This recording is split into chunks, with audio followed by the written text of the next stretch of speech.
Chapter 878. Song Qingshu looked embarrassed and gloomy. I didn't know you were a woman. Now that you know, why don't you let go? Wanyan Zhongjie snorted, her cheeks turning pink. Song Qingshu sheepishly retracted his hand. He was also very unhappy that a young lady had rebuked him. He couldn't help but say, "Tisk, such small breasts. Do you think I want to touch them?" What did you say? Wanyan Zhongjie's eyes almost spat fire. Nothing. I said a good man doesn't fight with a woman. In terms of roguishness, Song Qingshu could be said to be the ancestor of roguishness. How could he be fooled by a little girl? Square root Square root Wanyan Zhongjie suffered a loss in silence. Looking at Song Qingshu's roguish expression, she knew that it wouldn't do her any good to continue bickering. With a straight face, she said, "Hurry up and unseal my acupoints."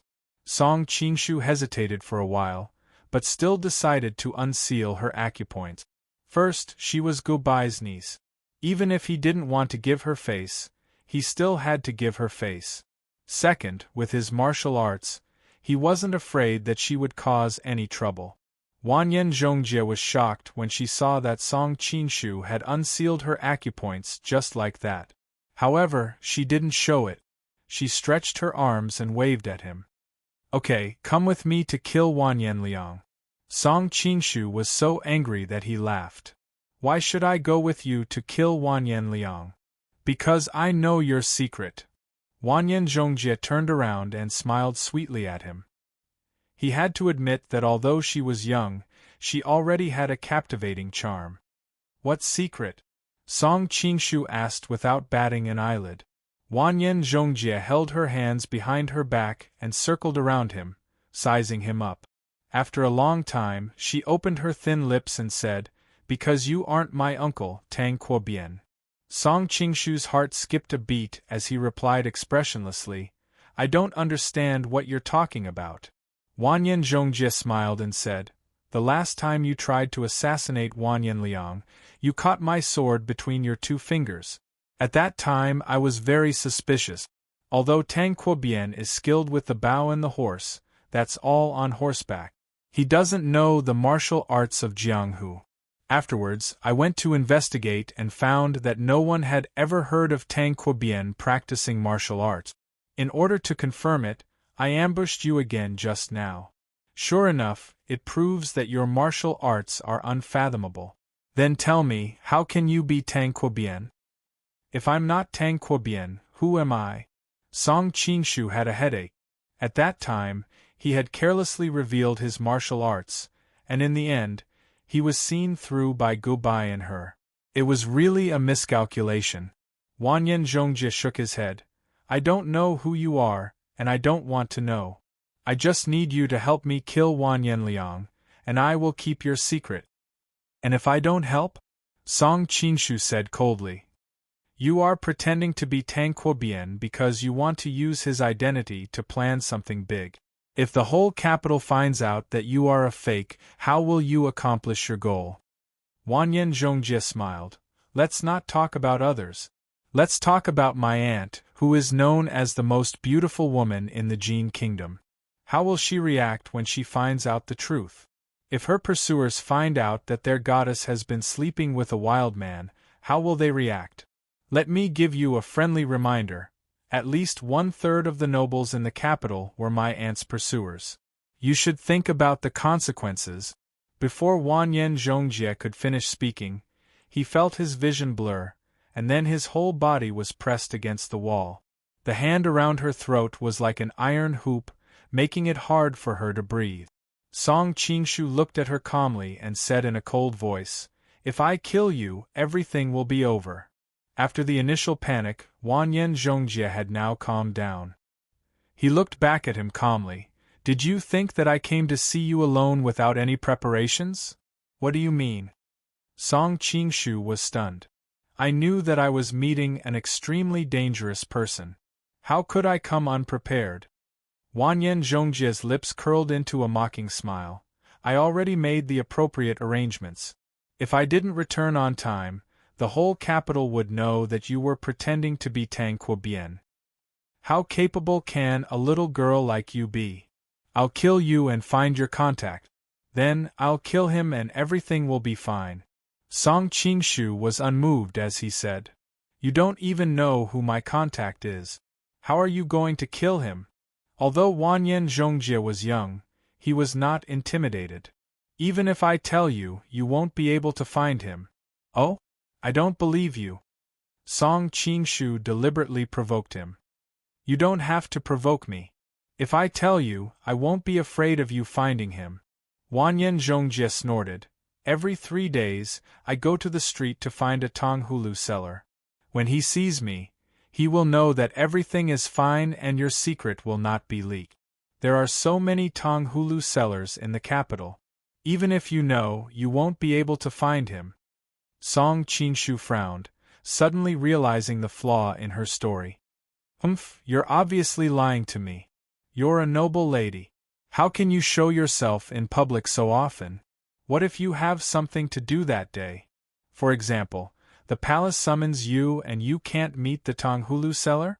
Unexpectedly, Wanyan Zhongjie did not panic at all. She calmly replied, I made an agreement with that person. If I suddenly have something to do and can't go, he will send someone else. When the time comes, as long as I match his secret signal, it means that I'm fine. What was the secret signal you agreed on? Song Qingshu tightened his grip. Wanyan Zhongjie's small face immediately flushed red. The person I sent would ask him, how much is the Tonghulu? And he would reply, 3 taels of gold and 3 taels of silver for a skewer. The person I sent would reply, it's so cheap. I'll pay 5 taels of gold and 5 taels of silver. Then the person would know that I'm safe and sound. Song Qingshu frowned. Why did this sound like Tian Di Hui's plan? Releasing her neck, Song Qingshu said in a low voice, I keep feeling that you're lying to me. How could you possibly tell me the secret signal? Of course I'm lying to you. Wanyan Zhongjie covered her neck and gasped for breath. That Tonghulu and that secret signal are all fake. I wouldn't be so stupid as to tell you the real thing. I just wanted to use this method to let you understand that even though I'm young, I have a lot of experience in Jianghu. I've long since made preparations to be foolproof. Fine, you win. Song Qingshu said indifferently. Although he still doubted whether Wanyan Zhongjie was telling the truth, he couldn't take any risk. Why do you want to kill Wanyan Liang? Song Qingshu suddenly asked. You don't need to worry about that. You just need to help me kill him. As Wanyan Zhongjie spoke, she tore off her black clothes and threw them to the side, revealing a green maiden's dress. She then pulled Song Qingshu and walked out of the alley. Her hand was soft and cold. Song Qingshu was slightly startled and asked, Where are we going? The Cool Breeze Brothel. Wanyan Liang is drinking there today. The guards around him are much weaker than usual, Wanyan Zhongjie replied without turning her head. You want to make a move today? Song Qingshu groaned inwardly. He had originally planned to temporarily agree to her request and calm her down. Who knew that she would make a move so soon? He didn't really care about Wanyan Liang's life or death. What he cared about was how the upper echelons of the Jin Kingdom would redistribute their power after Wanyan Liang's death. It wasn't easy for him to find an opportunity to intervene in the upper echelons of the Jin Kingdom. He still needed time to make arrangements. If Wanyan Liang died now, he wouldn't be able to find such a good opportunity again. Song Qingshu was hesitating whether he should use the soul transfer technique to control her and slowly ask her for information about the contact. Suddenly, his vision darkened. Looking up, he saw a group of fierce-looking people blocking the alley in front of him. Miss Zhongjie? The leader asked. Wanyan Zhongjie frowned slightly and asked, You are? My master wants to see you. The leader replied. Who is your master? Wanyan Zhongjie subconsciously took a step back. Miss Zhongjie, you'll know when you arrive, the leader replied coldly. I'm not interested in people who hide their heads and show their tails. Zhongjie pulled Song Qingshu along as they walked back. However, the sound of clothes fluttering could be heard. Several people had already jumped behind them and blocked their path of retreat. What is the meaning of this? Zhongjie's expression changed. We are just following orders. Please don't make things difficult for us. Although the leader's expression was respectful, he didn't seem to be polite at all. It seems that you have a lot of wild bees and lascivious butterflies by your side. Song Qingshu couldn't wait for someone to come and cause trouble. At this time, he was rejoicing in Zhongjie's misfortune. Zhongjie shook her head slightly and whispered in his ear, "These people are all experts. They aren't like the hedonistic young masters in the capital who can order them around. It seems that they have come with ill intentions. I'll leave them to you." Song Qingshu was startled and asked, "Why don't you do it yourself?" Although Zhongjie's martial arts weren't good enough in front of him, he would still be considered a top-notch expert in Jianghu. He was more than enough to deal with these martial artists. Zhongjie explained in a low voice, "No one in the capital knows that I know martial arts. I also don't know who's behind them.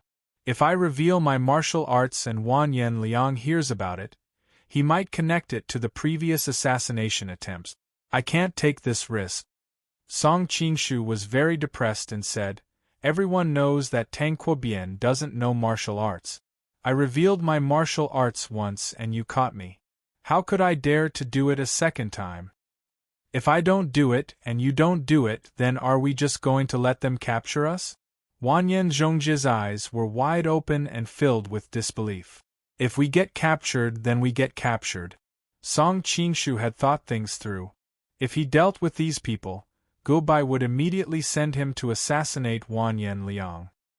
He was worried about this matter and would only act now if he were an idiot. Chapter 879. Sister Zhongjie, please get on the sedan chair. The group of warriors slowly surrounded her, as if they would use force if she showed even the slightest sign of refusal. "What?" Wanyan Liang struggled for a long time, but in the end she gave up the idea of attacking. After all, she didn't know who was behind them, and it would be too dangerous to expose her martial arts skills. Before killing Wanyan Liang, she had to maintain the image of a harmless rabbit. "I can get on the sedan chair, but I want him to accompany me." Wanyan Liang suddenly pointed at Song Qingshu.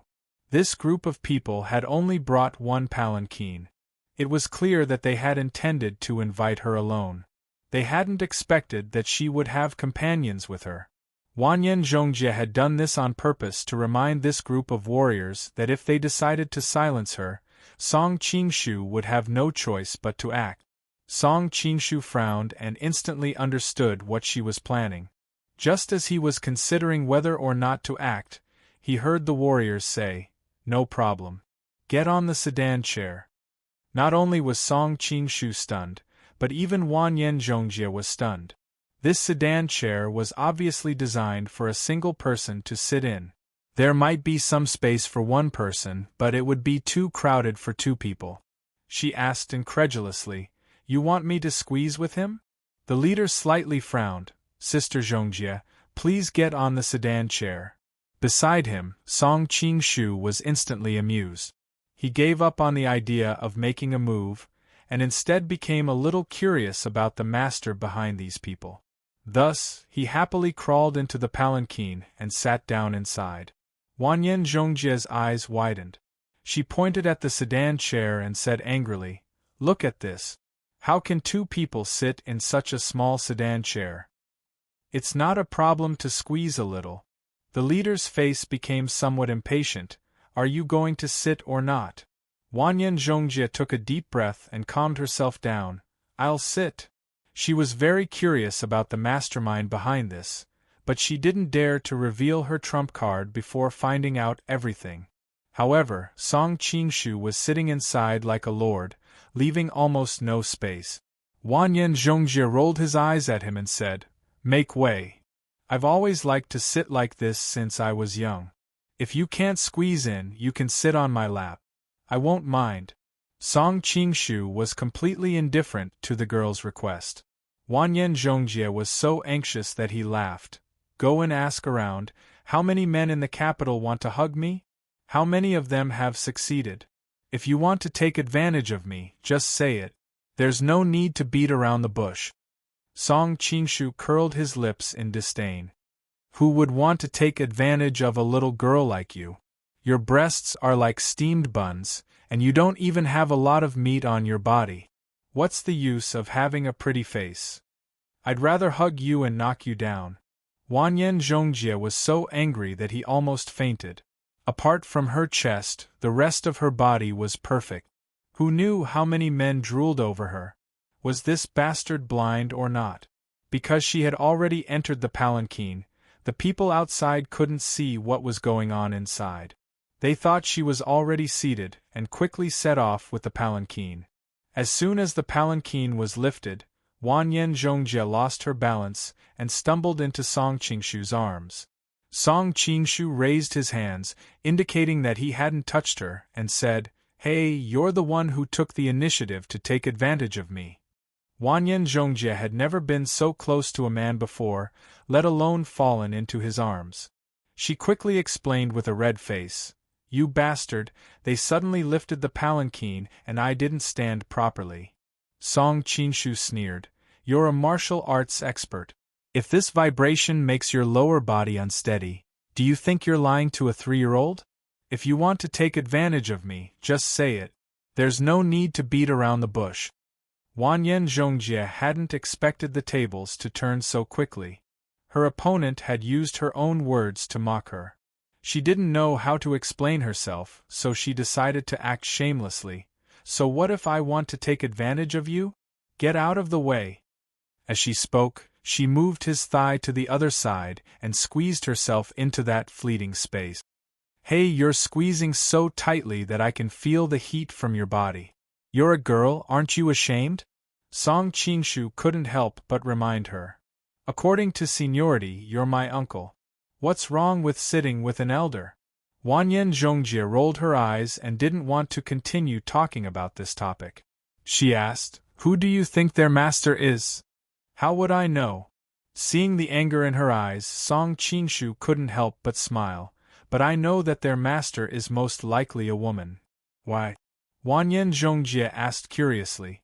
One had to know that these people had suddenly appeared outside, and she was still confused. How did Song Qingshu know the gender of these people? Song Qingshu pointed at the two of them, who were tightly pressed against each other. "If their master was a man, they definitely wouldn't have the guts to squeeze me into the same sedan chair as you." Wanyan Zhongjie instantly understood. If a man had kidnapped her, it was most likely because of her beauty.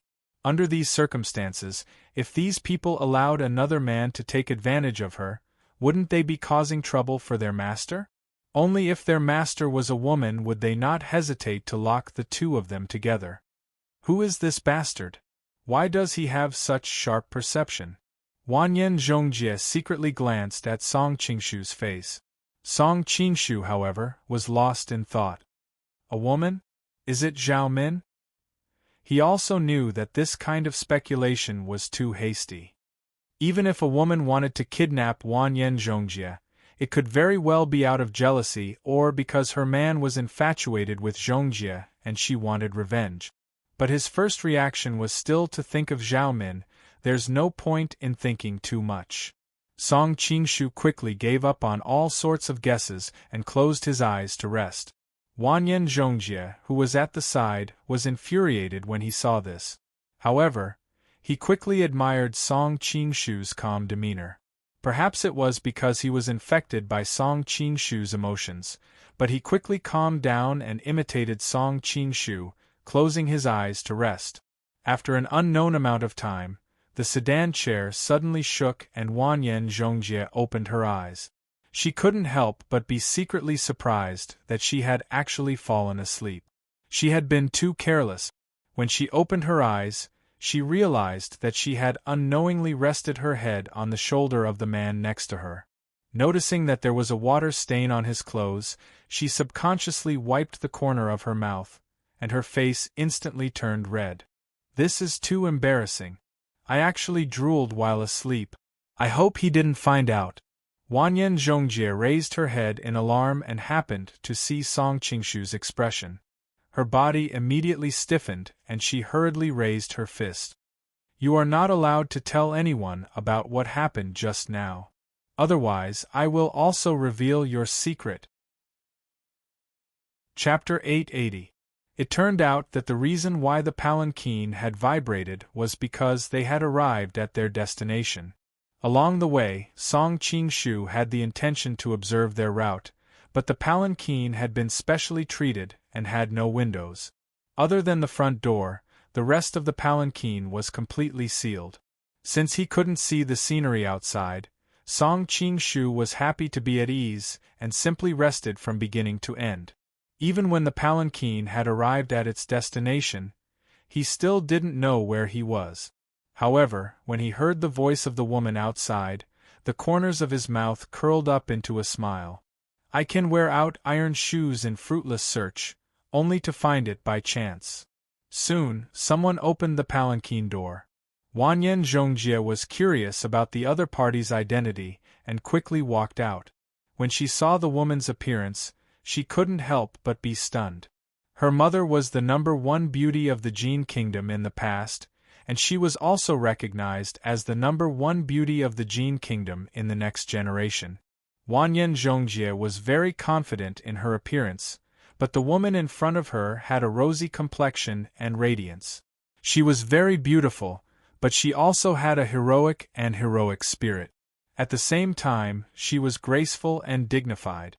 She had a dignified air that made people feel deep veneration and not dare to stare at her. This beautiful big sister has specially invited me over. May I know what's the matter? Wanyan Zhongjie quickly came to her senses. She was in a dangerous situation and didn't have the time to admire the other party's beauty. She used the opportunity to ask questions to look around, but when she realized where she was, she couldn't help but frown. She had originally thought that the palanquin would stop at the door or in the courtyard, but now that she was surrounded by dark stone walls, it was obvious that she was in a secret room. Sister Zhongjie, you remain calm in the face of danger. I admire you very much. The woman's smile suddenly froze because she realized that there was someone else in the palanquin. Who is he? The woman frowned and looked at her subordinate. Miss Zhao, this is the son-in-law, Tang Quobian. He was with Sister Zhongjie just now. His identity is special, so it wasn't convenient to deal with him. I was afraid that the news would leak, so I invited him back. The son-in-law? Is he Princess Gobai's husband? Miss Zhao asked hurriedly. That's me. Could it be that Miss Zhao is acquainted with my madam? Before the subordinate could speak, Song Qingshu walked out of the sedan chair and looked at Miss Zhao with a playful expression. It seemed that his guess was right. The master behind them was indeed Zhao Min. Princess Gobai is the #1 beauty of the Jin Kingdom. I have long heard of you, but unfortunately, I have never had the chance to meet you. Zhao Min had already come back to her senses at this time. Although she was a little surprised that there was one more person, she had originally planned to investigate Gobai. It was just right for her husband to bump into her. That's a pity. You two should get along very well. After coming down, Song Qingshu also casually looked around and saw the same scene as Wanyan Zhongjie. He was also shocked and secretly guessed where this place was. Zhao Min looked at him in confusion. For a moment she seemed to see someone familiar, but this feeling came and went quickly. She quickly returned to normal and asked, "How does the son-in-law know that my surname is Zhao?" Song Qingshu was shocked and pointed at one of her subordinates. "Didn't he just call you Miss Zhao?" Zhao Min nodded noncommittally. Seeing this, Song Qingshu was very glad that someone really did call him that. Otherwise, he would have really let it slip. However, before he could finish his joy, Zhao Min said coldly, "Seal his acupoints and tie him up." Song Qingshu was stunned. His thoughts raced as he tried to figure out where he had exposed himself. However, no matter how he thought about it, he couldn't think of anything wrong, so he could only restrain his impulse. At this time, Zhao Min's subordinates had already come forward to seal his acupoints. With Song Qingshu's current cultivation, it was very simple for him to change acupoints. He let the other side seal his acupoints and then tie him up. Song Qingshu smiled bitterly. Did I offend Miss Zhao? No, but this young lady will interrogate you alone later. I am a delicate woman, so I have to be careful. Zhao Min smiled sweetly. She was going to interrogate the two of them about Song Qingshu later. She didn't want Su Wang's subordinates to hear it, so she would drive everyone else out of the room. Her martial arts was not high, but it was not low either. It was more than enough to deal with a young lady. However, Song Qingshu's current appearance was full of sideburns and he was impressively a powerful man, so she naturally had to be on guard. Song Qingshu rolled his eyes when he heard this. He thought to himself, you always call yourself a weak woman, but in reality, countless men are no match for you. You're really thick-skinned. Fortunately, the shackles on his body couldn't really bind him. Song Qingshu didn't care too much, and just wanted to see what medicine she had up her sleeve. Seeing that he had calmed down so quickly, Zhao Min's eyes flashed with a hint of praise. Prince Consort, you really have a good bearing. No wonder you are favored by the number one beauty of the Jin Kingdom. Song Qingshu smiled faintly and didn't reply.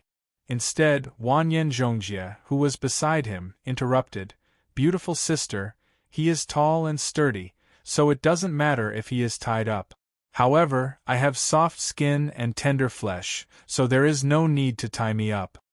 Zhao Min nodded her head slightly. According to the information she had, Wanyan Zhongjie didn't know any martial arts. She herself had learned from various famous martial arts masters, so her martial arts would be passable in Jianghu. Seeing the young lady's pitiful expression, she agreed. Song Qingshu, who was watching from the side, laughed inwardly. An old fox had met another fox. This time, Zhao Min was going to suffer a loss. He was well aware of their martial arts. Although Zhao Min's martial arts weren't bad, Wanyan Zhongjie's was better. After all, Wanyan Liang had dared to assassinate so many experts and bodyguards. Coupled with the fact that Wanyan Zhongjie was unprepared, in a moment, Zhao Min, seeing that Song Qingshu was already tied to the wall, Zhao Min waved her hand, indicating for her subordinates to leave. After all of them had left, Wanyan Zhongjie asked, Sister Zhao, you spent so much effort to find me. What is the matter? Actually, it's nothing much. I just want to ask you about someone, Zhao Min replied. Who is it that you want to ask about? Wanyan Zhongjie was startled. She had thought of many possibilities, and every one of them was directed at her. However, she had never expected the answer to be this. Who was more important than her? Song Qingshu. Zhao Min said word by word. Song Qingshu, who was tied to the side, felt his heart skip a beat. He knew that Zhao Min would definitely investigate him, but he hadn't expected that she would use such a method to investigate him. At this time, he couldn't help but sigh. Zhao Min had racked her brains to find out about him, but in the end, he had found her first. Although this was a secret room, as soon as he left, Song Qingshu would know where this place was. At that time, he would know which Prince Zhao Min was hiding behind. Song Qingshu. Wanyan Zhongjie wrinkled his nose. This name sounds familiar. Zhao Min's face lit up. You know about him? I remember now. Wanyan Zhongjie slapped her forehead. He's the Golden Snake King who caused such a stir in the Qin Kingdom in Shandong. I heard that he single-handedly destroyed the Qin army of 100,000. I've long wanted to meet such a great hero. Although the Jin and Qing were allies, Wanyan Zhongjie's father and grandfather had been killed because they were involved in the power struggle of the Jin. She and her mother were left to be bullied. As a result, she didn't have much affection for the Jin. On the contrary, she hated all of them. When she heard that Song Qingshu had beaten the Qing army so badly that even the Jin court was shaken, she was naturally happy. Song Qingshu had a strange expression on his face. He thought to himself that the rumors were really powerful. He had clearly used the thunderstorm to obstruct the charge of a few thousand Qing cavalrymen, and in the end, he had to rely on the Golden Snake Battalion to completely annihilate them. How could it be that he had single-handedly defeated the Qing army? 100,000 soldiers. Even if they stood there for me to chop, I wouldn't be able to kill them all in 3 days and 3 nights. Zhao Min frowned. You don't know him? Should I know him? Wanyan Zhongjie was also surprised. Zhao Min carefully looked at her expression and saw that she didn't seem to be lying. She continued to ask, think about it carefully. Did you know anyone during this time? Or did anyone strange appear around you? No. It's the same as before. There's no one suspicious, Wanyan Zhongjie replied bluntly. Think about it carefully. He must have appeared around you. Zhao Min took a sip of tea and said calmly. Wanyan Zhongjie was puzzled. Sister Zhao, why are you so sure that he appeared around me? I've only seen his name on the court bulletin and occasionally heard my friends talk about him. But he's far away in Shandong and has nothing to do with me. Why would he appear around me? Song Qingshu nodded his head repeatedly. He was clearly curious as to why Zhao Min was investigating him and Wanyan Zhongjie. Zhao Min placed the teacup on the table and angrily said, because that scoundrel has a special trait. Wherever he goes, he hooks up with the prettiest girl there. What? Song Qingshu almost fell to the ground. This reason was too nonsensical. Wanyan Zhongjie was startled at first, but then he giggled. Sister's way of thinking is quite unique. But I'm quite happy that my appearance has gained your approval. Zhao Min frowned. Sister Zhongjie, perhaps you don't understand the current situation. No one knows that you're here. If you can't give me a satisfactory answer, I won't let you go. Chapter 881. Zhao Min's beautiful face paled, and she hurriedly raised her hand to defend herself. However, her martial arts were not as good as Wanyan Zhongjie's. In addition, the other party was not prepared for this. Just as she raised her hand, her throat was grabbed. Her heart sank. Is I, Minmin Timur, going to die here quietly today?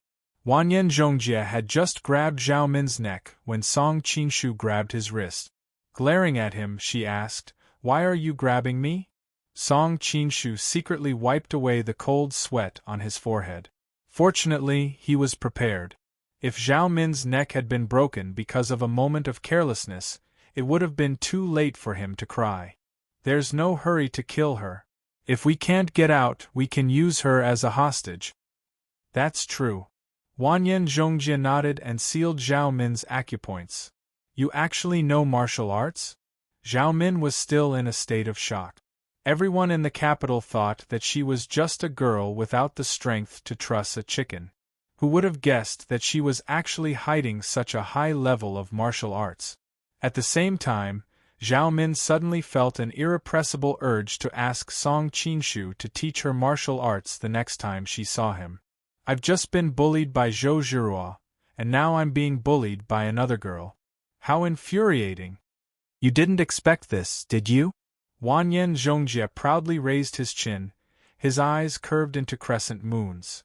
I miscalculated, but I don't really care about you. Zhao Min suddenly looked at Song Qingshu with a puzzled expression. Didn't my subordinate seal his acupoints and lock him up? Why, that's because his martial arts are much higher than mine. How could your scrap metal lock him up? Hearing Wanyan Zhongjie's reply, Zhao Min's expression changed. Tang Quobian is also an expert? Stop talking nonsense. Who are you? I've been in the capital for so many years. How come I've never heard of a family with a Miss Zhao? Wanyan Zhongjie pinched Zhao Min's chin and turned her head around. A hint of anger flashed across Zhao Min's face, but she quickly concealed it. She replied with a smile, Sister Zhongjie, I treated you quite well just now. Is this how you repay me? Wanyan Zhongjie curled his lips in disdain and said, That's because you're stupid. Zhao Min's smile froze and she was rendered speechless. Don't change the subject. Just who are you? Wanyan Zhongjie impatiently asked. Zhao Min was infuriated and turned her head away. Were you the one behind the incident at the laundry yard? Zhao Min still didn't answer. Wanyan Zhongjie became impatient and said, Are you serious? Do you believe that I won't scratch your pretty face? You wouldn't dare. If you dare to hurt a single hair on my head, you won't be able to leave this place alive. Zhao Min looked at her and said coldly, Are you trying to scare me? Wanyan Zhongjie frowned and looked around. Her expression changed. She had just noticed that this was a secret room, but now that she looked around, there wasn't even a door. How was she supposed to get out? Seeing her reaction, Zhao Min sneered and said, What do you think? Wanyan Zhongjie rolled her eyes and said in a cute voice, Good sister, how about this? If you take us out, we'll let you go. From then on, we'll go our separate ways. How about it? Zhao Min snorted disdainfully and said, Are you stupid or do you think I'm stupid? You've tried so hard to hide the fact that you know martial arts. Now that I know, how can you let me go? Song Qingshu looked at her in admiration and thought that she was indeed Zhao Min. Even in this kind of situation, she was still able to clearly analyze the situation. Seeing that he couldn't fool Zhao Min, Wanyan Zhongjie gave up on pretending and said in a cold voice, If you let us go, you might be able to live. If you don't, I'll scratch your face. TSK TSK TSK, I'm sure many men like your pretty face. For example, that Song Qingshu you just mentioned? Hearing Song Qingshu's name, Zhao Min's expression changed and her eyes became complicated. If you dare to touch a single hair on my head, you won't be able to walk out of here. Even if you're lucky enough to get out, he'll avenge me. Are you the prince consort? She looked at Song Qingshu with a smile that wasn't a smile. How would I know? Song Qingshu's heart skipped a beat. Could it be that Zhao Min had figured out his identity? That's impossible. At most, it's just a suspicion. She's probably just testing me. Carefully observing his expression, Zhao Min saw that he didn't reveal anything strange. A trace of confusion flashed across her face. Wanyan Zhongjie suddenly became impatient. He stretched out his fingernails and started scratching her face. I don't have much patience. I'll count to 3. If you still don't tell me how to get out, don't blame me for being impolite. Zhao Min pursed her lips and didn't reply. 1, 2, 3. Song Qingshu hurriedly stopped Wanyan Zhongjie's hand. What kind of joke was this? Zhao Min was one of his future wives. How could he let her scratch her face? Noticing his actions, Zhao Min let out a sigh of relief. At the same time, a faint smile appeared on her lips. Why did you save this woman again and again? Wanyan Zhongjie asked with a frown. It's such a waste to scratch such a beautiful woman's face. Song Qingshu deliberately used a rough tone as he spoke. You already have my aunt, such a beautiful wife. Why are you still thinking about other women? Wanyan Zhongjie said angrily. Fine, I don't care anymore. I'll leave the matter of getting out to you. Song Qingshu smiled. Actually, there's no need to do this. I know how to get out. You know how to get out? Wanyan Zhongjie asked curiously. Even Zhao Min turned to look at him. Song Qingshu nodded and began to search the surrounding walls of the room. Before long, he found a protrusion. He pulled it to the side, revealing a secret compartment. Inside was a bronze door knocker. Huh! Wanyan Zhongjie ran over excitedly and tried to pull it open. However, after trying a few times, it didn't budge. He became discouraged again. There's no door. What's the use of a door knocker? Zhao Min, who had been nervous all this time, finally let out a sigh of relief. Humph! A blind cat bumped into a dead mouse. However, her eyes quickly widened. Song Qingshu pulled on the door knocker without hesitation. He knocked on it 7 or 8 times, sometimes fast and sometimes slow, sometimes long and sometimes short. As soon as the knocking stopped, there was a clicking sound. A beam of moonlight shone into the room, and a hidden door opened. How did you know my secret code? Zhao Min was completely confused. This was the first time she felt a chill down her spine. That's right. How did you know how to open the door? Wanyan Zhongjie asked curiously. Chapter 882. The reason why Song Qingshu knew the way out was because in the Heaven Sword and Dragon Saber, Zhao Min had trapped Zhang Wuji in a similar prison cell. In the end, Zhang Wuji had tickled her feet to force her to release him. Song Qingshu saw that the place he was in now was similar to the prison cell they had been in at that time, so he copied it. He didn't expect that he would actually find the way out, but how could he explain this reason? He could only pretend that he didn't know anything.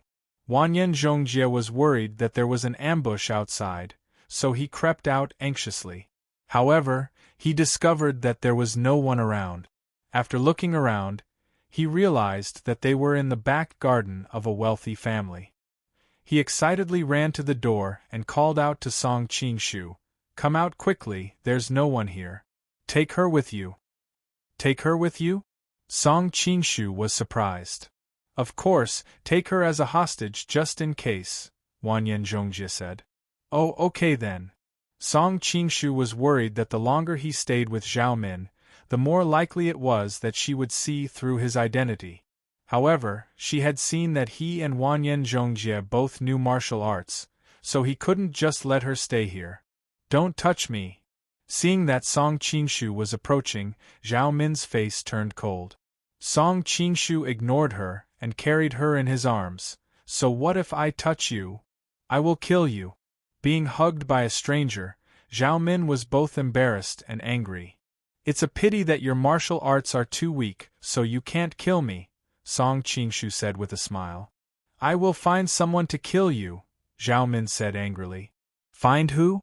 The Song Qingshu that you just mentioned?" Song Qingshu deliberately asked. Zhao Min directly turned her head to the side and ignored him. When Wanyan Zhongjie saw him carrying Zhao Min out, a strange look appeared in his eyes. "I'll let you have it for now. Let's go." Then he used his lightness kung fu, and under the cover of the night, with a few leaps he flew over the courtyard wall. Song Qingshu carried Zhao Min and followed closely behind. "Oh, this is Prince Su's side courtyard." Wanyan Zhongjie revealed a strange expression when he saw the surrounding terrain. "How did you know?" Song Qingshu looked around. "This should be near the back door. There were no signs or signboards. My house is nearby. I've lived here for more than 10 years. Do you know?" After saying that, Yan Zhongjie rolled his eyes. At that moment, heavy footsteps could be heard from afar. She hurriedly said, "There are many high-ranking officials and nobles' mansions nearby, so the security is very tight. There are often soldiers patrolling. It's not convenient for you to carry such a big person around. Let's hide in my house first." Song Qingshu didn't want to cause trouble, so he nodded and said, "Okay." Wanyan Zhongjie led the way, and Song Qingshu followed closely behind with Zhao Min in his arms. They turned left and right, and soon entered a house through the back door. They entered an elegant attic. "This is your boudoir?" Song Qingshu asked, noticing the decorations inside. The layout was very girlish. Wanyan Zhongjie's face immediately turned red. "You have a captive with you, and you can't let anyone know. Where else can I put you two apart from here?" he said. In this era, a girl's bedroom could be an extremely private place. Other than family members, only a few female friends could enter. Even fathers rarely stepped in, let alone other men. The only man of the same age who could enter was probably her future husband. Although the Jin Kingdom was a grassland regime, it had become very Han in recent years. In this aspect, etiquette was not much different from that of the southern Song dynasty. "I see." Song Qingshu had just nodded when he heard the sound of someone coming up the stairs. He couldn't help but ask, "Isn't this your boudoir? Why is there someone here so late at night?" "It should be my mother." Wanyan Zhongjie frowned, and his expression turned ugly. "Is it Pucha Elihu?" Song Qingshu had heard news about her several times.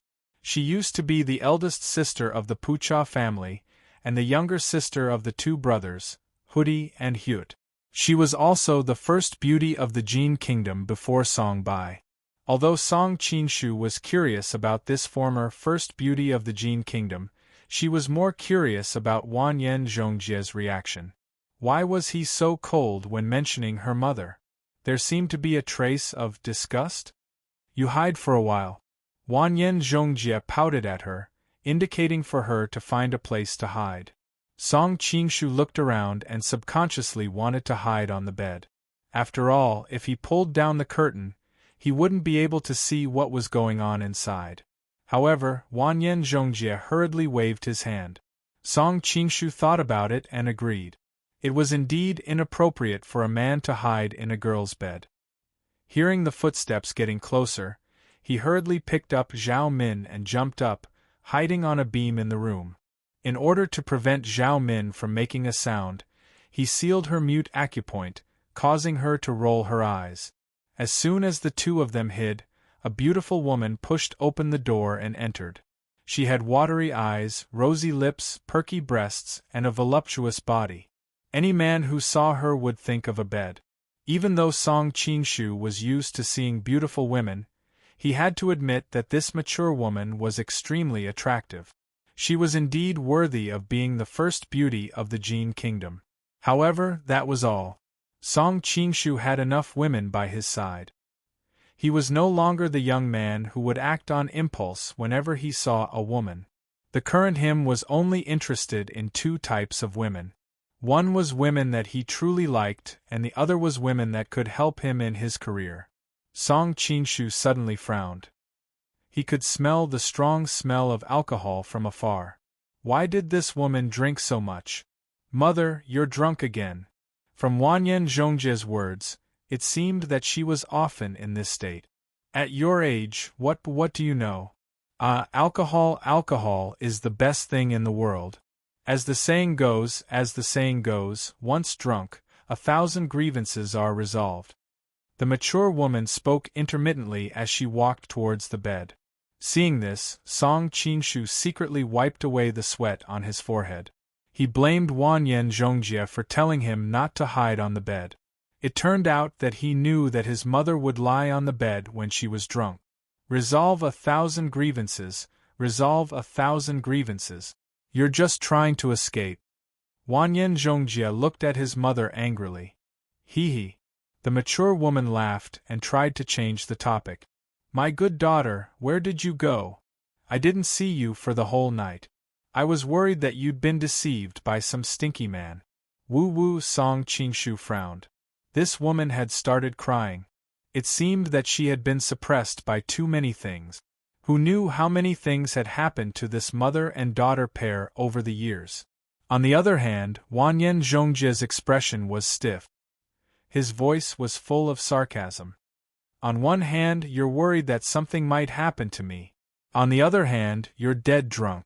You really are a good mother. The mature woman laughed awkwardly. Because I know that my good daughter is the smartest. You're the only one who can take advantage of others. No one can take advantage of you. So I had the maidservant keep an eye on you. When I saw that the light in your room was lit, I immediately came to see you. Since you've seen me, you can go back and rest, Wanyan Zhongjie coldly replied. Mother is dizzy. Today I'll sleep here. Before she could finish speaking, the sound of her snoring could be heard from the bed. You!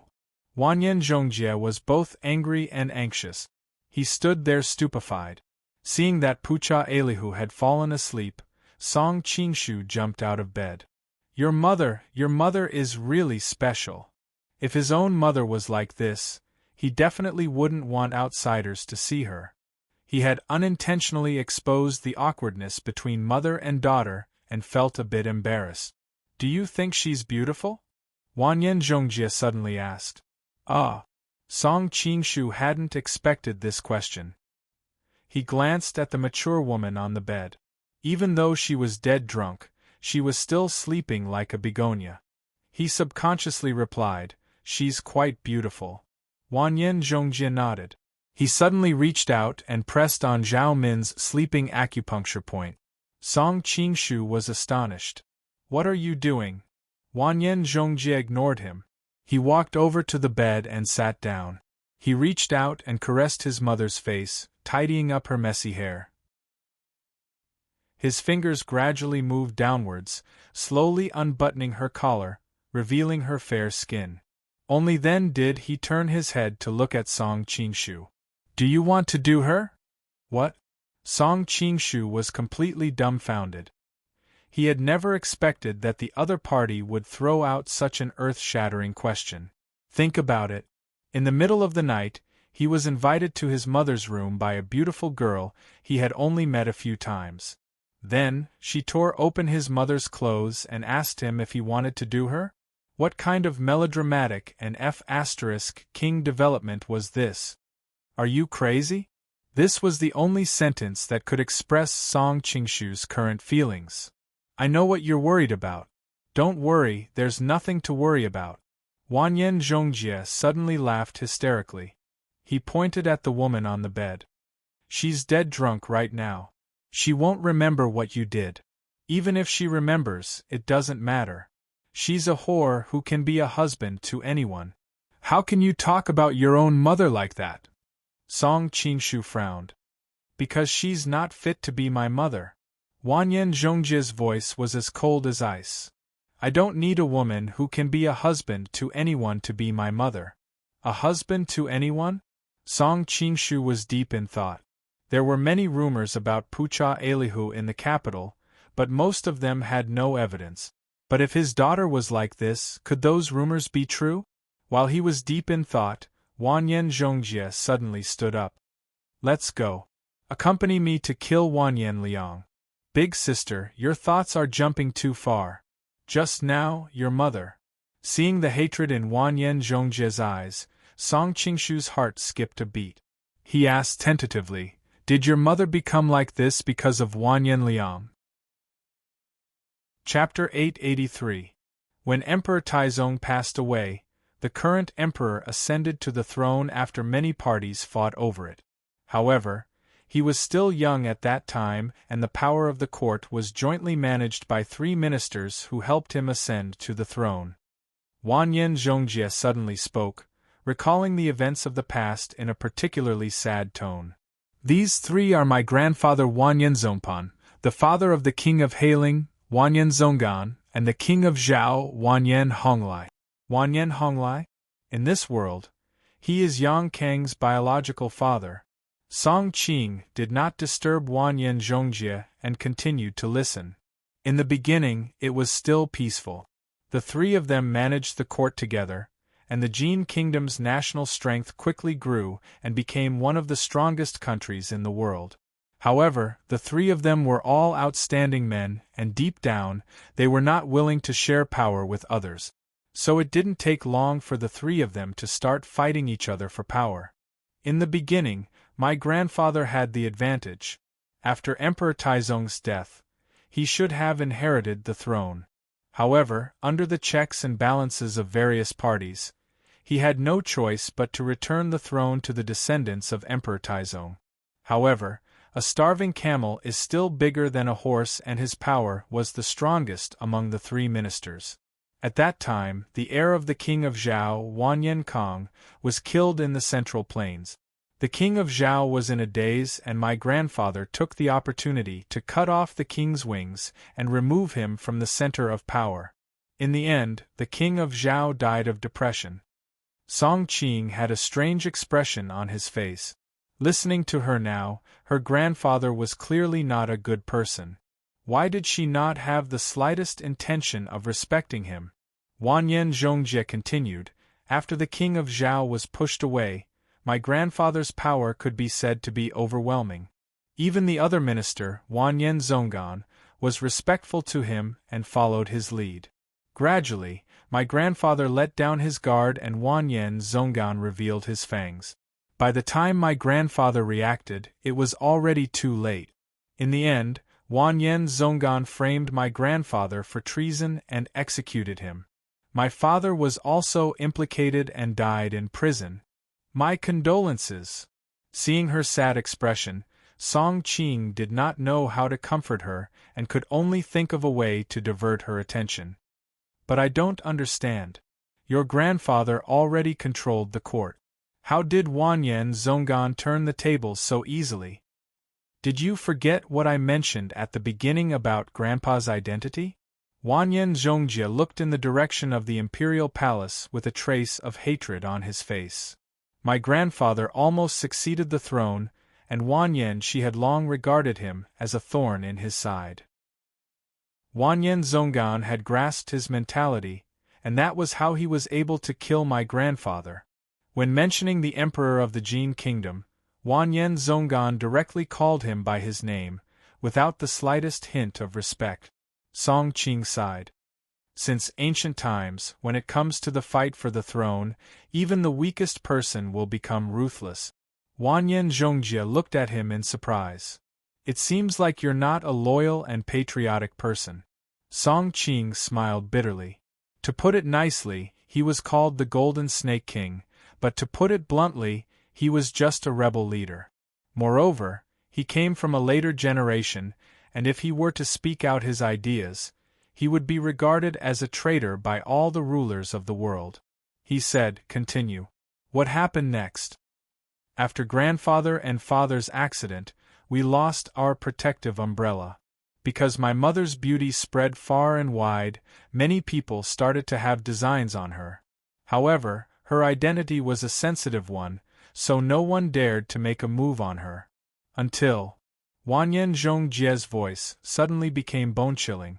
Until one day that dog Wanyan Liang broke into the mansion drunk and did to my mother.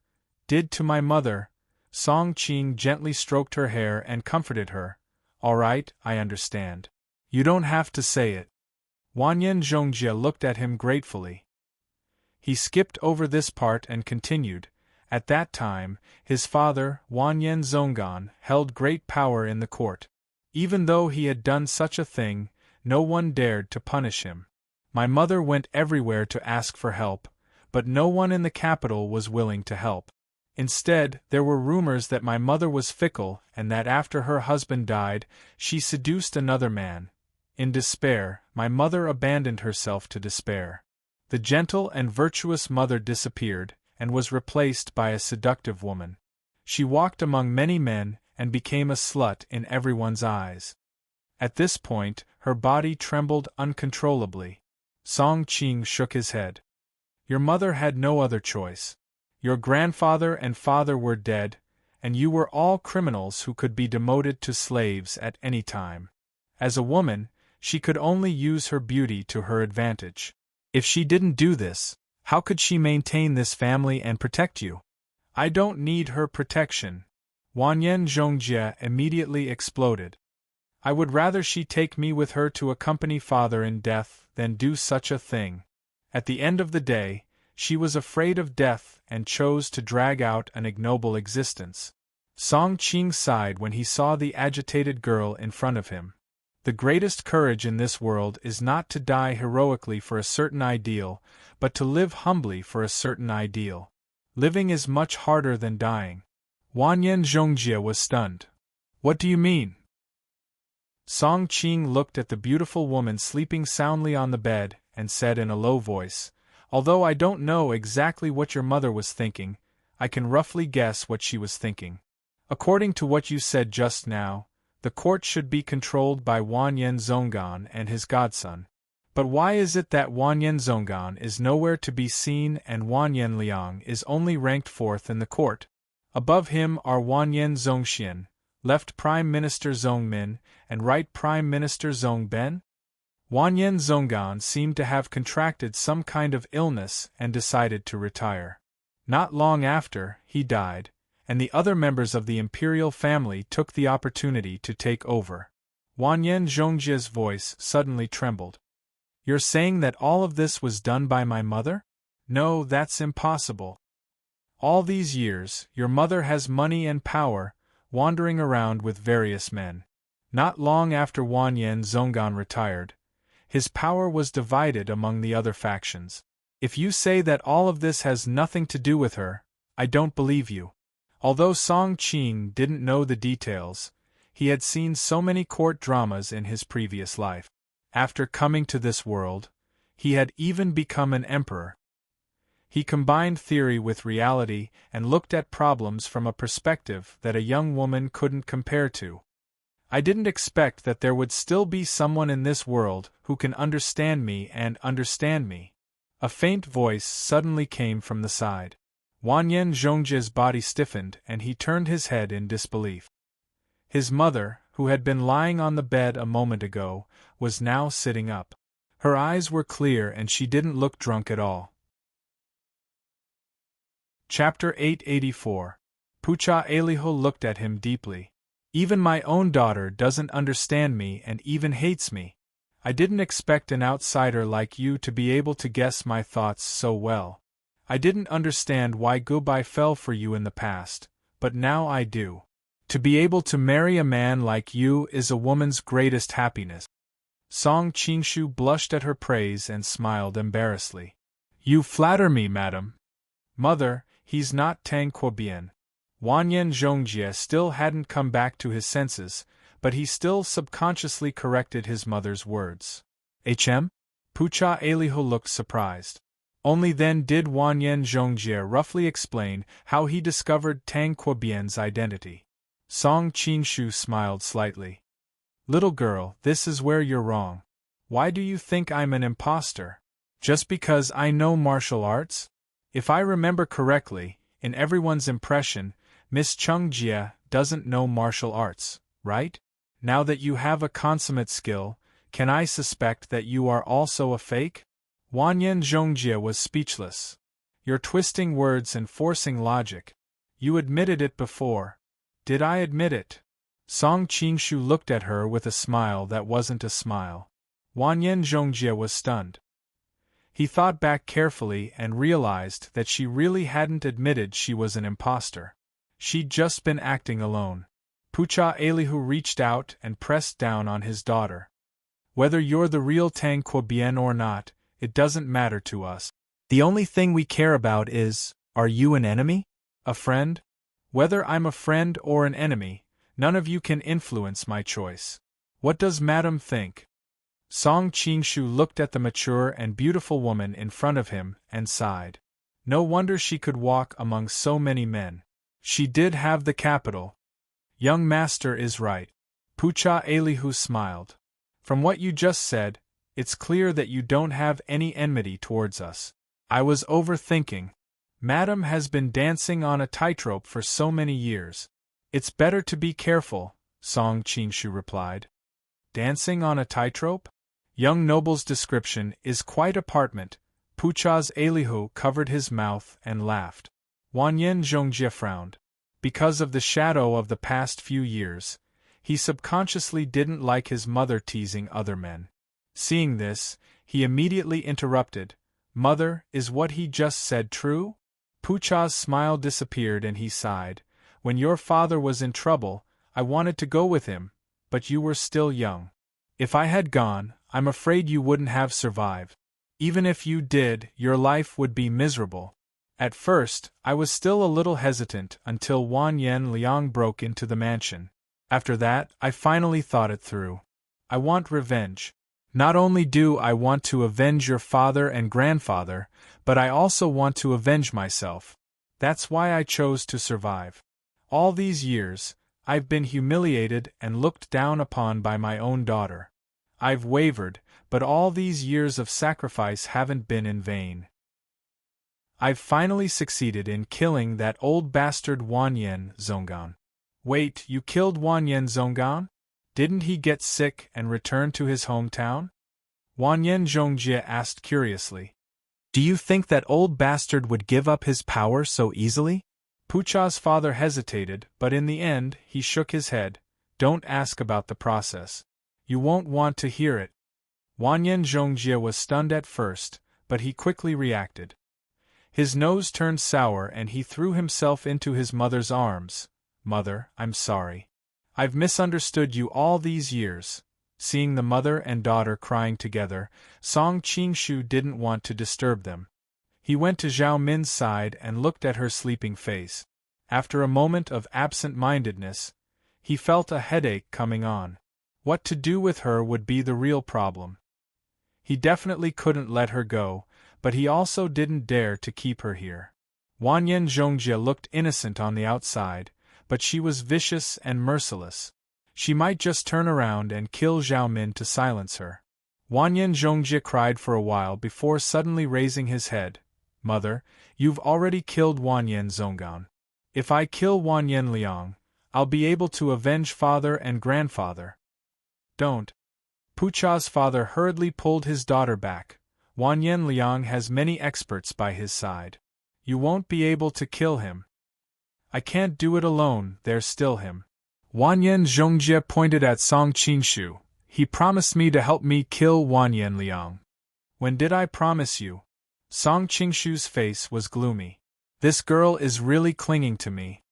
If you don't promise me, I'll tell everyone that you impersonated Tang Quobian. Song Qingshu was about to say something, but Wanyan Zhongjie quickly added, Don't try to fool me with what you just said. Let's see if the people in the capital will believe you. I'm afraid of you, young Mississippi. Song Qingshu felt a headache coming on. I'll help you kill Wanyan Liang, but not now. When will that be? Wanyan Zhongjie asked. That's none of your business. I'm in the middle of a plan to deal with Wanyan Liang. Don't ruin my plans, Song Qingshu replied. I don't believe you. Wanyan Zhongjie thought to himself, I'm not that easy to fool. There's no way you can stall me with a delaying tactic. Song Qingshu's expression darkened.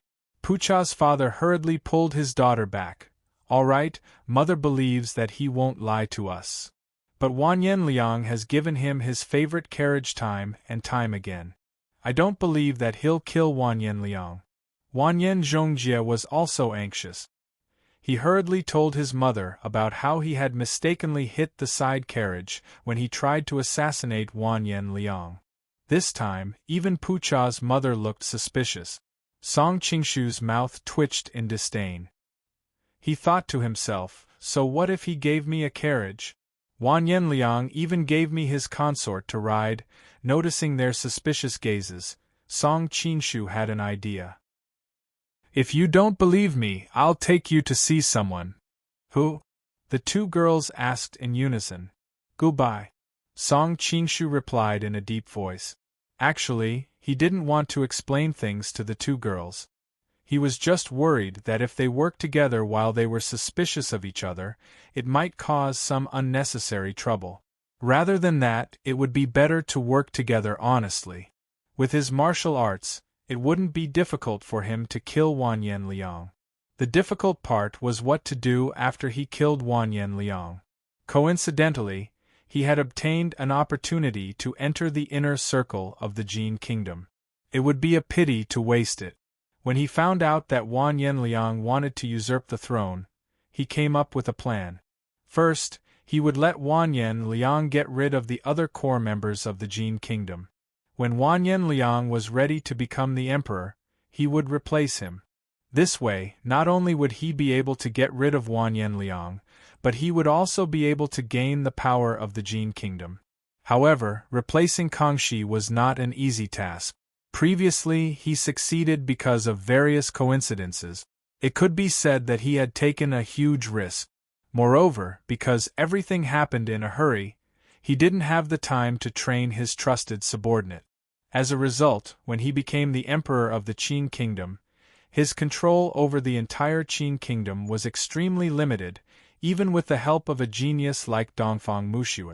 If he had enough trusted subordinates to help him control the entire Qin Kingdom, the Qin Kingdom would not have sent an army to encircle and annihilate the Golden Snake Battalion. Sending an army to encircle and annihilate the Golden Snake Battalion was the consensus of the Qin Kingdom's upper echelons. Even as the emperor, he couldn't stop it. If he did, it would easily arouse suspicion. Later, with the help of Dongfang Muxue and the help of a steady stream of intelligence, he was able to achieve a miracle. Then, he took the opportunity to purge a large number of people from the upper echelons of the Qin Kingdom. Only then was the Qin Kingdom truly under his control. This time in the Jin Kingdom, he didn't want history to repeat itself. Last time, he acted rashly because he had no other choice. This time, he had enough time, of course, he had to be fully prepared. After turning Zhongjie and his daughter into his allies, he already had two of the three great families of the Jin kingdom, the Pucha family and the Tangqua family. Through Wanyan Zhongjie, he had established a relationship with Taizong. Through Yang Guo, he had established a relationship with the king of Zhao. In addition, Empress Peiman was also on his side. Once the final plan was completed, his control over the Jin kingdom would be much greater than when he hastily impersonated Kangxi and became the emperor in name only. Song Qinshu carried Zhao Min and brought Wanyan Zhongjie and his daughter back to the Tangqua mansion. When Gubai saw that he had brought so many people back, she couldn't help but be shocked. "Song, husband, what's going on?" Song Qinshu placed Zhao Min on the bed and pulled the blanket over her. "Let's not talk about this for now. You should know them, right?" Gubai looked at the mother and daughter and nodded awkwardly. Wanyan Zhongjie was still all right. Occasionally, he would come to visit and call her auntie very affectionately. On the other hand, Pucha Elihu and Gubai didn't have much of a relationship. They only knew each other. In addition, Pucha Elihu's actions over the years had caused Gubai, who had always been gentle and dignified, to look down on her. After settling Zhao Min down, Song Qinshu told Gubai what had happened that day. When she heard that the mother and daughter had always wanted to take revenge on Wanyan Liang and his son, and especially when she heard that Pucha Elihu had endured all these years, Gubai immediately burst into tears. Because of what happened to Tangqua Bian, Gubai suddenly felt that they had a common enemy. When she looked at the mother and daughter again, she suddenly felt much closer. "You didn't call us here just to tell Auntie about us, did you?" Wanyan Zhongjie was a little dissatisfied. If more people knew about this, the mother and daughter would be in more danger. Moreover, Song Qinshu had said that he had a way to make them believe that he was dealing with Wanyan Liang. But until now, she still didn't know if he was trustworthy. "Of course not. Haven't you always been curious about who I am?" Song Qinshu pulled at his beard and took off his mask, revealing his true face. Chapter 885. Wanyan Zhongjie and Pucha Elihu subconsciously rubbed their eyes when they saw the man in front of them transform from a bearded man into a handsome young man. They were so shocked that they couldn't speak. You, Song Qinshu sighed at Wanyan Zhongjie. "You guessed correctly. I'm not Tang Quobian. The real Tang Quobian was killed by Wanyan Liang." He then told them about how Wanyan Liang had used a borrowed knife to kill Tang Quobian in Kaifeng City, and how he had sent an assassin to assassinate Tang Quobian. Gubai was already sobbing, and Pucha Elihu hurriedly went up to her and comforted her. "Now you'll believe that I'm really going to deal with Wanyan Liang, right?" Song Qinshu said. Wanyan Zhongjie finally came back to his senses. "Then who are you? Are sigma greater than over equal to sigma greater than over equal to sigma greater than over equal to greater than over equal to plus / you've already heard my name." Song Qinshu glanced at Zhao Min, who was sleeping soundly on the bed. Wanyan Zhongjie was puzzled at first when he noticed his gaze, but he quickly reacted. "You're the Golden Snake King, Song Qinshu." This time, even Pucha Elihu looked at him in shock. After all, the Golden Snake King was an unforgivable devil in the eyes of the Qing and Jin kingdoms. Song Qinshu nodded. "That's right, it's me." Wanyan Zhongjie's face was full of excitement as he looked him up and down. "It's you. No wonder you're so capable. Hurry up and tell me, how did you summon the wind and rain? Are you a god or a monster?" Faced with her questions, Song Qinshu felt a headache coming on. Of course I'm a human. But you don't look like one." Wanyan Zhongjie reached out and poked him in the chest. Song Qinshu, #%yen. Zhongjie, don't mess around. Beside her, Pucha Elihu couldn't stand it anymore and hurriedly stopped his daughter. "Of course, A large part of it was because of the Jin Kingdom's demonization of him that she was still a little afraid of Song Qingshu. Song Qingshu finally opened his mouth and said, "Okay, now you know what's going on. From now on we can communicate with each other. Also, Chongjie, for the time being, don't try to assassinate Wanyan Liang. Firstly, it's too dangerous. Secondly, it would alert the enemy and ruin my plan." Wanyan Zhongjie frowned. "I can temporarily stop assassinating him, but you have to tell me what your plan is." "No." Song Qingshu flatly refused. "You'll know when the time comes." Wanyan Zhongjie still wanted to argue, but Pucha Elihu tugged at her and secretly shook his head. She could only pout angrily. "It's getting late," Song Qingshu continued. "You should take advantage of the darkness to go back. Otherwise, if Wanyan Liang sees you leaving during the day, he'll be suspicious." "Fine, I'll go." Although he knew that what he said made sense, Wanyan Zhongjie was still extremely unhappy. Because of her beauty, she was the center of attention wherever she went. If she was a guest in a man's house, they would be more than happy to have her stay the night. Unlike Song Qingshu, who was in such a hurry to chase her away, he was really unromantic.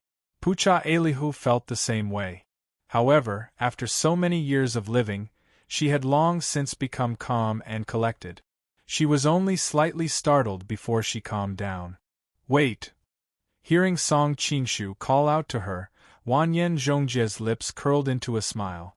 "What, you don't want me to go? You just offended me. I'm not that easy to coax." Song Qingshu's face darkened. "You're thinking too much. Eat this." He extended his hand in front of the two women and opened it to reveal two pills, one red and one yellow. "What are these?" Wanyan Zhongjie's expression changed. She vigilantly stood in front of her mother. "One is called the three-corpse brain pill, and the other is the leopard embryo tendon altering pill." Song Qingshu paused. "You're not from the martial world, so perhaps you haven't heard of them. I can explain them to you. The three-corpse brain pill is a medicine used by the Sun-Moon sex hierarch to control his subordinate. There are 3 types of corpse insects in the pill. Nothing unusual happens after taking it, but during the Duanyang festival every year, if you don't take the antidote in time, the corpse insects will break free. Once they enter the brain, the person who takes the pill will act like a demon. They'll even bite and eat their parents and wives. The leopard embryo tendon altering pill is a miraculous medicine from the Eastern Sea divine dragon sect. It's made from leopard embryos, deer embryos, human placenta, fur seal kidneys, and other rare and nutritious medicinal ingredient. It can strengthen the body for a year, but if the antidote isn't taken at the end of the year, the violent poison will flare up. There was once a fat man and a thin man who didn't take the antidote in time. The fat man was originally short and fat, but within 3 months, his body suddenly grew 3 feet longer and his skin was drenched in blood. The fat man was originally very tall, but he suddenly became shorter. He was originally very thin, but he became unbearably swollen, turning into a big fat man. "Huh!" Before Song Qingshu could finish, Wanyan Zhongjie shouted, "What kind of insidious and disgusting medicine is this? You're not going to make us take it, are you?" "That's right, to prevent you from leaking the news," Song Qingshu replied indifferently. He glanced at the nearby Gubai. "It's fine if it's just me, but this time it's also related to the Gubai and many others. If you betray us, many innocent people will die. Our hatred for Wanyan Liang runs as deep as the sea. Do you think we'll betray you?" Wanyan Zhongjie trembled in anger.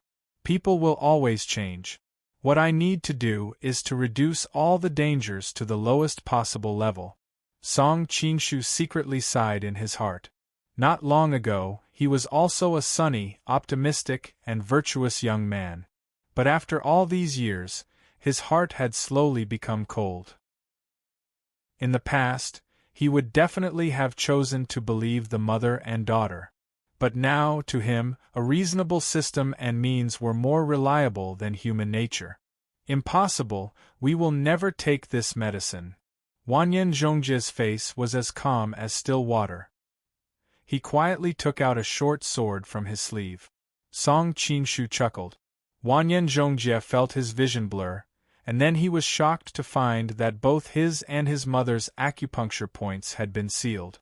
Right now, your only choice is to decide which medicine to take: the 3-corpse brain divine pill or the leopard embryo tendon change pill. Song Qingshu walked in front of them with the 2 kinds of medicine. You can rest assured that after this matter is over, I will give you the antidote. It won't harm you at all. Wanyan Zhongjie gritted his teeth. If we take the medicine, won't we have to listen to you for a while? Oh, you can think of it that way. This was another reason why Song Qingshu had chosen to give them the medicine. After all, their hatred for Wanyan Liang was too deep. If they couldn't control themselves and did something rash, the whole plan would fail. That would be really depressing. That's even worse. Wanyan Zhongjie's small face suddenly turned bright red. We are under the control of your drug. If you covet our mother and daughter, how are we going to resist you? Song Qingshu almost fell over. Oh, although your suggestion is very attractive, I'm not that despicable. Didn't you just say that people's hearts can change? Wanyan Zhongjie mocked. Song Qingshu was momentarily speechless. He couldn't help but fly into a rage out of humiliation. Don't talk nonsense. If you don't choose, I'll give it to you. Wanyan Zhongjie pursed his lips. He knew that he was now a fish on the chopping block. He could only snort. I choose the 3-corpse brain pill. Girls still loved to look beautiful. Even though the corpse bugs were equally scary, Wanyan Zhongjie felt that it was better to just die than to become a short, fat, and ugly woman. Pucha Elihu's face was deathly pale. He made the same choice as his daughter. After feeding them the medicine, Song Qingshu unsealed their acupoints.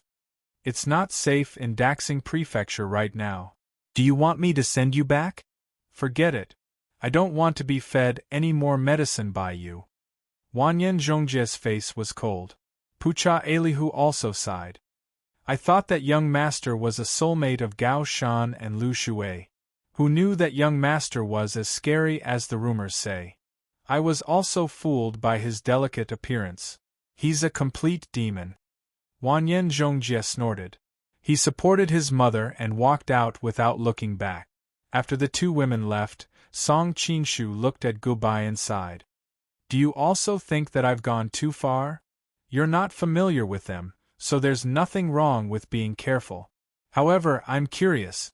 Why didn't you force me to take this medicine? Gubai stared at him with wide, sparkling eyes. Song Qingshu was stunned. Huh? I don't know why, but I've never thought of it that way. Gubai pursed her lips and smiled. All right. Let's not talk about this. Where did you find such a beautiful girl? Is she your lover? Song Qingshu shook his head. My relationship with her is very strange. We're enemies and friends at the same time. For some reason, Gubai secretly sighed in relief when she heard his answer. Then what do you plan to do with her? Her identity is very sensitive.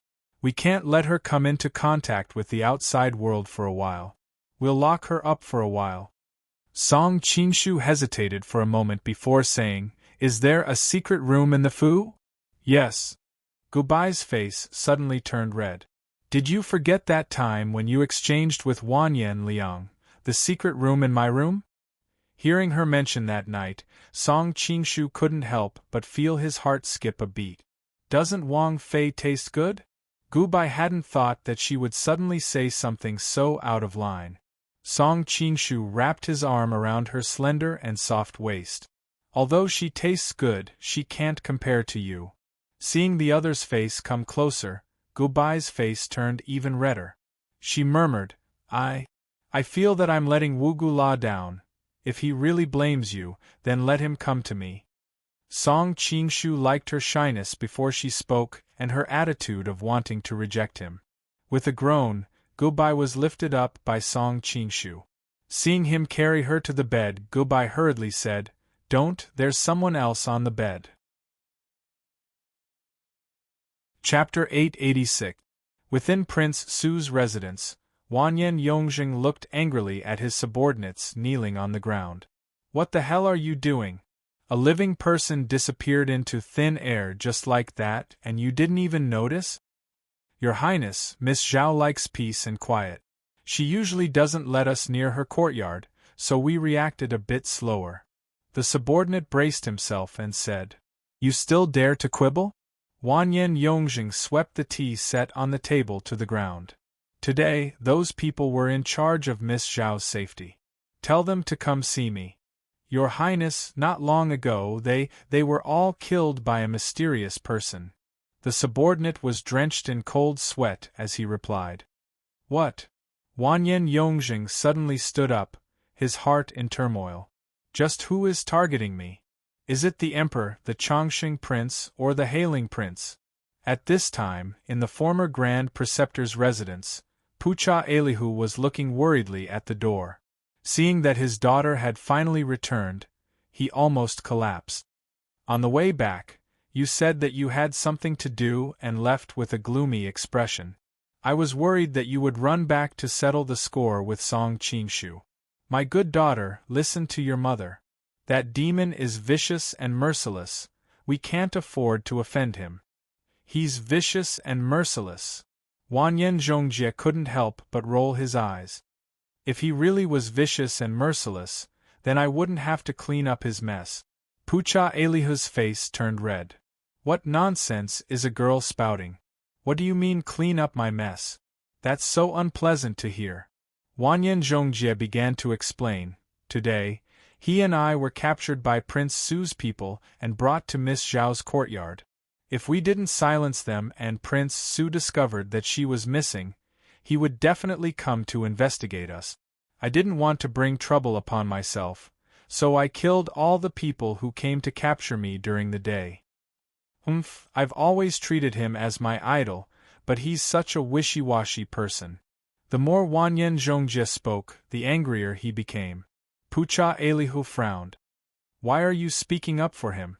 Don't you mind that he forced us to take poison? She shuddered at the thought of the 3 cadaveric insects hiding in her body, even if they were in a dormant state. What's there to worry about? In any case, the poison won't take effect within a year. When the time comes, he'll give us the antidote. If I were him, I'd probably be 10 times more ruthless, Wanyan Zhongjie replied. Then why were you so angry before? Seeing his daughter in high spirits, Pucha Elihu was dumbfounded. I did it for him to see. If we happily took his medicine, he might find other ways to deal with us. Wanyan Zhongjie snorted proudly. Besides, I deliberately acted like that. He will definitely feel guilty and will unknowingly compensate us. You really believe that he will give us the antidote? After all these years of darkness, it could be said that Pucha Elihu would never trust any man again. Don't worry. He looks like a ruthless and ambitious person, but he's actually an extremely soft-hearted person.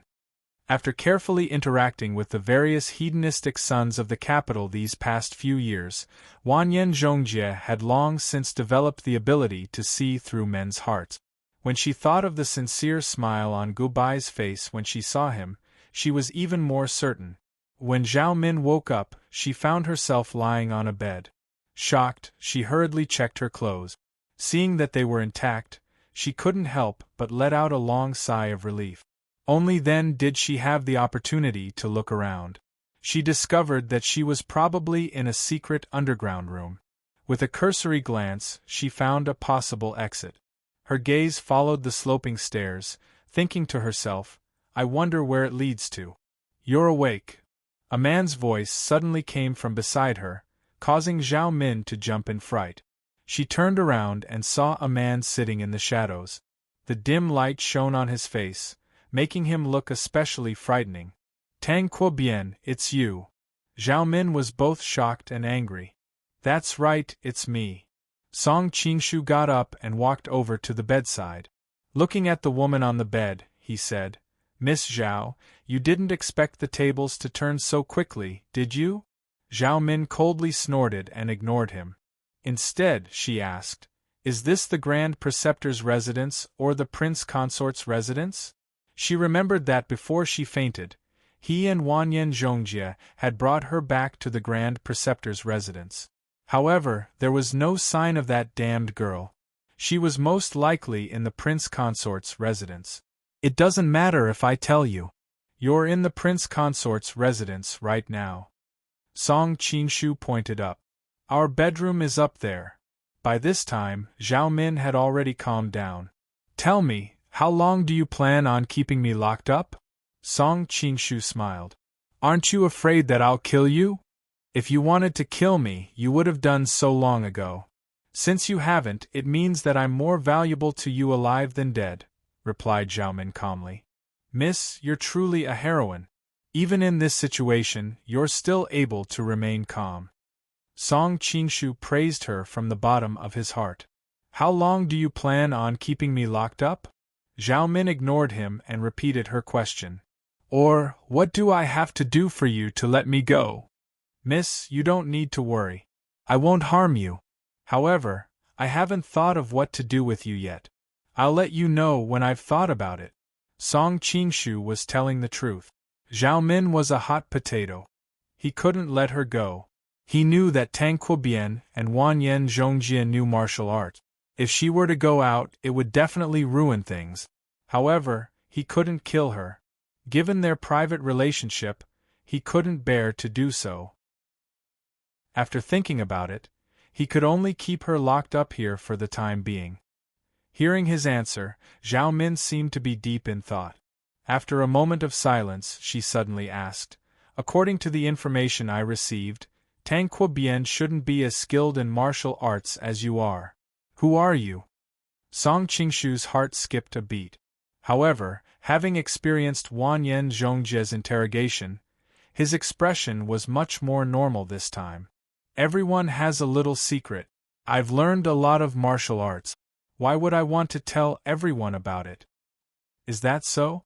Zhao Min looked at him suspiciously. Song Qingshu stood up and said, "Miss Zhao, you can stay here for the time being. I won't disturb your rest any longer." Zhao Min shook her head. "I don't have the temperament to be locked up. Rather than being locked up like this, I'd rather kill myself." As soon as she finished speaking, she raised her hand and chopped down on the top of her head. Song Qingshu was shocked. He didn't expect her to kill herself so easily. Although he felt that it was most likely a trap, he couldn't take the risk. His figure flashed and he appeared in front of her, grabbing her wrist. The corners of Zhao Min's lips curled up slightly. The next moment, the quilt covering her suddenly rose.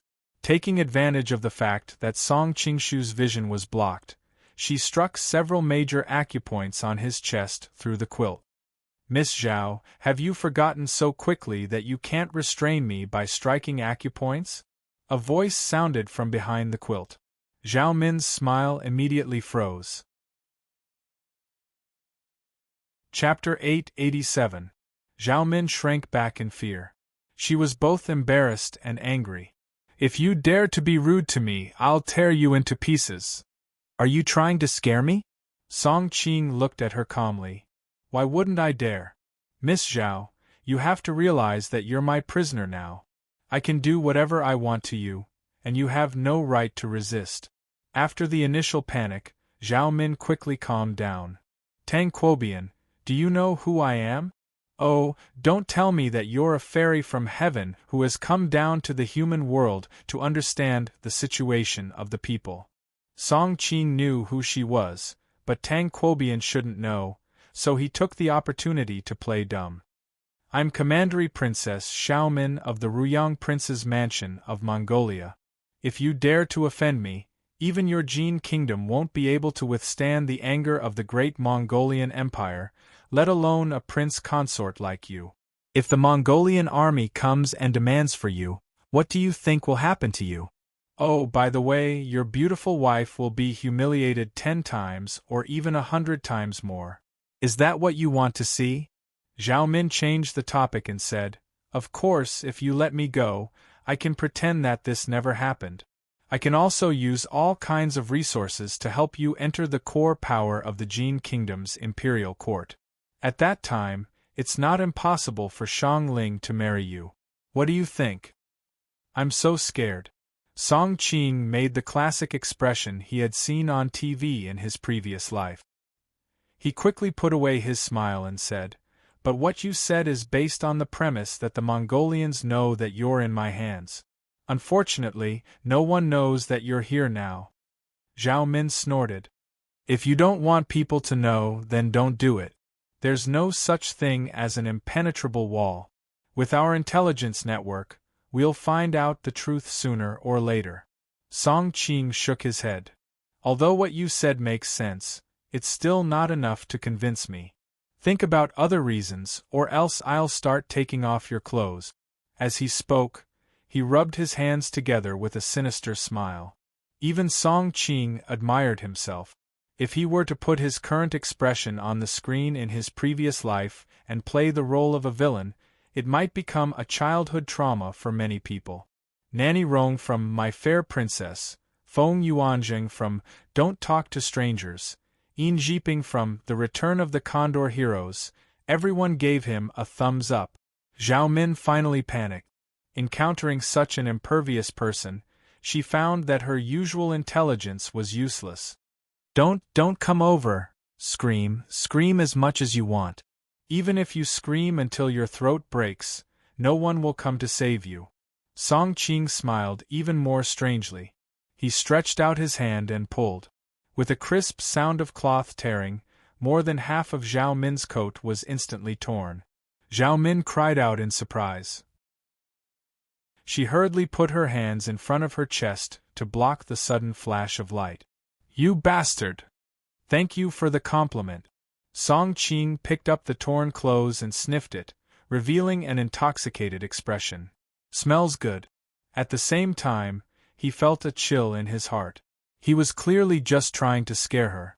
Why did it feel like he was getting more and more into the role? Shameless. Zhao Min was so angry that her whole body was trembling. "If you dare to touch me, my man will not let you go." "Oh!" Song Qing stopped what he was doing and asked with great interest, "Who is your man?" The first person that appeared in Zhao Min's mind was Zhang Wuji. After all, the two of them had an unforgettable love. However, now that Zhang Wuji's soul had become that old monster, Wisdom King, Zhao Min subconsciously did not want to mention him. Then, another name suddenly appeared in her mind. She immediately blurted out, "Golden Snake King Song Qing." Song Qing was stunned. He did not expect to hear his own name. Noticing his reaction, the quick-witted Zhao Min knew there was a chance. She hurriedly added oil to the fire. "My man has the power of ghosts and gods. He knows the art of summoning the wind and the rain. One man and one horse, he defeated the entire Manchurian army. He is also a peerless master. He defeated all the heroes in the world at the Golden Snake meeting. He once broke into the Forbidden City alone and killed many people. Kangxi was terrified. You ask yourself, is the prince consort's mansion more dangerous than the Forbidden City of the Manchurian Qing?" Song Qing could not help but touch his nose. This series of exaggerated words sounded so shameful. However, it seemed to feel quite good. He had originally only intended to scare him. Seeing this, he took advantage of the momentum and stopped what he was doing. He said seriously, "Oh, it turns out that you are the Golden Snake King's woman. The Golden Snake King is wise and valiant, his martial arts are matchless, and his magical power is boundless. He enjoys immortal happiness and longevity. How could I dare to offend his woman? I hope Miss Zhao will forgive me for my offense." Zhao Min was dumbfounded.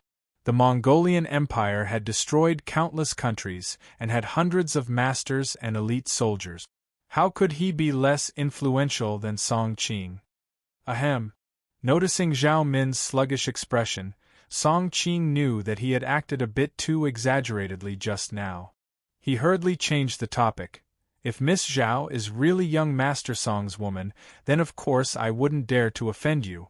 However, even though young Master Song is handsome, elegant, and loved by everyone who sees him, and can even be said to have charmed thousands of girls, I still have to investigate whether Miss is his woman or not. If I find out that Miss is indeed young Master Song's woman, then I will dismount from my horse and send Miss back in a sedan. Oh no, I will send Miss back in a carriage and apologize to Mississippi. But before that, I hope that Miss will stay here and not make things difficult for me. Zhao Min listened to him in a daze.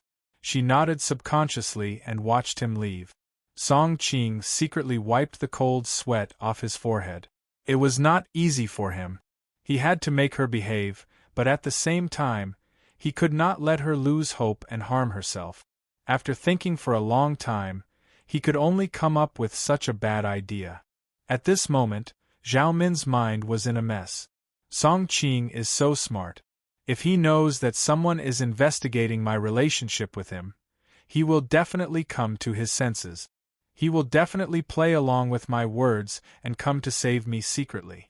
But it is a bit embarrassing to let him know that I have repeatedly pretended to be his woman. Wait, Tang Quobian is a concubine of the Jin Kingdom.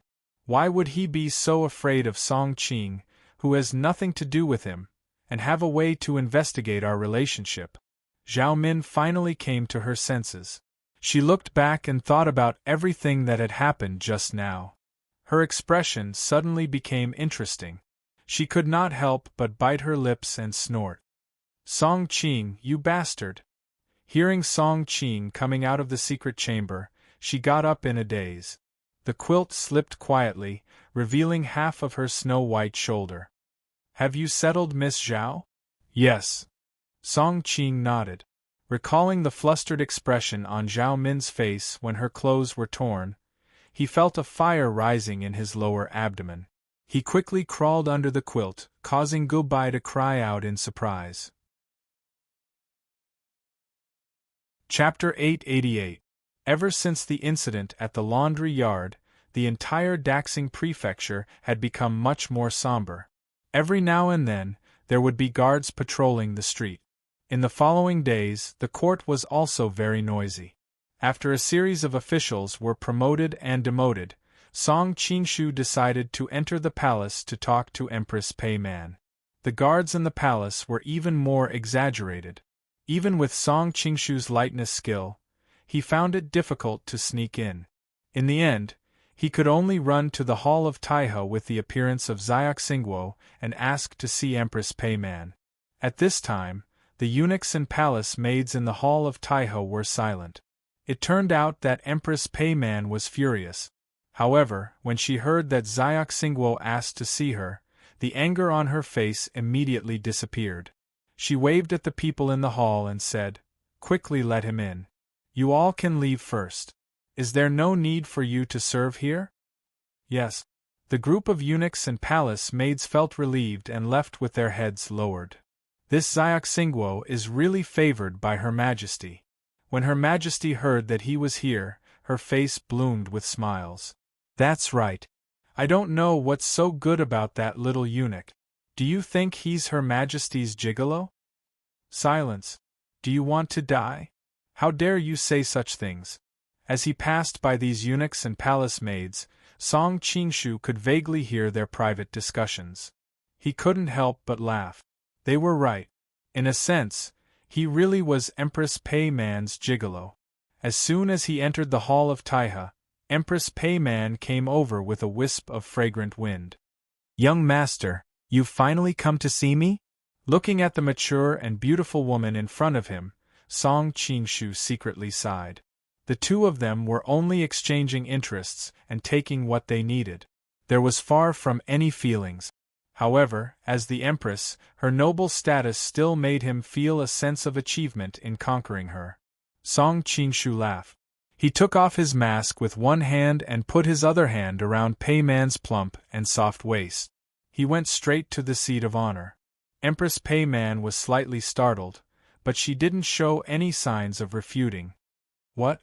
Are you afraid that I'll take advantage of you and leave?" Song Qingshu laughed. How could Gongzi be that kind of person?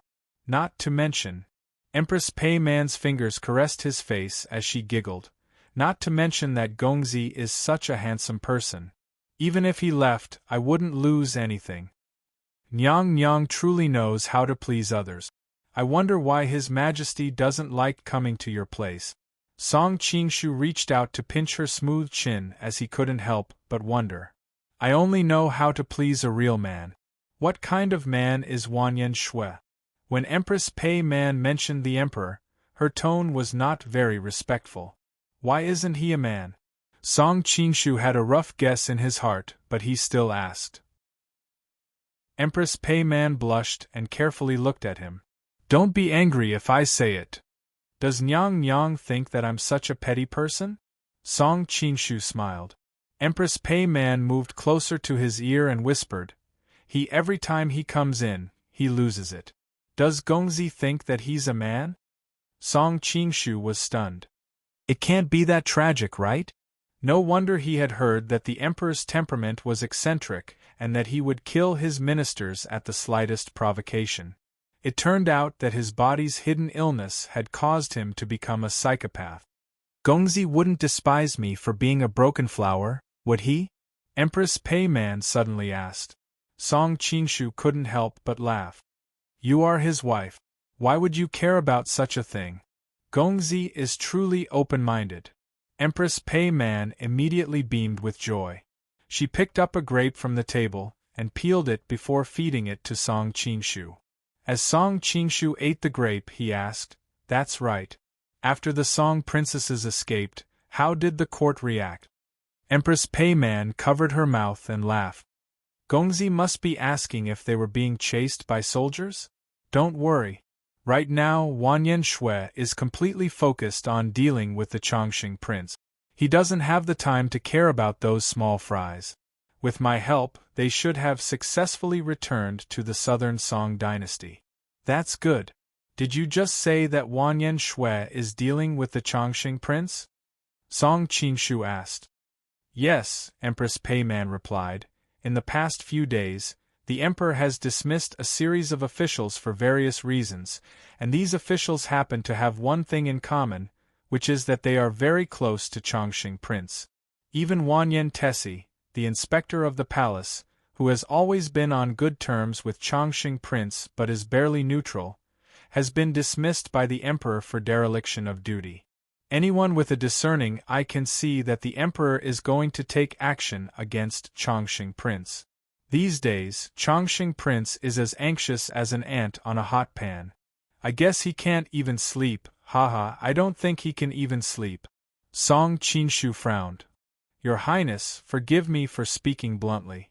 Now that the Prince of Wei is dead, the Chongqing prince is in a precarious situation, and Wanyan Shui's body doesn't seem to be able to hold on much longer. Once he dies and has no heir, the throne will definitely fall into someone else's hands. When that time comes, Your Highness may not be able to become the Empress Dowager. Your Highness's efforts seem to be benefiting others. I killed the Prince of Wei in order to protect myself.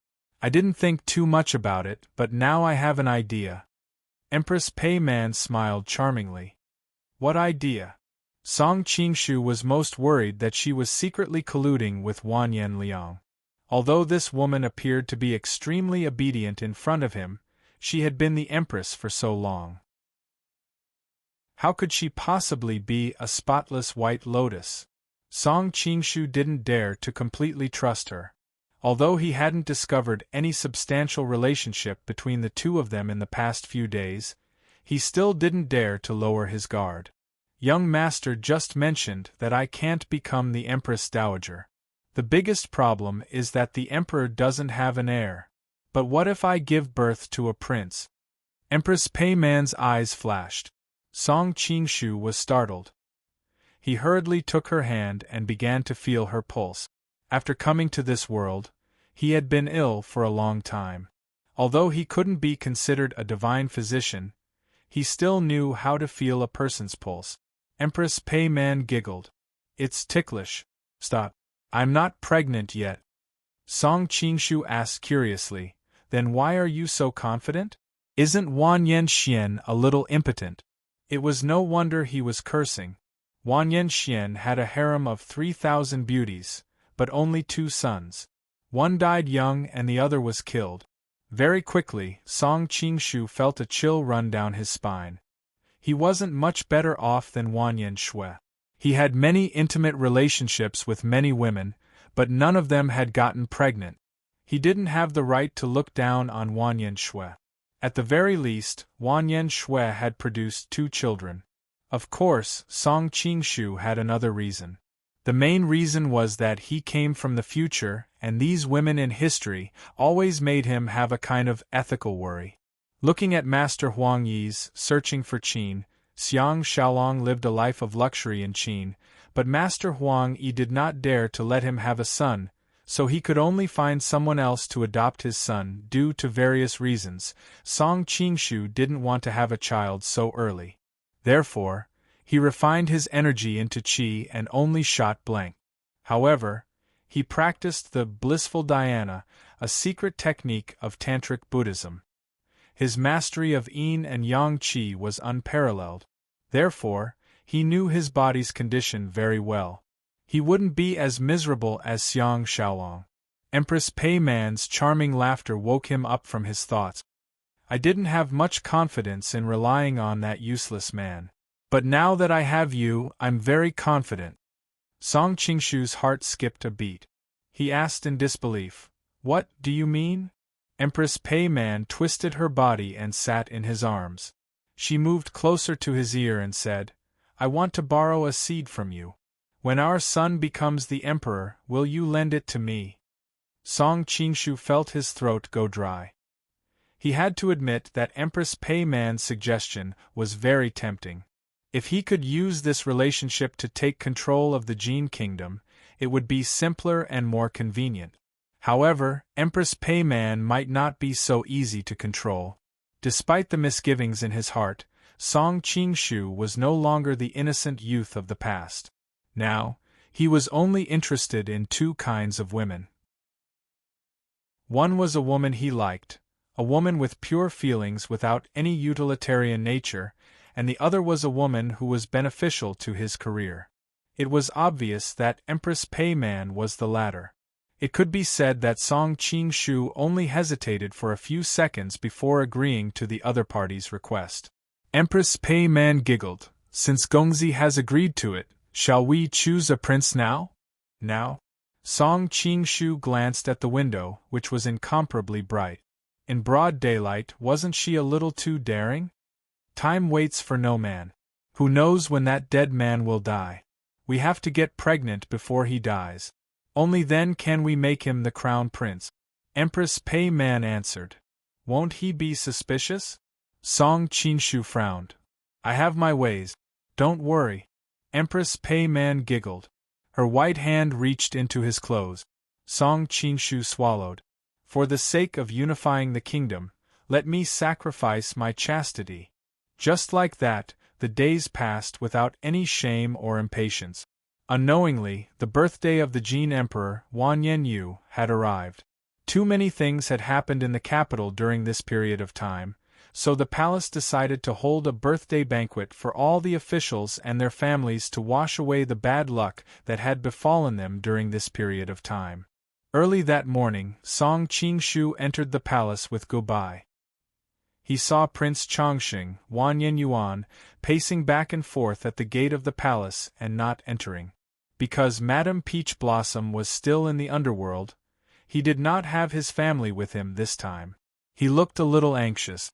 The officials passing by all noticed the abnormality of the court situation recently, so few dared to run over to greet him. Compared with the usual bustling scene, he was a little desolate at the moment. They are all a bunch of snobs. The Chongqing Prince Wan Yuan thought bitterly. Suddenly, his eyes brightened. The person he had been waiting for had arrived. He hurried over.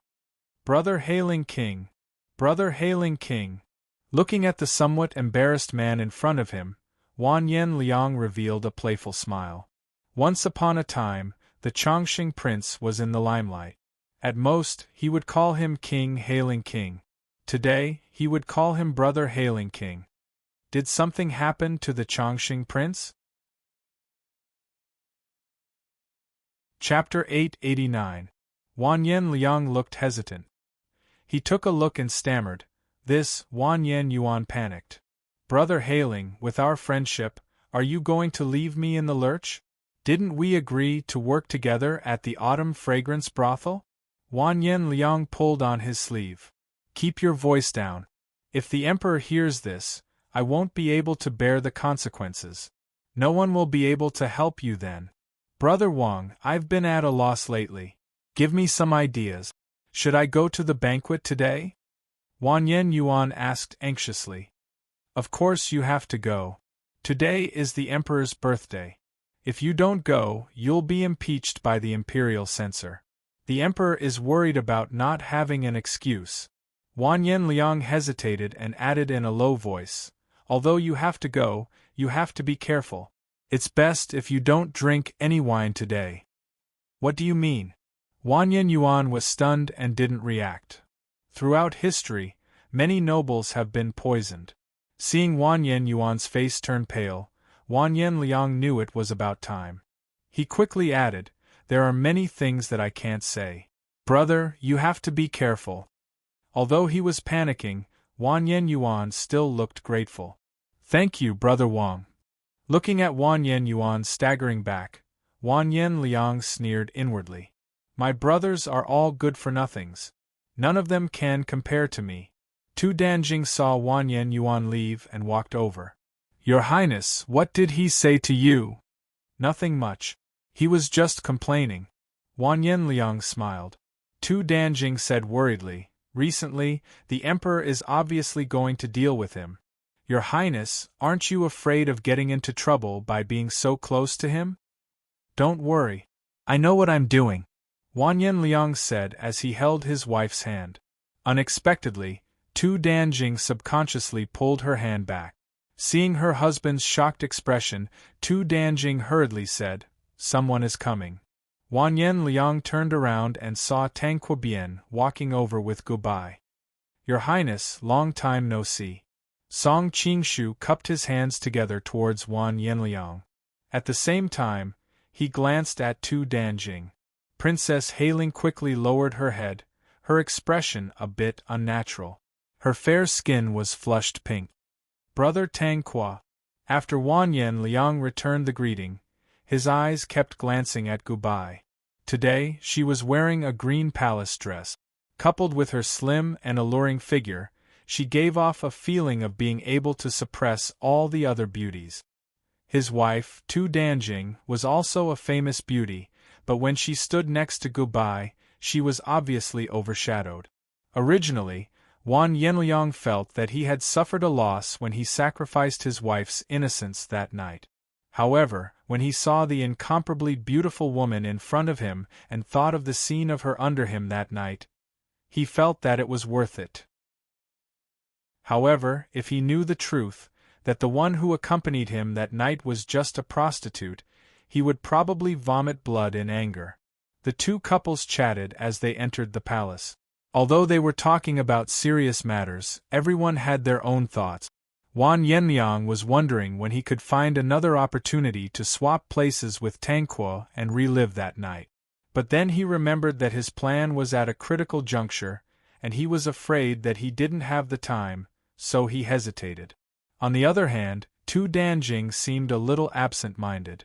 Along the way, she always felt a fiery gaze falling on her, causing her to involuntarily recall the thrilling experience that night.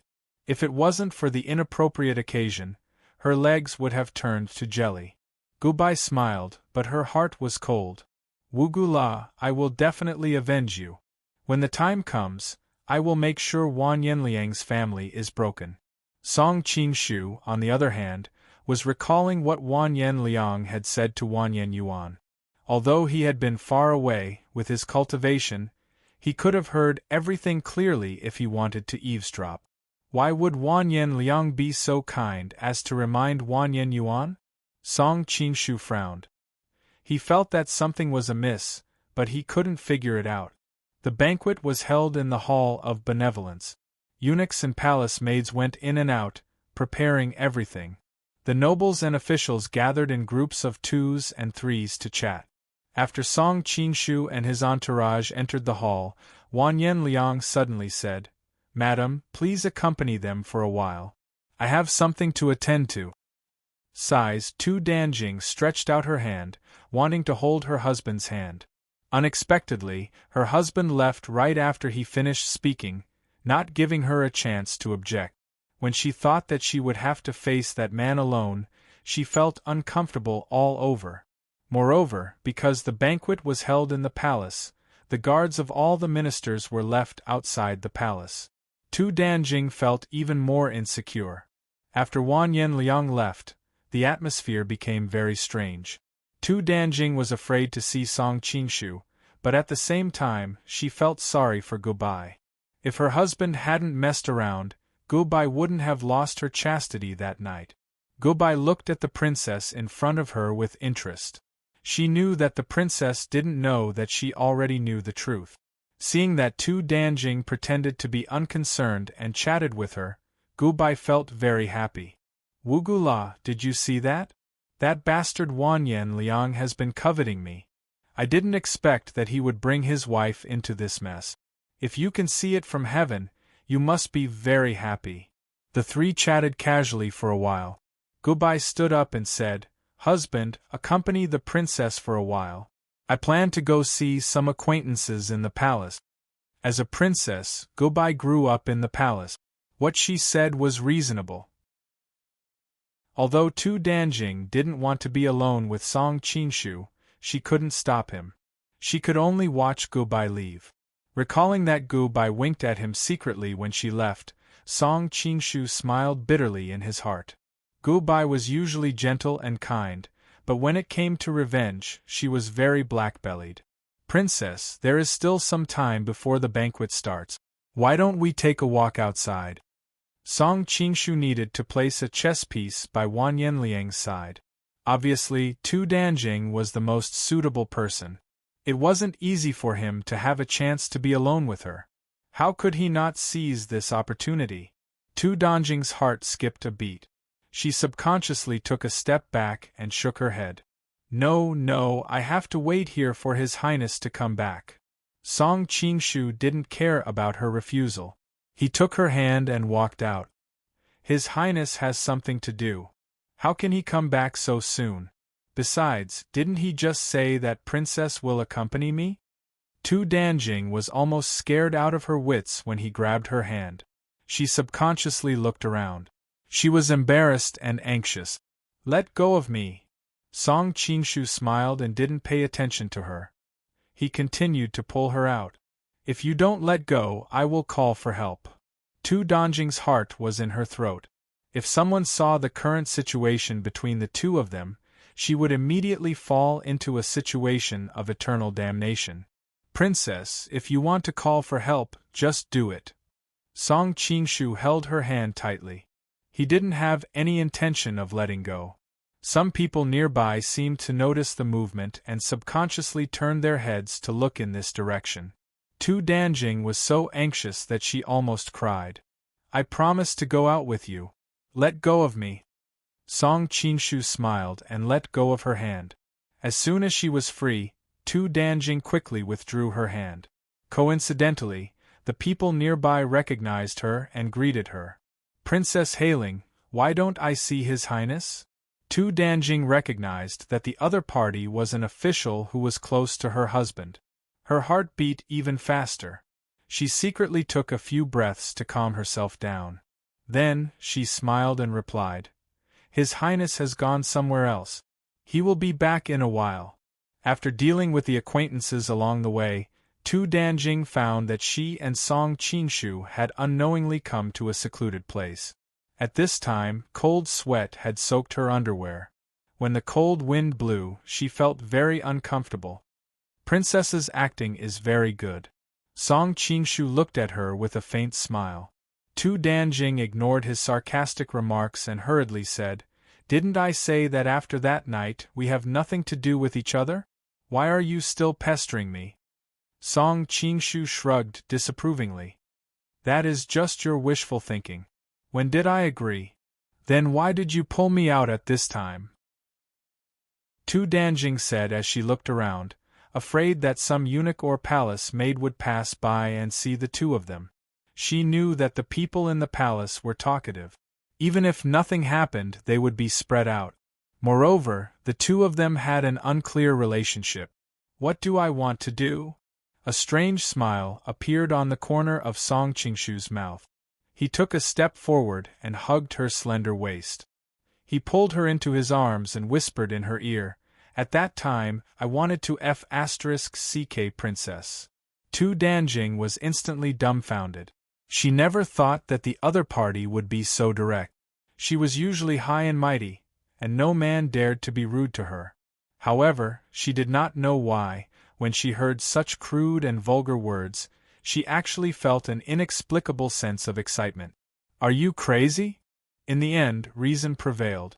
Tu Danjing pushed him away and looked at him in shock. "Of course I'm not crazy," Song Qingshu said as he reached out to pull her. Tu Danjing was embarrassed and angry. "Can't you see where you are? This is the Imperial Palace. If someone saw us, it would be a crime that would result in the execution of 9 generations. It is precisely because of this that it is more exciting." Song Qingshu pulled her into the forest at the side. "Don't worry. No one usually comes here. Quickly let go." Tu Danjing tried to pry his hand away. Unfortunately, after a long time, it was useless. Chapter 890. Tu Danjing pursed her lips and didn't know how to answer. Cooperate? What a joke. In the palace, it was a serious crime to do such a thing with her husband, let alone with another man. However, what the other party said made sense. The longer she delayed, the higher the possibility of being discovered. Furthermore, she didn't know where her husband went.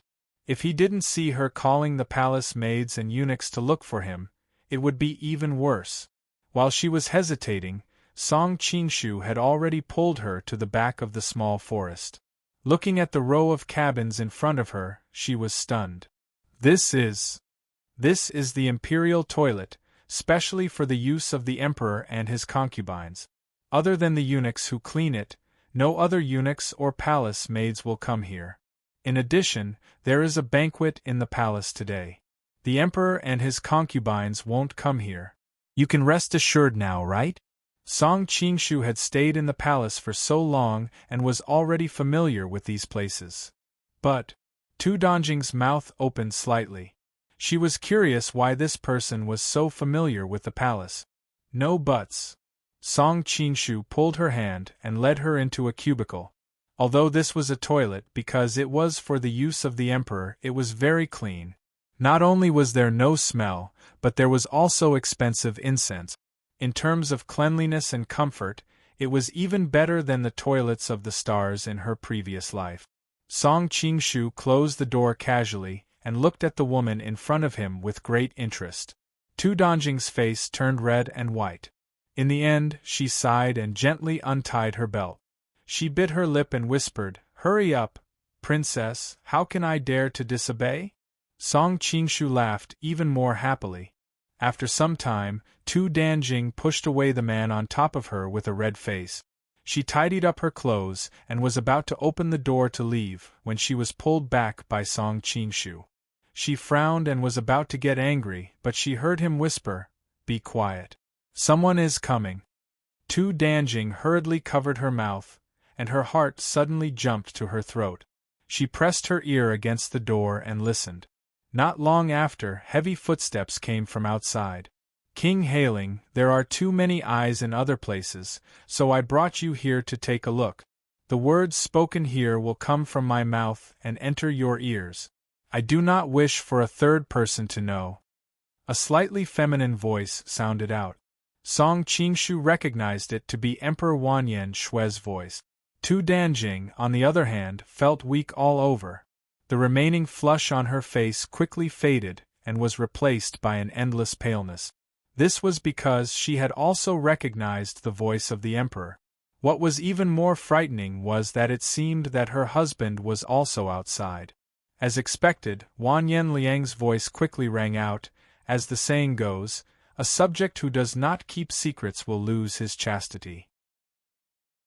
This subject understands this principle. That's good. Wanyan Shui nodded. After a moment of hesitation, he said, Do you think that I have gone too far with Wanyan Yuan? He is my only blood brother. Is it possible that I misunderstood what happened in the laundry yard? Wanyan Liang was startled. He had schemed for so long in order to get rid of the person closest to Wanyan Shui and slowly turn him into a loner. But from the words just now, it seemed that Wanyan Shui was not hopelessly stupid. He had clearly realized that he no longer had an heir. If he also lost his blood brother, then the throne would likely fall into the hands of one of the other branches. Fortunately, I was already prepared, Wanyan Liang calmly replied, reporting to your majesty. In truth, if you want to determine whether or not the Chongqing prince has a guilty conscience, this subject has a simple method. Quickly tell me about it. Although Wanyan Shui had always suspected that the Chongqing prince was the culprit behind the incident in the laundry yard, he had only found some ambiguous evidence. As a result, he couldn't help but feel hesitant. When he heard that there was a simple method to determine the Chongqing prince's true intentions, he was naturally very interested. Wanyan Liang's lips curled into a strange smile. Today is His Majesty's birthday banquet. When the time comes, His Majesty should find a chance to bestow wine to the Chongqing prince. If he drinks it without hesitation, then it proves that he is loyal to His Majesty. If he hesitates, then it proves that he is not so upright and upright.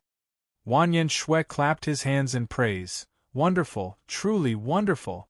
Prince Hailing, you are the reincarnation of Zhuge. As the emperor, he naturally knew of the stories of officials who used poisoned wine to kill their ministers. This time, using wine to trick Wanyan Yuan was truly a wonderful plan. Song Qingshu secretly clicked his tongue. This Wanyan Liang was truly sinister and ruthless. He had just told Wanyan Yuan not to drink wine, but in the blink of an eye, he had the emperor bestow wine to him. Poor Wanyan Yuan. He probably wouldn't even know how he died. In the end, he would still remember the kindness of Wanyan Liang's warning. Song Qingshu was glad that Wanyan Liang was always in the light while he was in the dark. Otherwise, if he was schemed against by Wanyan Liang, who knew what kind of sinister tricks Wanyan Liang would use? The two people outside continued to chat for a while, but there was no more valuable information. Soon, they left one after another. Song Qingshu then discovered that Tu Danjing had already collapsed in his arms like a pile of mud. Princess, look into my eyes. The reason why Song Qingshu was so anxious this time was mainly because he wanted to use the special environment of the palace to completely break the defenses of Tu Danjing's heart. This way, the effects of the soul transfer technique would be twice the result with half the effort. In the end, she was frightened midway. At this time, Tu Danjing's heart was already as fragile as a baby's. He immediately used the soul transfer technique on her. Tu Danjing raised her head. When she saw the two incomparably dark eyes, her eyes also became slack. Song Qingshu took this opportunity to give her an order. Tu Danjing subconsciously muttered, "Yes, master." When Song Qingshu brought Tu Danjing back to the main hall, Wanyan Liang was looking around for his wife. When he saw the two of them returning together, he suddenly felt a little sour in his heart. Tu Danjing was kept in the dark, but he knew very clearly what happened that night. He also didn't know why Tang Quobian brought her out. "Madam, where did you go just now?" Wanyan Liang couldn't help but ask. Tu Danjing smiled slightly and replied softly, "I just casually strolled outside." "I see." Wanyan Liang looked at his wife suspiciously. He didn't know if it was an illusion, but he felt that Tu Danjing's face was 3 times more beautiful than before. However, no matter how rich his imagination was, he wouldn't have thought that his wife was brought out by Song Qingshu to eat fast food. Chapter 891. Where did you bring Tu Danjing to? After taking a seat, Gubai intimately approached Song Qing's side and asked a question that was completely different. Everyone, please search for the complete story. What do you think? Song Qing picked up a glass of wine from the table and drank it. He had been busy the whole day and was a little thirsty. Gubai looked at the blushing Tu Danjing and could not help but spit. Pei, doing that dirty thing again. Song Qing smiled and put his arms around her. Jealous? He asked. If you don't like it, I won't look for her any more. Gubai blushed. We are not real husband and wife. Why should I be jealous of what you did? This is obviously a jealous tone. Song Qing laughed. If that's the case, I won't look for Tu Danjing anymore. Don't. Gubai hurriedly grabbed his hand. Did you forget that you promised to help me get revenge? If you look for Tu Danjing, not only will I not be jealous, I will be very happy. You really aren't jealous at all? Song Qing immediately showed a disappointed expression. It seems that in your heart, I am just a tool for revenge. It's not like that. Gubai hurriedly explained. Actually, I feel a little uncomfortable. As she said this, her face became slightly red. Song Qing laughed and hugged her. He bit her ear and said something, which made Gubai respond to him with her fists in embarrassment. On the other side, Wanyan Liang saw Gubai's angry expression and thought of that night when she sang under him. He suddenly felt a fire in his lower abdomen. What a woman! Song Qing keenly noticed the look in his eyes and sneered, but his attention was not on Wanyan Liang.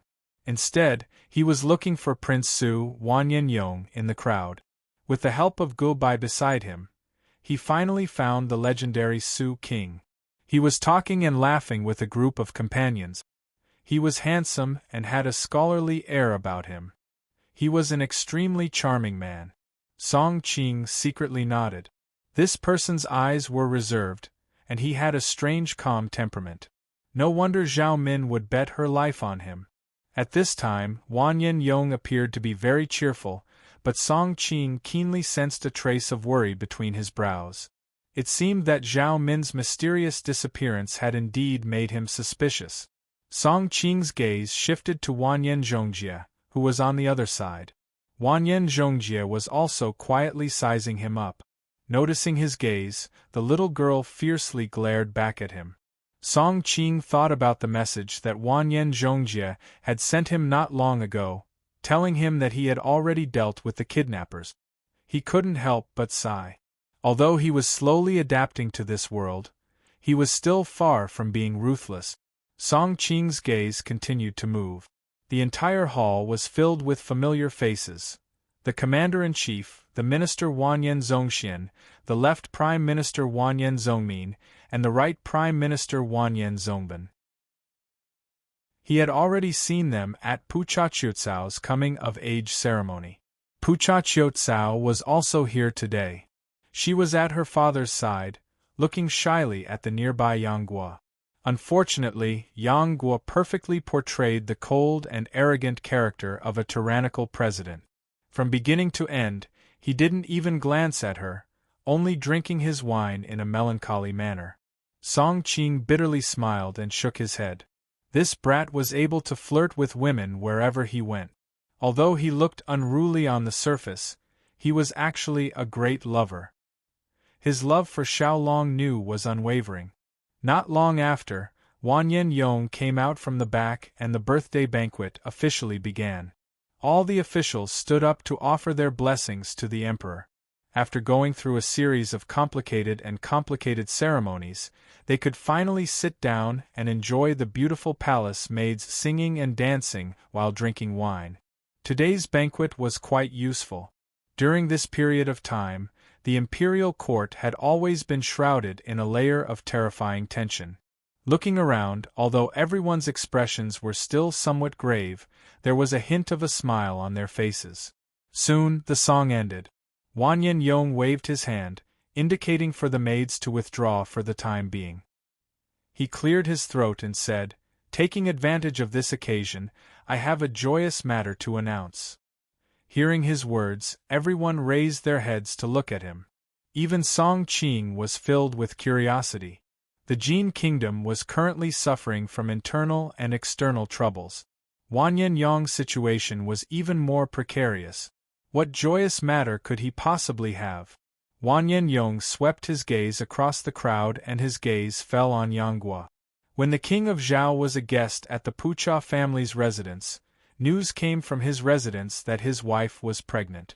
Overjoyed, he immediately arranged a marriage with the Pucha family.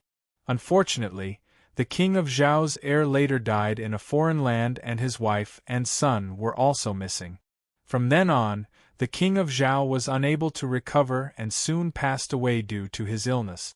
Fortunately, the heavens are merciful. Not long ago, the king of Zhao's grandson, Bingda, was able to acknowledge his ancestors and return to his family. I have decided to fulfill the king of Zhao's dying wish, and personally officiate the wedding between Bingda and Qiucao. Pucha Qiucao's face was already red with embarrassment and she hid her face in her mother's bosom. Beside her, her father, Pucha Ahut, hurriedly stood up to express his gratitude. "Thank you, your majesty." He was a man of his word. Although the king of Zhao's lineage had declined, he still remembered the engagement of the past. It was just that he could not stand the incessant persuasion of his family. In addition, he had heard that Yang Guo had lost an arm and was now a cripple. He had some misgivings until he saw Yang Guo at his daughter's coming-of-age ceremony. He was indeed a man of striking appearance and was extremely capable. As a result, all his misgivings were gone. In order to quell the doubts within his family, he had specially requested the emperor to bestow a marriage. The Pucha family had always been close to the royal family. In addition, Wan Yong had previously received the king of Zhao's Wan Honglia's kindness. Wan Yong had readily agreed to such an easy task. He had specially chosen a day like today to add to the good fortune. Song Qing had a strange expression on his face, thinking that there was going to be a good show to watch. Yang Guo had already stood up and bowed deeply to Pucha Ahut. He said, "Uncle's love for me is something that I cannot repay with my life. But I am of inferior character and am definitely not a match for your precious daughter." Pucha Ahut's expression changed slightly. Wan Yong had thought that the Pucha family would not mind Yang Guo's current decline. Pucha Qiucao was a first-rate talent in terms of character and appearance, so he thought that Yang Guo would be extremely happy. Who would have thought that Yang Guo would flatly refuse? He could not help but be startled. But then he remembered that Yang Guo must be young and shy, making excuses. He laughed and said, "Bingda, you and I are not strangers. This is an important matter of marriage, there is no need to be shy." According to seniority, Yang Guo was his cousin and indeed not an outsider. Yang Guo bowed again and said, "The Emperor and Uncle Pucha have treated me with great kindness. If you have any requests, Yang Guo will go through water and tread on fire without hesitation. But regarding marriage, I really do not dare to comply." With this, everyone's expressions changed. Wan Shui's face darkened. He had personally offered his hand in marriage, but he had been publicly rejected. Wan Shui's face darkened to the point where it looked like it was about to drip water. Wan Liang groaned inwardly. He had gone to great lengths to bring Yang Guo back, and had also spent a great deal of effort to help him take the position of an official. Firstly, he wanted to win over the king of Zhao's faction. Secondly, he wanted to use Yang Guo's power to help him deal with Wan Zongxian. Who would have thought that just as he was about to reap the fruits of his labor, this would happen? "Bingda, Miss Qiucao is as beautiful as a flower and has a good temperament. You were betrothed before you were born. Why would you refuse this marriage? Do you have any difficulties?" Wan Liang hurriedly tried to smooth things over. He had to quickly calm things down before the emperor became angry. Otherwise, his previous investment in Yang Guo would have been wasted. Yang Guo looked apologetically at Pucha Qiucao and said, "Miss Qiucao is naturally very good, but I already have a wife. I will have to reject her good intentions." Wan Liang was shocked and asked hoarsely, "You're already married?" He had asked this question before, but he had no idea that Yang Guo was married. Yang Guo hesitated for a while and shook his head. Not yet, but Long and I love each other and have already decided to marry each other. If you're not married, then it's fine. Wanyan Liang let out a long sigh. You can marry Miss Qiucao first and then marry Long. With Qiucao's temperament and your current status, I'm sure she won't mind if you take a concubine. Pucha Qiucao pursed her lips and didn't say anything, but Yang Guo shook his head resolutely. Long treats me wholeheartedly, so I will naturally treat her wholeheartedly. In this life, I will not marry anyone but Long. Even Wan Yanliang's expression changed when he heard this. He cursed in his heart and wanted to slap him, but he didn't dare show it. Seeing that a storm was brewing in the hall, Gubai stood up and said, Imperial brother, Qiucao is still young. Why are you in such a hurry to get married? Today is my imperial brother's birthday banquet. Let's put aside our private affairs for now. Once she spoke, the others all agreed. Wanyan Yu took advantage of the situation and grunted in agreement. However, everyone could see that his expression was dark and gloomy. After this small interlude, the joyous atmosphere in the hall was swept away. Everyone carefully observed Wanyan Yu's expression, afraid that they would accidentally provoke him and cause trouble. Wanyan Rue, who was sitting on the dragon throne, could see the expressions on the faces of the people below and felt even more frustrated. Coincidentally, he saw Wanyan Yuan, who was sitting at the head of the table, and couldn't help but think of Wanyan Yuan's idea. He said, Chongqing Prince, I have seen everything you have done for the Jin Kingdom over the years. I would like to take this opportunity to thank you. Servants, bestow wine. Wanyan Yuan's eyes narrowed. What he feared had come true. He remembered Wan Yanliang's words and had not touched a single drop of wine since the beginning of the banquet. Even when everyone toasted him, he only put the wine cup to his lips and pretended to drink. Could it be that Wanyan Yu had discovered his actions and was worried that he wouldn't drink, so he decided to personally bestow wine and force him to drink? Chapter 892. Wanyan Yuan's hands trembled as he lifted the wine cup. His movements were extremely slow, as if the wine cup in his hand was extremely heavy. Just as it was about to reach his mouth, it stopped and his face revealed a look of struggle. Soon, everyone else in the hall realized that something was wrong and looked at him in surprise. Some of the more observant people even began to speculate that there was something wrong with the wine. For a moment, the atmosphere in the hall became extremely strange. Seeing that Wanyan Yuan didn't drink, Wanyan Shui's anger rose again. He coldly snorted, Why doesn't Chongqing Prince drink? Wanyan Yuan's expression made it seem as if he had made a great decision. He placed the wine cup on the table and replied, Reporting to Imperial Brother, I have been feeling unwell recently. The physician has instructed me to refrain from drinking. I hope Imperial Brother will forgive me. Unwell?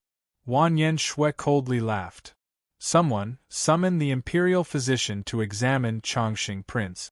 Let's see what illness he has. Wanyan Yuan broke out in a cold sweat and hurriedly said, I have been suffering from insomnia and night sweats and nightmares. The physician has instructed me to rest well and refrain from drinking. There is no need to trouble the Imperial physician. After all, he had been in a high position for a long time and wasn't a complete coward. In the nick of time, he had come up with a plausible excuse. Even if the Imperial physician arrived later, he wouldn't be afraid. As long as he insisted that there was something wrong with his brain, even the most brilliant Imperial physician wouldn't be able to tell if he was lying or not. Is that so? Wanyan Shui didn't comment and quietly sized him up.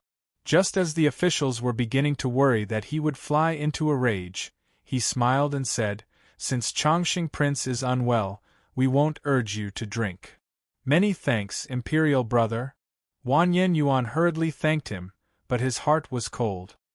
He knew his elder brother too well. The happier he smiled, the more murderous he was. The banquet continued, But after Yang Guo's refusal to marry and Wanyan Yuan's refusal to drink, the officials had a strange look in their eyes.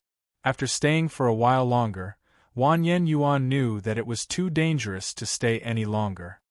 He had been able to deal with the poisoned wine, but if the emperor made another move, he might not be so lucky. The more he thought about it, the more frightened he became. Very quickly, he used the excuse of going out to pay his respects and left. Wanyan Shui narrowed his eyes, but didn't say anything. He waved his hand, indicating that he should leave quickly. After Wanyan Yuan left, there was a brief silence in the hall until a eunuch hurriedly ran in to report. "Your Majesty," Chongqing Prince said. "What did you say?" Wanyan Rui furrowed his brows. This servant doesn't dare to say." The eunuch was sweating profusely, and his entire body was shaking like a sieve. "Bastard! I told you to speak." Wanyan Ju slammed his palm down on the dragon throne. "If you keep stuttering, do you believe that we won't skin you alive?" Chongqing Prince said that he wasn't feeling well, so he excused himself and has already left the palace. The eunuch's words caused an uproar in the hall. Not to mention that today was the emperor's birthday. Even on a normal day, an official entering the palace to see the emperor was not allowed to leave without the emperor's permission. Chongqing Prince's actions were tantamount to openly despising the throne and completely breaking off all pretense of cordiality with the emperor. Clang! Wanyan Rui threw all the wine jugs and blankets on the table to the ground. "Come on! Who's going to catch this bastard for me?"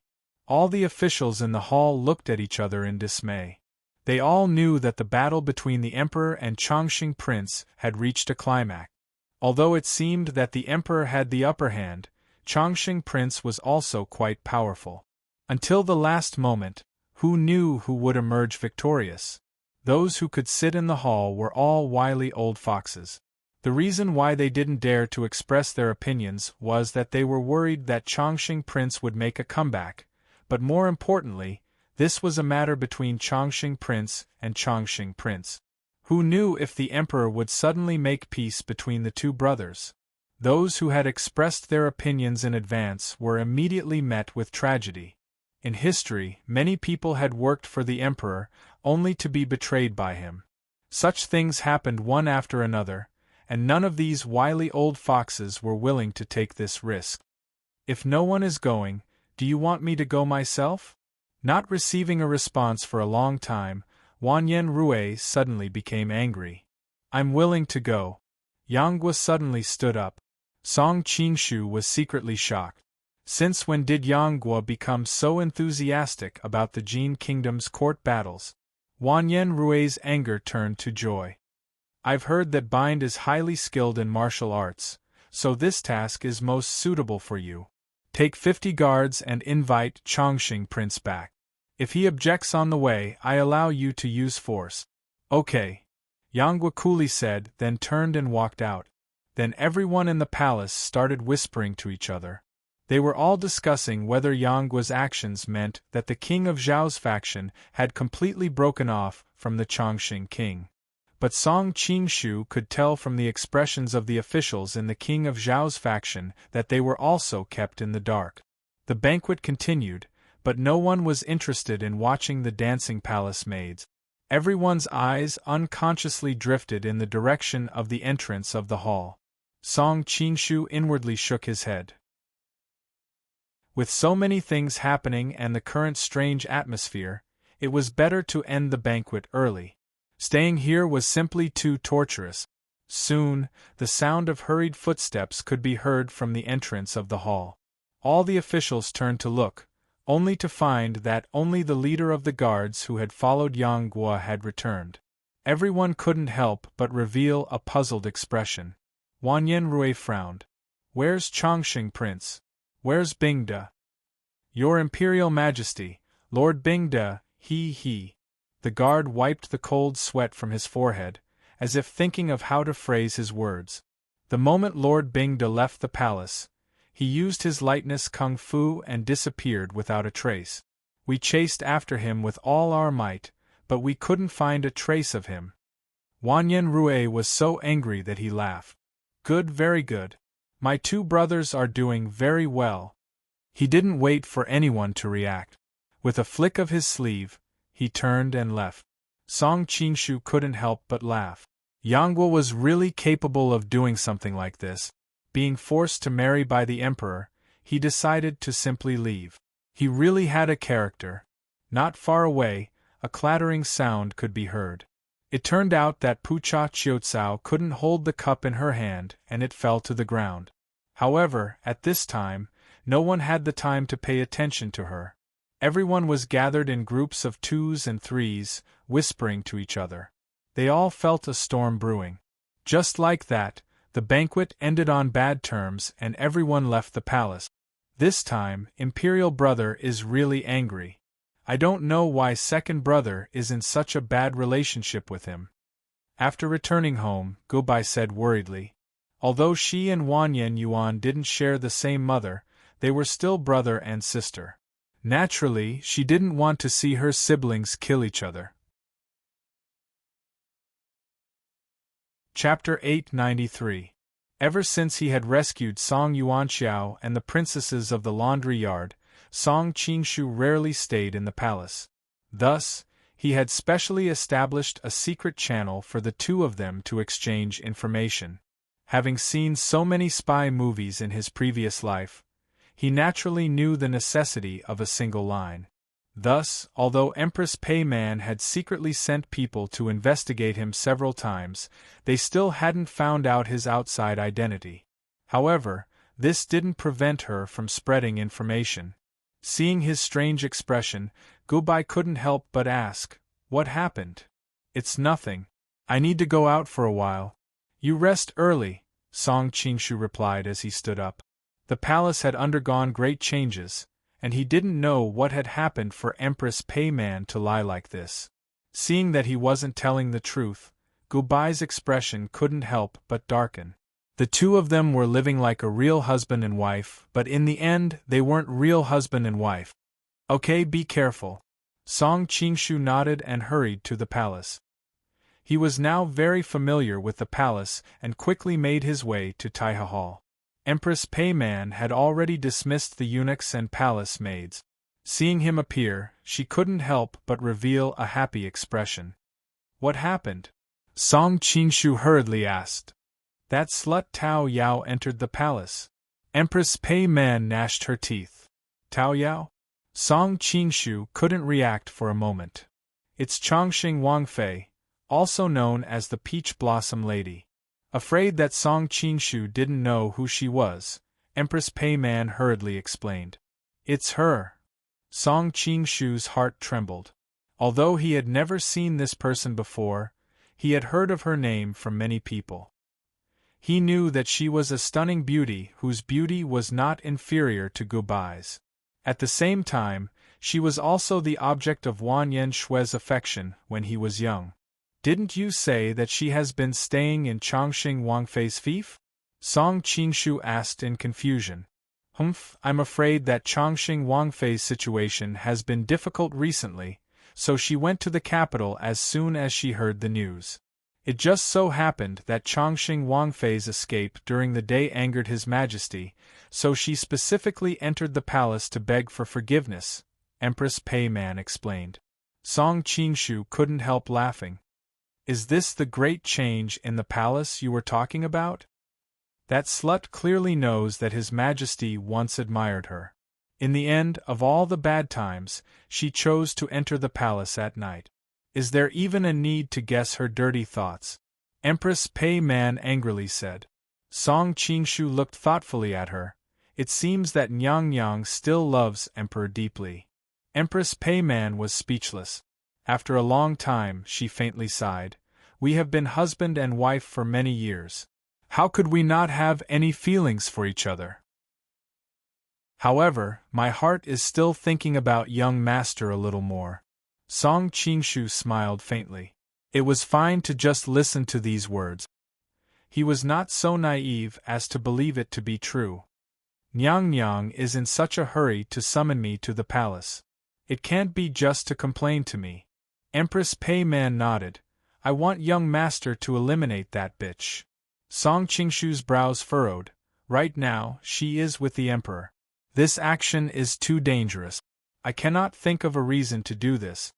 Empress Pei Man shook her head and hurriedly said, I am not doing this purely out of selfishness. His Majesty has always admired that bitch. If he is bewitched by that bitch and lets Chongqing Wang go this time, then wouldn't our plan fail at the last step? In the future, when the emperor dies, the throne will fall into Chongqing Wang's hands and that bitch will be the future empress. How can I swallow this? A woman burning with jealousy was truly terrifying. Song Qingshu shrugged his shoulders. All right, I'll go over there to gather information and see if I can ruin their good deed. The reason he agreed was because Empress Pei Man was an important ally of his. It was rare for her to ask him to do something, so if he refused too quickly, it would be too hurtful. Of course, becoming a knife in her hand was not something he wanted to see, so he only agreed to ruin the good deed between the two of them, not to kill someone for her. Many thanks, young master, but you must be careful. Deshingguo's martial arts skills are quite high, Empress Pei Man reminded him. I know what I'm doing.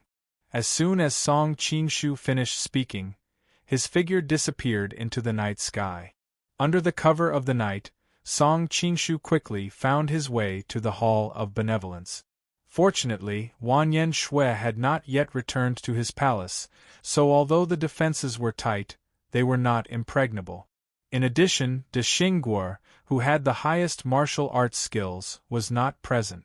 With Song Qingshu's superb lightness skills, it was not difficult for him to sneak in. Not long after he entered the palace, he heard the conversation between Wanyan Shui and Deshingguo. Where is Madame Peachblossom? Your servant has already ordered the palace maids to take her to bathe and change her clothes. In addition, His Majesty has chosen to meet her in his palace. The hint is clear enough. If Madame Peachblossom is still willing to come, His Majesty will naturally get what he wants. Hee hee, you dog of a servant. You clearly don't have that thing anymore, yet you still know so much about this matter. I have to share His Majesty's worries even if I don't understand it. Ha ha ha ha, well done. We will reward you well tomorrow. In a moment, wait outside the door. Without our permission, you are not allowed to come in, so as not to disturb her. Your servant understands. When he heard Wanyan Shui enter, Song Qingshu pushed off the ground with the tip of his foot and silently hid himself on the beam. I have really become a professional gentleman on the beam. Song Qingshu was bored to death from hiding and couldn't help but laugh at himself. He saw Wanyan Shui rummaging through the drawers and cabinet. After a long time, he finally found a red pill and secretly hid it on his body. Song Qingshu glanced at it and recognized that it must be some kind of aphrodisiac.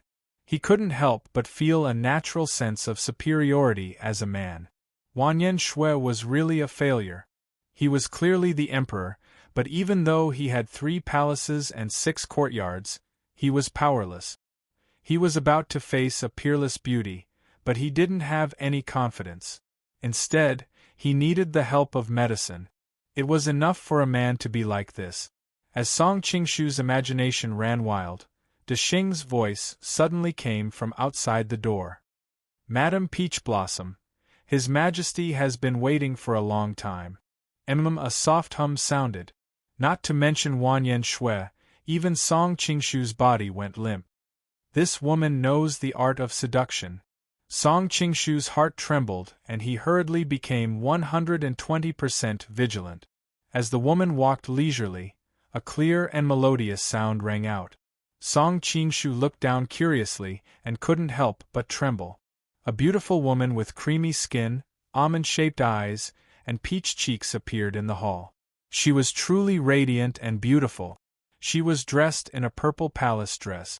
Just by standing there casually, the hall was immediately filled with light. The woman walked closer and closer. Later, from Song Qingshu's point of view, he could only see her graceful back. Her long hair fluttered in the wind and the skin on the back of her neck was as white as jade. Song Qingshu couldn't help but sigh. Although this woman was middle-aged, her beauty was not inferior to Zhao Min, Zhou Zhiruo, and the others. However, what surprised him even more was that this woman's face was already white enough, but the skin on the back of her neck was even whiter. If he wasn't proficient in the art of disguise, he wouldn't have noticed the subtle difference. Thinking of this, Song Qingshu was suddenly shocked.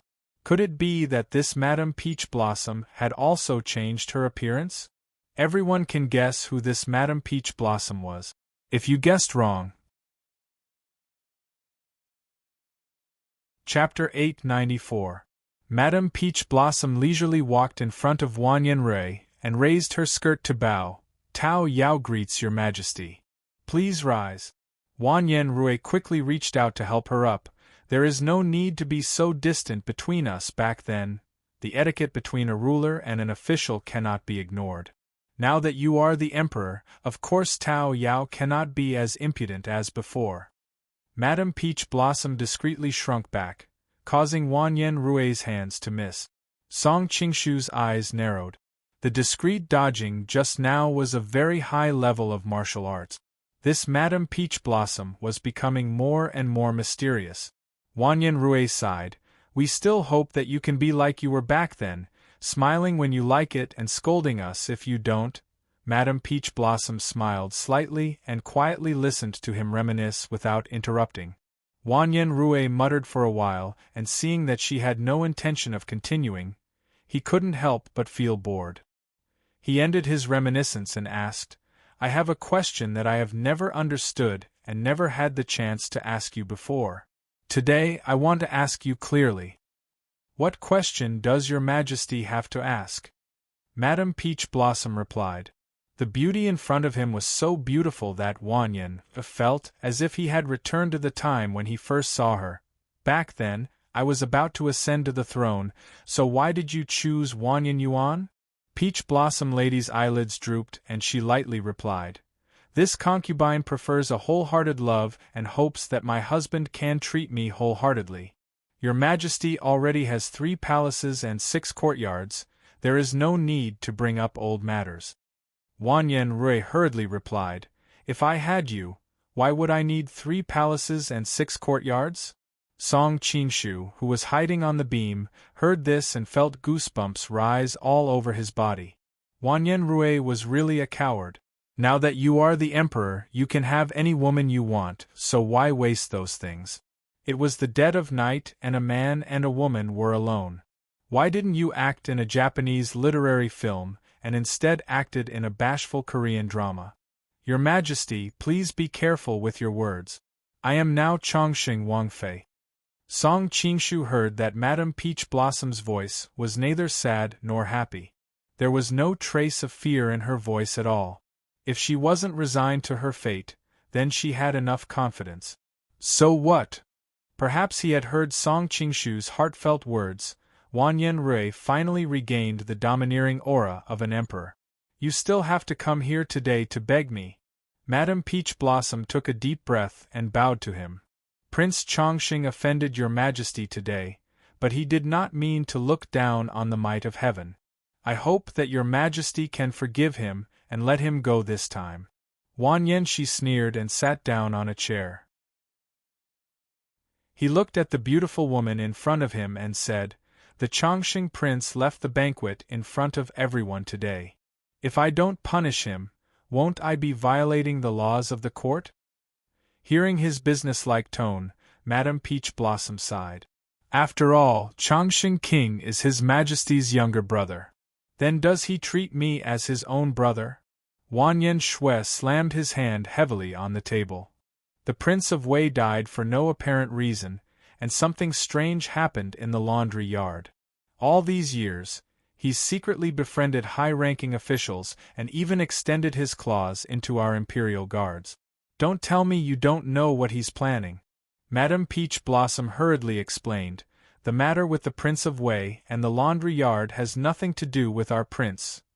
Hearing her mention our prince, Wan Yanshui became even more furious. He interrupted her and said, That's enough. You don't have to. I'm not afraid to tell you the truth. I've already drafted an imperial edict to imprison Prince Chongqing in the imperial clan court for life. Madame Peach Blossom's expression changed slightly and she hurriedly knelt on the ground.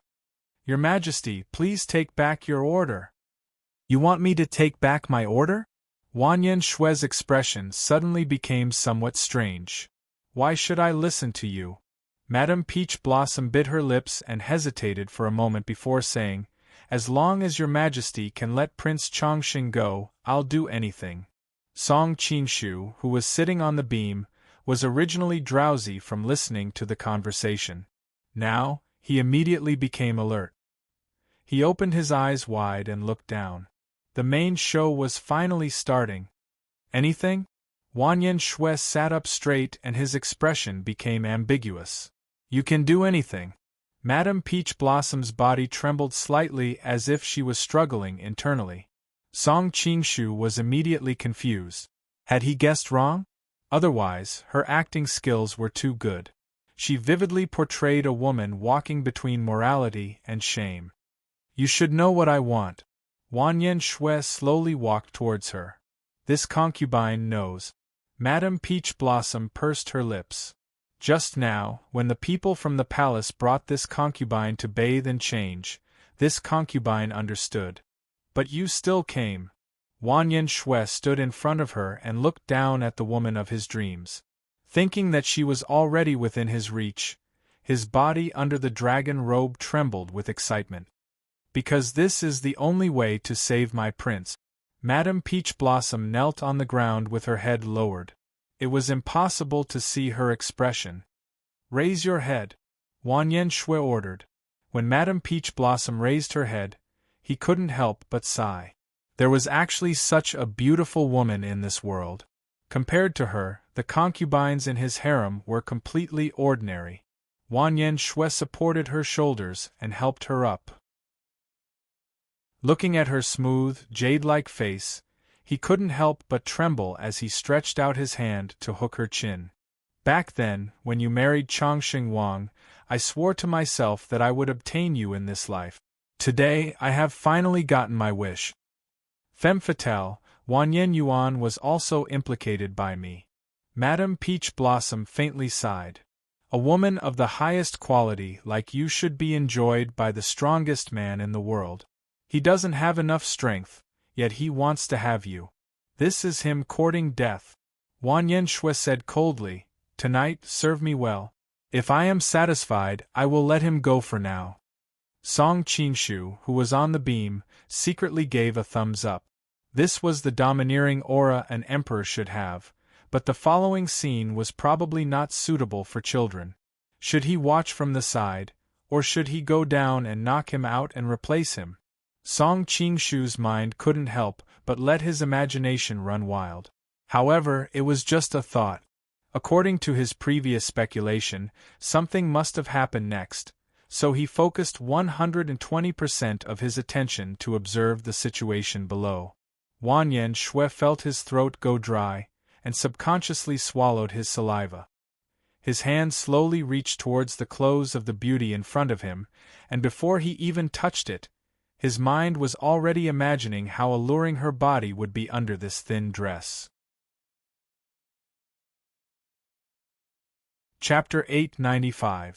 Song Qingshu felt a chill run down his spine as he thought to himself that the women of this world were truly terrifying.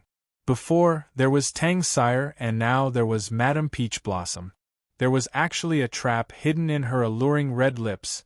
It was truly impossible to guard against. As he thought about it, his expression suddenly changed. There couldn't be a woman hiding a trap there, right? If that was the case, which man would be able to guard against it? Song Qingshu felt a chill between his legs. Lady Peach Blossom supported Wanyan Shui to prevent the sound of a collision from alerting the guards outside the door. After helping him to the bed, she quickly let go of him and took out a handkerchief to wipe her hand. A disgusted expression appeared on her face. Throwing away the handkerchief, Madame Peach Blossom got up and began to wander around the room. From time to time, she would pick up some of Wanyan Luo's memorials to look at, curling her lips as she read them. Let's go, V. Senti, Song Qinshu groaned inwardly. Looking at Madame Peach Blossom's leisurely appearance, it was obvious that she did not plan to leave. Instead, she planned to stay here until daybreak. Could it be that he had to hide on the roof beam and eat dust for the entire night? I wonder how Wanyan Luo will deal with it when she wakes up. Song Qingshu's gaze shifted to Wanyan Luo's body. He discovered that although his eyes were tightly closed, his face revealed a perverted expression. His entire body was unconsciously shaking. Another erotic dream? Song Qingshu quickly reacted. It should be the effect of the pink smoke. It seemed to have the effect of confusing one's mind. No wonder she was so calm. Song Qingshu suddenly realized that if he was not wrong, when he woke up the next day, Wanyan Luo would treat the dream as reality and think that he had really gone to Mount Wu with Madame Peach Blossom last night. What a good medicine! Song Qingshu was full of praise. When the time came, he would get some of this medicine and it would be much easier to deal with Wanyan Liang in the future. Madame Peach Blossom looked at it for a while. Perhaps she was tired. She threw the memorial away and muttered to herself, "Let's remove the makeup on my face first. My skin can't take it all night." Song Qingshu's spirits were lifted when he heard this. It seemed that no matter which era a woman was from, she would always take care of her skin. This was perfect. He could see who this Madame Peach Blossom was. Madame Peach Blossom looked around and came to a table with a bronze mirror. She first took off the golden hairpin, then took off the earrings, and then started to gently rub her face with her slender fingers. Song Qingshu watched with great interest, but not long after, his expression changed. A woman with a high nose, snow-white skin, and azure eyes gradually appeared in front of him. With one look, he could tell that she was not from the Central Plains. In fact, her current appearance was not much different from before. One could still see her shadow from before, and it was 70 to 80% similar. However, he didn't know how she did it, but after changing a few places, she managed to hide the biggest characteristic of her body. Although Song Qingshu faintly felt that this Madame Peach Blossom's nose was a little straight, he only thought that she was a lady Taoist and didn't think much about it. He didn't expect her to be a foreigner. Even though Song Qingshu had seen countless foreign beauties in his previous life, such as Sophie Marceau, Alice, Eva Green, Jessica Alba, Jennifer Aniston, Hayden Panettiere, Jennifer Connelly, Megan Fox, he was still shocked by the Madame Peach Blossom in front of him. Time seemed to not have left any traces on her body, and even if she stood together with Zhao Min and Zhou Zhiruo, those who didn't know would only think that they were sisters, and wouldn't think that she was actually a foreigner. She had the shyness of a young girl and the charm of a mature woman. At this moment, Song Qingshu was racking his brains to think about who this woman was. With her peerless beauty and the fact that she was a woman from a different tribe, she would definitely not be unknown. Suddenly, he thought of the two beautiful women from the different tribes in the Golden Book. Princess Fragrant Fragrance's age was not right, damn it. Then there was only one person left, and that was the former #1 beauty in the world, Zishan Dragon King Toshkis. But according to the plot, shouldn't Zishan Dragon King and her daughter, Xiao Zhao, return to the Persian headquarters at this time? Moreover, the Jin Kingdom had known Madame Peach Blossom for many years, so he felt that the time did not match. Perhaps Song Qingshu was too lost in thought, and unknowingly, his body leaned out of the beam. Coincidentally, Madame Peach Blossom was dressing up in front of the mirror, and saw someone on the beam in the mirror. Madame Peach Blossom was shocked, but she quietly picked up the golden hairpin on the table. With a wave of her sleeve, the golden hairpin silently shot towards Song Qingshu. Although Song Qingshu was a little absent-minded, he still had the instincts of an expert. Sensing the danger, he hurriedly dodged to the side, narrowly dodging the golden hairpin that was about to reach him. She was actually able to use an ordinary golden hairpin to such a superb level. Song Qingshu was even more shocked. With this hidden weapon technique, There were probably only a few people in Jianghu who could surpass her. A fragrant wind blew over. Madame Peach Blossom had already attacked with a gloomy face. Song Qingshu tiptoed and hurriedly jumped from the beam to the ground. The other party also tiptoed and chased after him at an unparalleled speed. Compared to Song Qingshu's elegance, there was another indescribable strangeness, like a ghost or a demon, like a spirit or a monster. Song Qingshu frowned. Although her qinggong looked a little familiar, after thinking about it carefully, it was very different from the qinggong masters he had seen before. Very quickly, he laughed involuntarily. They were not people from the Central Plains, so the martial arts they learned were naturally different from the qinggong of the Central Plains. It was not strange that he had never seen it before. The reason why Song Qingshu wanted to dodge just now was because he was worried that their martial arts would leak out. The beam could not withstand the torment, and if it broke and alerted the guards outside, it would be troublesome. Now that he was on flat ground, he no longer had any scruples. Seeing that she was pressing him, he did not dodge and extended his hand to meet her palm. Before he could sigh at the feeling of her skin, he felt a bone-chilling cold air coming from his palm.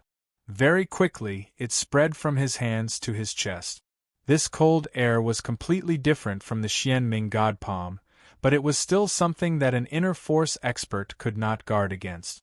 Song Qingshu frowned slightly. With a circulation of his power, the cold air disappeared without a trace. At that moment, Madame Peach Blossom's expression changed greatly. Just now, she had already understood that the other party's martial arts were far above hers. If she had not used a secret technique to dissolve the surging palm power on the other party's palm, she would have already vomited blood and been heavily injured. With a thought, she hurriedly tried to increase the distance between the two of them. However, how could Song Qingshu give her the chance? He changed his palm into a claw and firmly grabbed her palm. One of Madame Peach Blossom's hands was restrained, so she quickly used her other hand to attack the major acupuncture point on Song Qingshu's neck. The angle was extremely crafty and strange. If it was the first time an expert from the Central Plains encountered it, they might have suffered a great loss. However, Song Qingshu had already reached the realm of returning to one's natural state. Although the situation of martial arts was ever-changing, the essence was not different in his eyes. His fingers gently brushed against her wrist. Half of Madame Peach Blossom's body was numb, so how could she have any strength left in her hand? He grabbed her palm with one hand and her wrist with the other. Seeing that she was still trying to resist, Song Qingshu crossed his hands and used her own hands to lock her entire body up. "Who are you?" Looking at the comments, it seemed that no one had guessed it. Chapter 896. Because Madame Peach Blossom believed in her teachings, she was usually as clean as ice and as clean as jade. Other than her husband, no other man had ever touched her body, not even the Jin Emperor. Her current posture was as if she was hugging her chest, but her wrists were tightly locked by Song Qing from behind.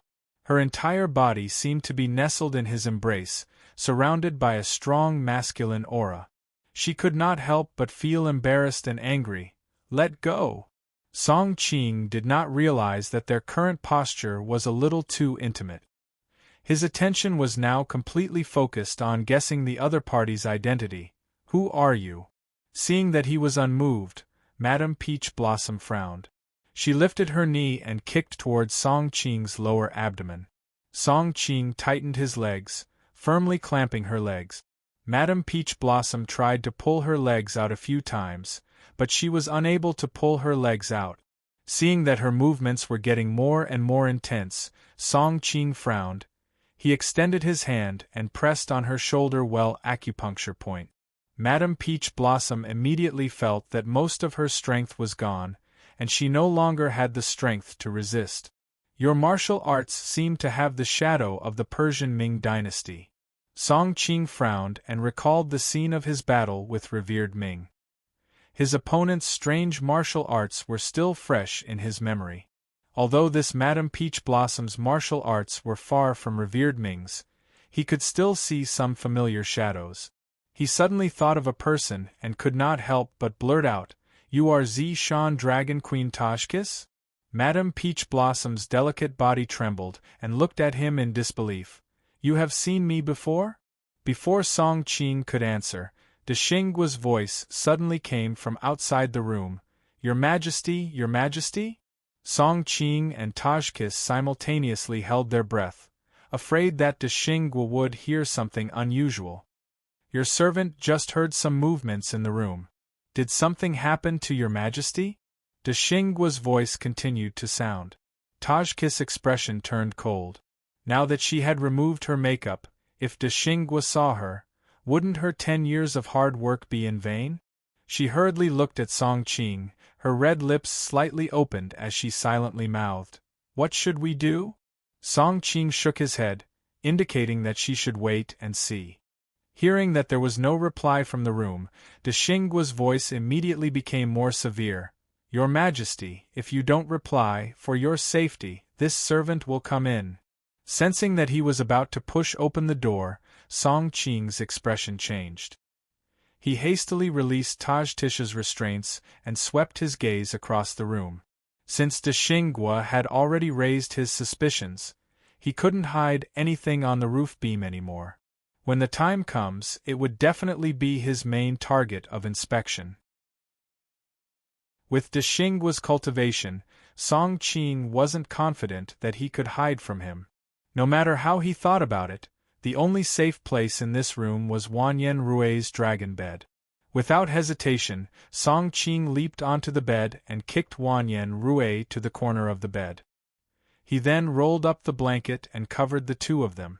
"Damn it, squeezing in the same bed with a stinky man, it's really damaging to my reputation." Song Qing thought of the erotic culture of his previous life and couldn't help but feel a chill. Seeing Song Qing hide on the bed without hesitation, Zishan Dragon King subconsciously stamped her feet. Right now, she absolutely couldn't reveal her true appearance in front of De Xingua. The dragon bed was her only hiding place. However, when she thought about the man inside, she couldn't help but hesitate. However, the door had already been pushed open. As long as De Xingua took a few more steps, he would be able to see everything. Her face alternated between red and white. In the end, she clenched her teeth and shrunk back onto the dragon bed. Just as Song Qing was feeling disgusted with Wanyan Rui, a soft body suddenly squeezed into the blanket. He smelled a sweet fragrance that was different from that of a woman from the Central Plains.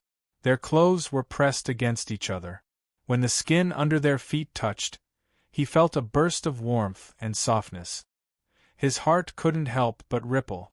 The gloominess he felt because he had to squeeze in with Wanyan Rui was immediately swept away. Zishan Dragon King's entire body tensed up. Ever since her husband, Han Qianye, passed away, she had never been this close to a man. Even her nominal husband, Chongqing Wang, had never been this close. Thinking about the situation today where she had no choice but to share a bed with a stranger, she felt very sorry for her dead husband. "Qianye, everything I did was for our daughter. I hope you don't blame me." Zishan Dragon King secretly sighed. She and Song Qing were looking at each other. Their breaths were blowing on each other's faces. Zishan Dragon King's face turned slightly red, and she subconsciously turned her face away. Song Qing, on the other hand, was curious about another problem. Zishan Dragon King came from Persia, but she didn't have the common cumin smell of the West Asian people in his previous life. Instead, her breath smelled like orchids and her breath was extremely pleasant. It was really strange. By this time, De Xingua had already walked in. The two of them didn't dare to make any strange movements. They both focused their attention and listened attentively to the movements outside. After De Xingua entered, his sharp eyes swept across the entire palace hall. He didn't discover anything unusual. Walking to the bedside, De Xingua pretended to accidentally drop a string of prayer beads on the floor. He stooped down to pick it up and conveniently moved it under the bed. Still, there was nothing unusual. He couldn't help but feel suspicious.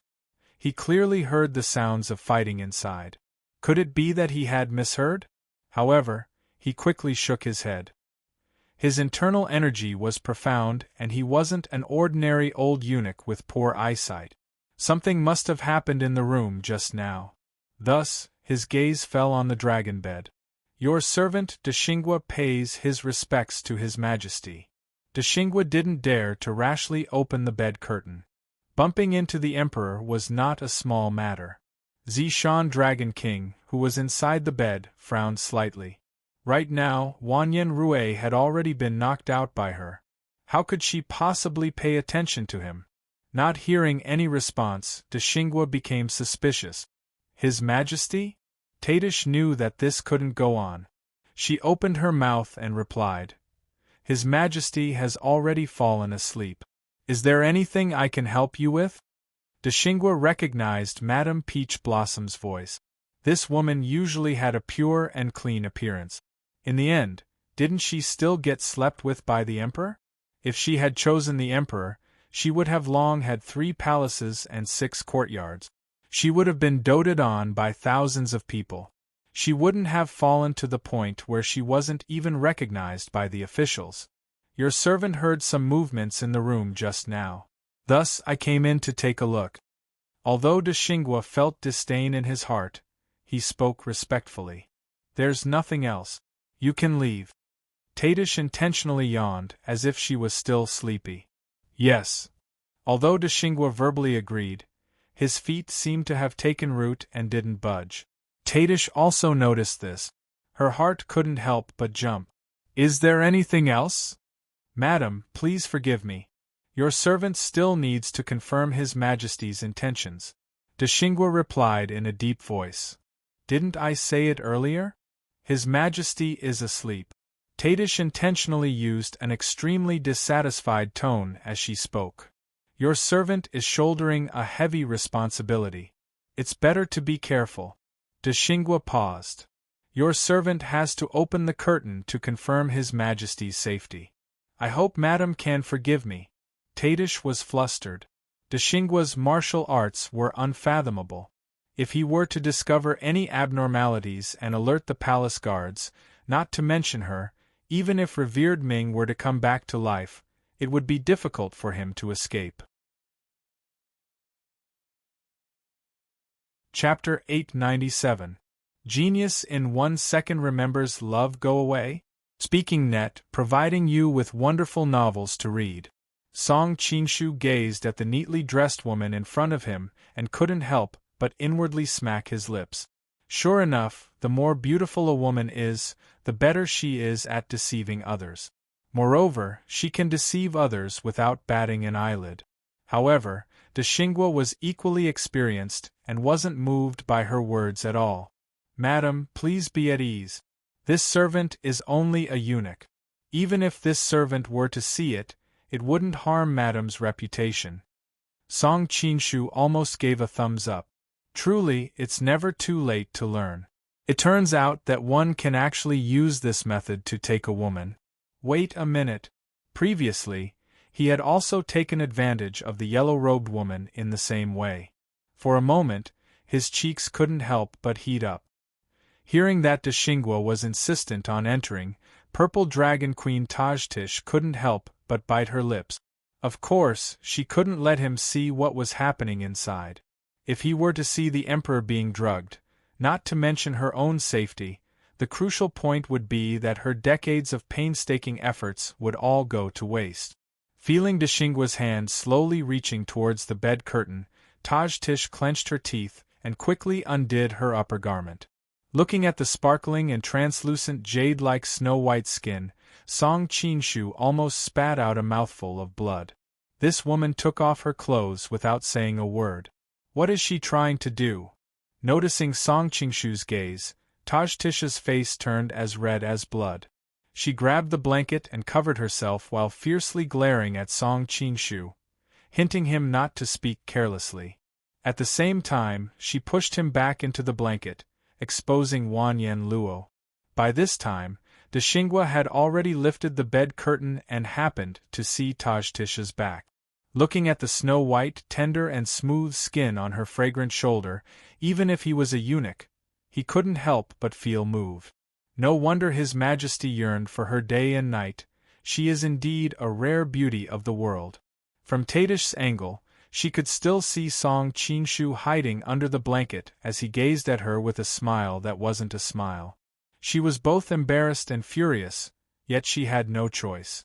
Because she had removed her makeup, she couldn't expose her true appearance to Deshingwa and could only face him with her back facing him. Facing away from Deshingwa meant that she had to face Song Qingshu directly. Even though her chest was still covered by her undergarments, such a private side of her was actually exposed to a stranger. She was about to go crazy, especially when his eyeballs were rolling around, causing her to feel as though she wasn't wearing any clothes. "How much longer do you intend to look at my body?" Tajtish said coldly. In the end, it was all that damned eunuch's fault. If it wasn't for that damned eunuch, she wouldn't have had to resort to such a method. This servant wouldn't dare. Deshingwa hastily retracted his gaze, feeling inwardly ashamed.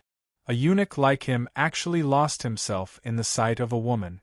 It was truly a disgrace to the eunuch circle. Seeing Tajtish's back facing him, he felt a little strange. However, after some thought, he assumed that she was the ever-victorious prince consort. Coming to serve the emperor today was a form of humiliation, and she probably didn't wish to meet him face to face. Just as Deshingwa was about to leave, he suddenly recalled the commotion he heard earlier. He couldn't help but ask, "Madam, did you hear anything while you were in the room?" "No," Tajtish coldly replied, hoping that he would disappear as soon as possible. "That's strange." Deshingwa revealed an expression of astonishment. He couldn't help but take another step forward. "Your Imperial Majesty, Your Imperial Majesty? What are you doing?" Tajtish's entire body tensed up. Her hands tightly gripped onto a corner of the blanket with such force that it seemed as though she would tear the blanket in the next moment. Suddenly, she felt that Song Qingshu was lightly patting her hand.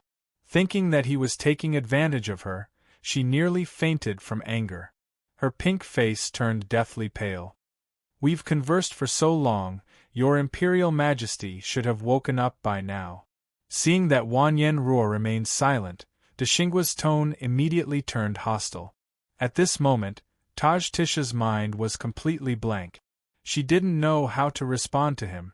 Seeing that Deshingwa was getting closer and closer, about to discover that Wanyan Ruo had already fainted, Tajtish pondered whether she should make the first move and seize the opportunity to restrain him.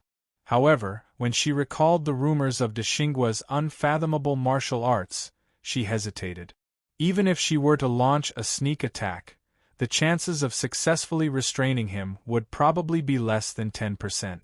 Just as she was at a loss as to what to do, a familiar voice suddenly resounded in her ears. "Dog slave, you've been nagging here all this time. Are you going to let us rest?" The voice was exactly the same as Wanyan Ruo's, but Wanyan Ruo was clearly still unconscious. Tajtish focused her gaze and saw the man under the blanket winking at her. So it was his doing. "This slave deserves to die, this slave deserves to die. I've disturbed Your Imperial Majesty's rest. This slave will leave immediately." Through Tajtish's back, Deshingwa could faintly see Wanyan Ruo lying beside her.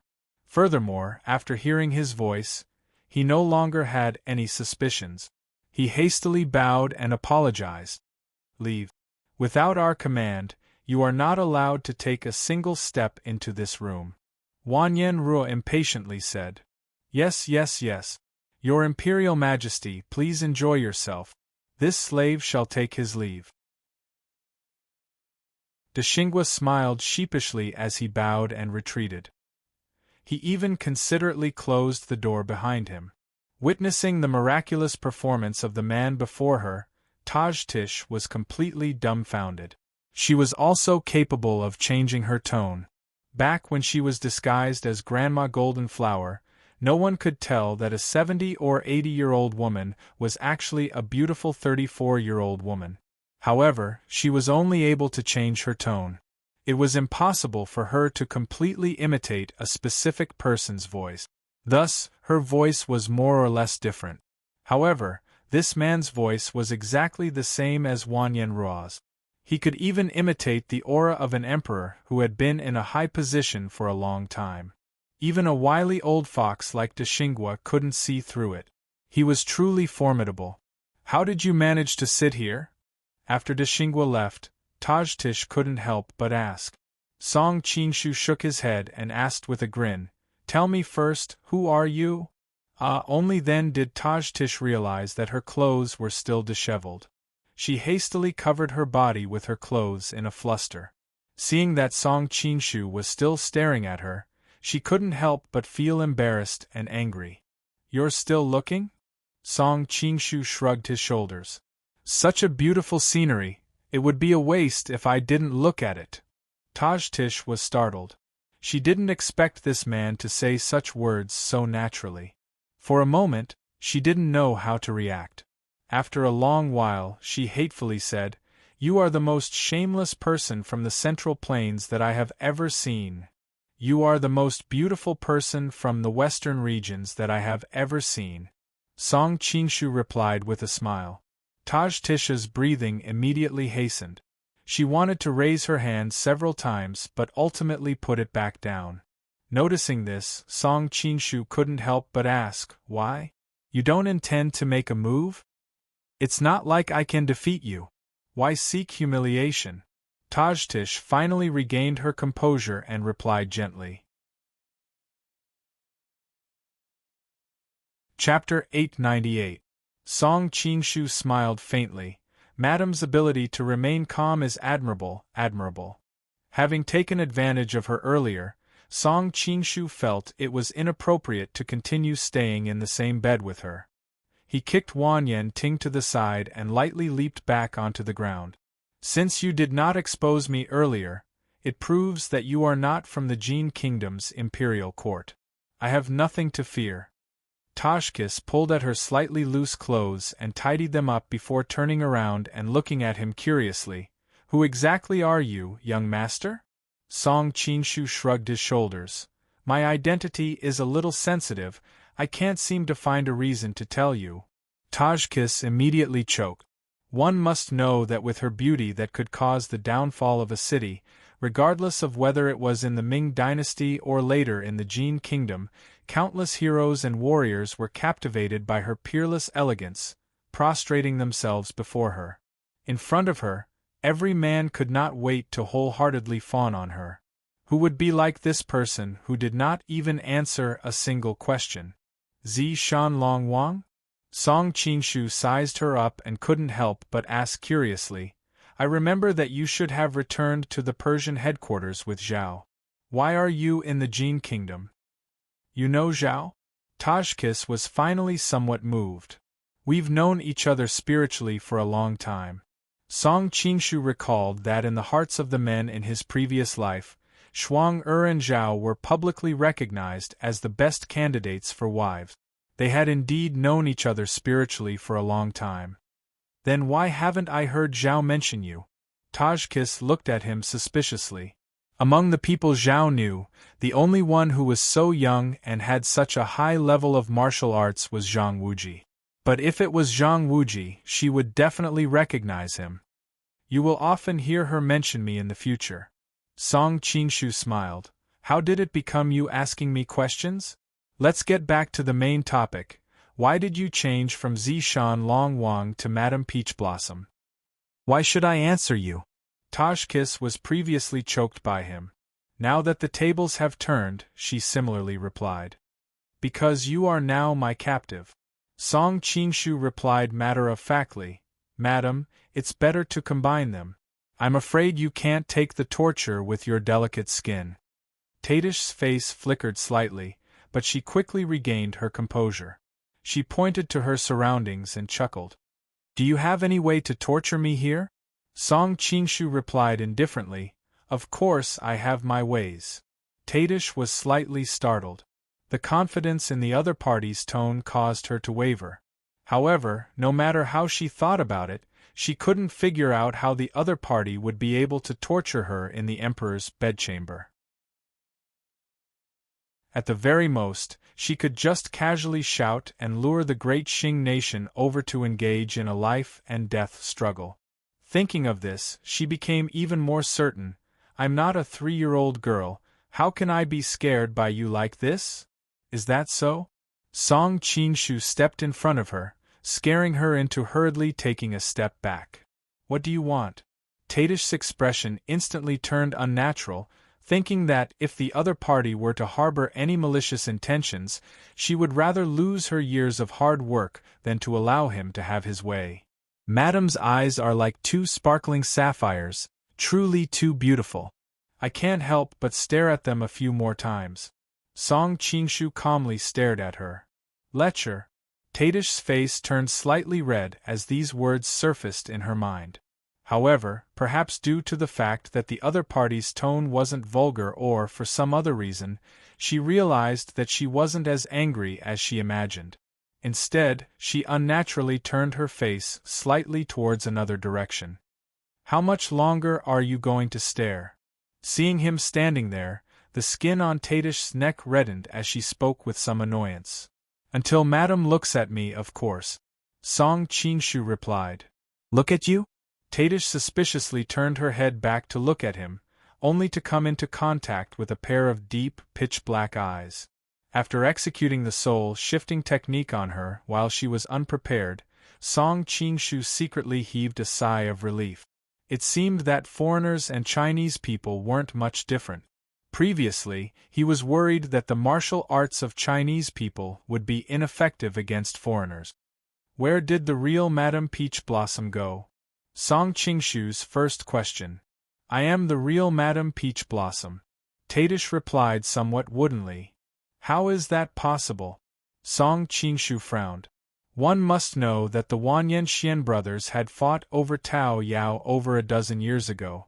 At that time, Tadish was probably still the Purple Dragon Queen. Aren't you the Ming Dynasty's Purple Dragon Queen? How did you become Madame Peach Blossom?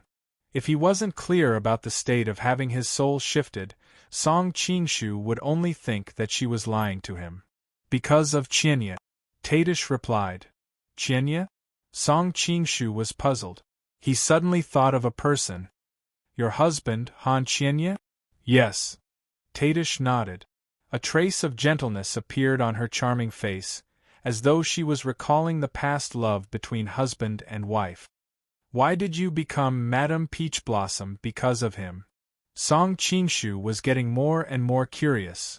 Back then, Qianye was ostracized by his family.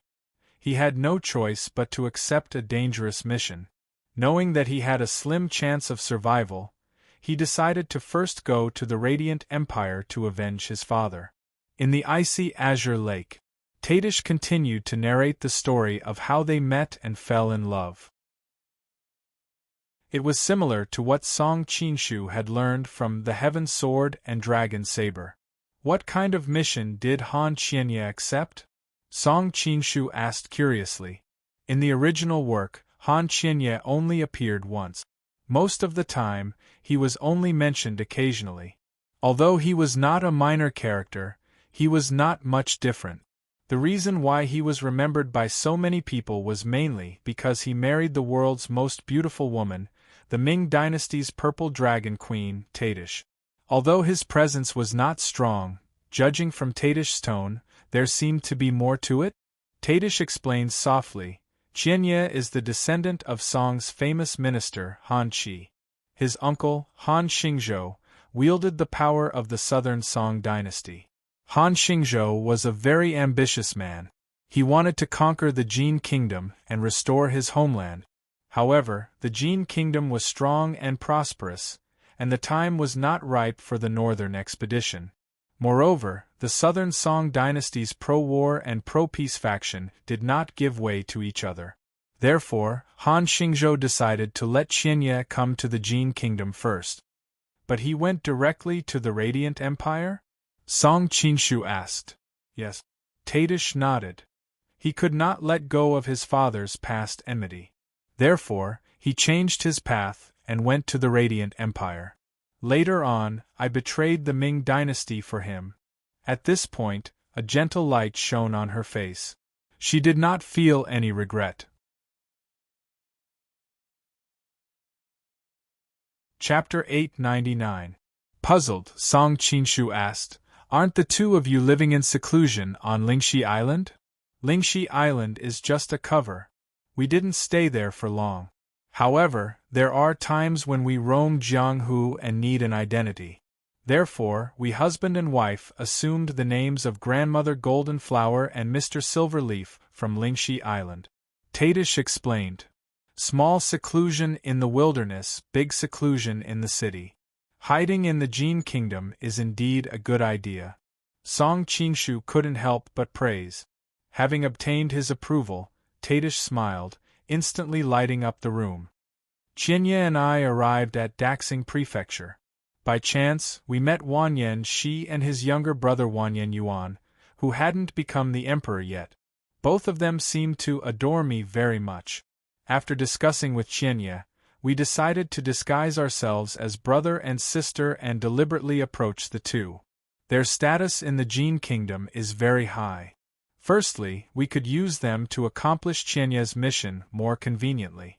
Secondly, by hiding among the Jin royal family, even if the Ming dynasty were to find us in the future, we would have the ability to protect ourselves. Therefore, you married Chongqing Wang and became Lady Peach Blossom? Song Qinshu had a strange expression on his face. This Han Qianye was truly magnanimous, allowing his wife to marry another man? That's right. At that time, Qianye and I were discussing who to marry. Coincidentally, we learned that Wanyan Shi was about to inherit the throne. We were worried that things would be inconvenient in the imperial palace, so we chose Wanyan Yuan. It's laughable that the two of them were jealous of each other, thinking that I loved Wanyan Yuan more. Even though Tadish's mind was currently being controlled, the disdain in her cold smile was still evident. Song Qinshu pondered. "You felt that Wanyan Yuan was easier to control?" Tajtish nodded slightly and said, "That's right. On our wedding night, he barged into the bridal chamber with an impatient expression. But considering my status, how could I allow such a stinky man to take advantage of me? Therefore, I used the Western region sleeping smoke to knock him out. This strange Persian drug could even cause him to hallucinate, making him think that something had happened between us." Song Qinshu glanced at Wanyan Xian, who was lying on the bed with a silly smile on her face and drool dripping from the corner of her mouth. The Western region bewitching smoke that she mentioned should be the pink smoke that had just come out of her mouth. Wanyan Yuan was really unlucky. He thought that he had married a beautiful consort for more than 10 years, but from start to finish, he had never touched her body. Later on, I found an excuse to return to his fief. At that time, Wanyan Yuan loved me dearly and was worried that his brother Wanyan Shi would covet me, so he immediately agreed. However, he holds an important position in the imperial court and has to stay in the capital most of the time. This way, Chiba and I can live together in his fief. Tadish continued to explain. Even Song Qinshu felt some sympathy for that ever-victorious king. His head was almost as green as a grassland. Wait a minute, that doesn't seem to be considered green. Tajtish and Han Chiba were husband and wife to begin with. After thinking about it, Song Qinshu could only sigh. The circle of nobles is really messy. That period of time was the happiest of my life. Unfortunately, not long after, Chiba was poisoned by the Western region Duda. We went to seek treatment from the butterfly bone fairy doctor, Hu Qingyo. Unfortunately, he refused to save her, saying that he wouldn't treat anyone outside of the Ming dynasty. Chiba didn't last long before she passed away. A trace of hatred appeared on Tajtish's face. However, later on, I finally found an opportunity to kill Hu Qingyo and his wife to avenge Chiba. Song Qinshu nodded. According to the plot of the Heaven Sword and Dragon Saber, Zhang Wuji was suffering from the cold poison of the Xian Ming divine palm at that time and was seeking treatment in the Butterfly Valley. The whole plot matched. However, he was more concerned about the western region Duda, who poisoned Han Qianye that Tajtish mentioned. In his previous life, there were many analyses on the internet about this. The most reasonable speculation was that the Duda was the Ku Duda that the right emissary of brightness, Fan Yao, had hidden in the Ruyang Palace in disguise. Fan Yao was also smitten by Tajtish back then. He was proud of his extraordinary looks. Coupled with his high status, even Yang Dingtian and his wife thought that they were a match made in heaven. Unfortunately, Tajtish rejected him. That was fine. Due to the Persian central religion's rule that the saintess must remain a virgin for the rest of her life, Fan Yao could understand even though he was depressed. Who knew that Han Qianye would appear later on? Regardless of appearance or martial arts, he was far inferior to Han Qianye. In the end, Tajtish fell in love with him without any hesitation. In order to marry him, she even betrayed the religion. How could the proud and arrogant Fan Yao stand it? His jealousy turned into hatred and he plotted against Han Qianye. Song Qingshu didn't know if this was the truth, but he had no interest in redressing Han Qianye's injustice. He continued to ask, "But I received news that the Ming dynasty of Persia came. After the Battle of Spirit Snake Island, didn't you and Xiao Zhao return to the Persian central religion?" Tajtish nodded. "Xiao Zhao is my daughter. According to the religion's rules, she automatically inherited my former saintess status.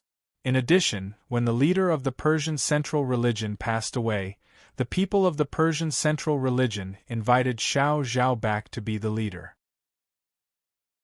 It was also because of this relationship that I was spared the pain of being burned.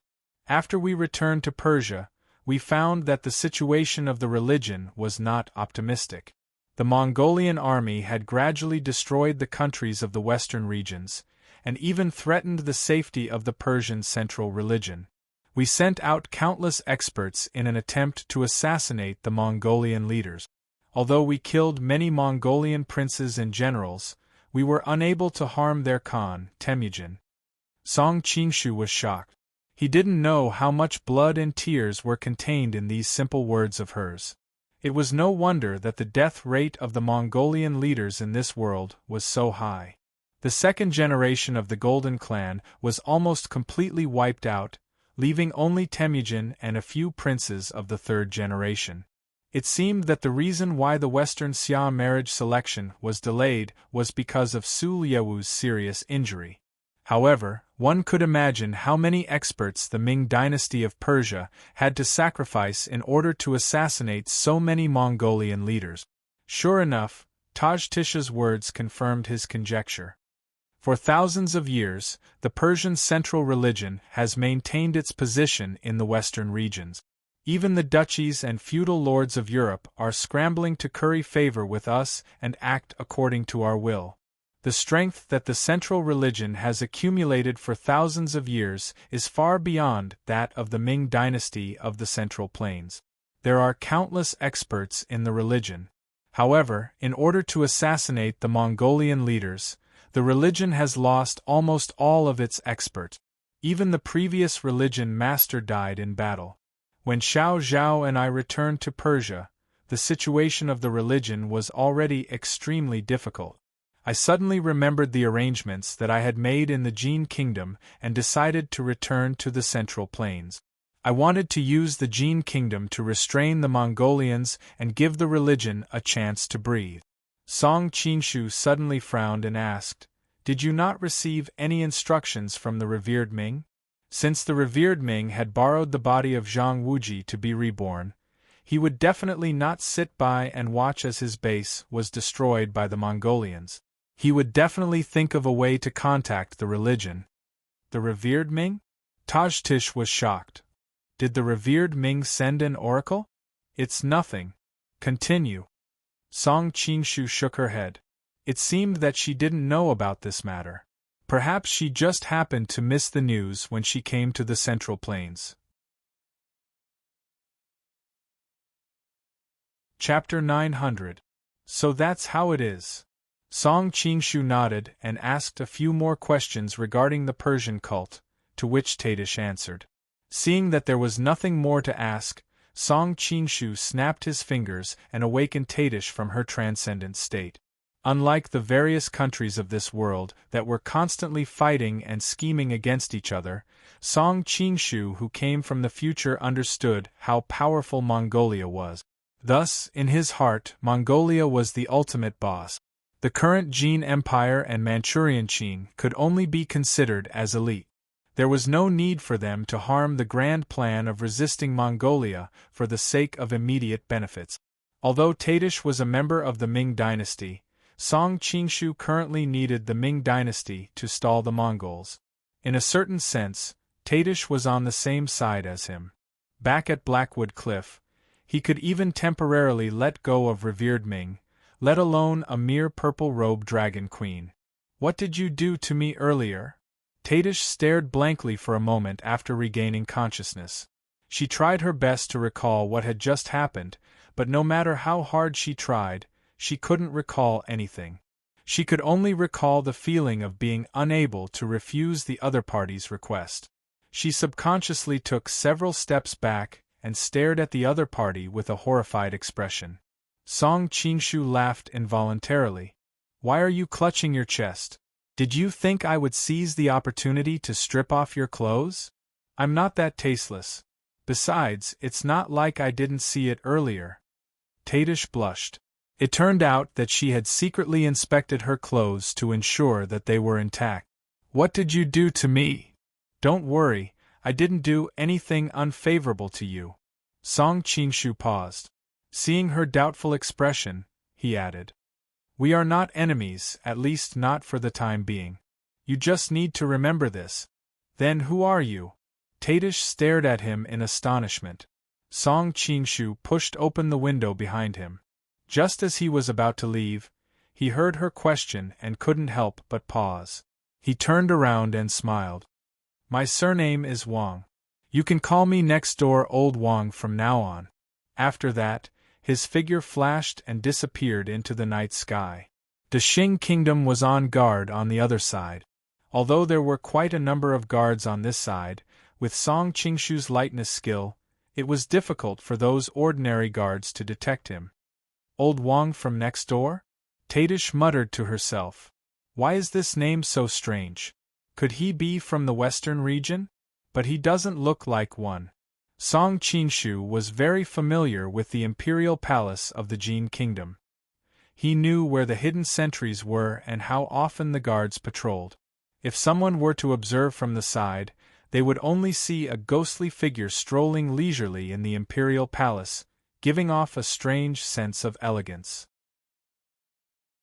It didn't take long for him to return to the Hall of Peaceful Harmony, but he found that Empress Pei Man had already fallen asleep.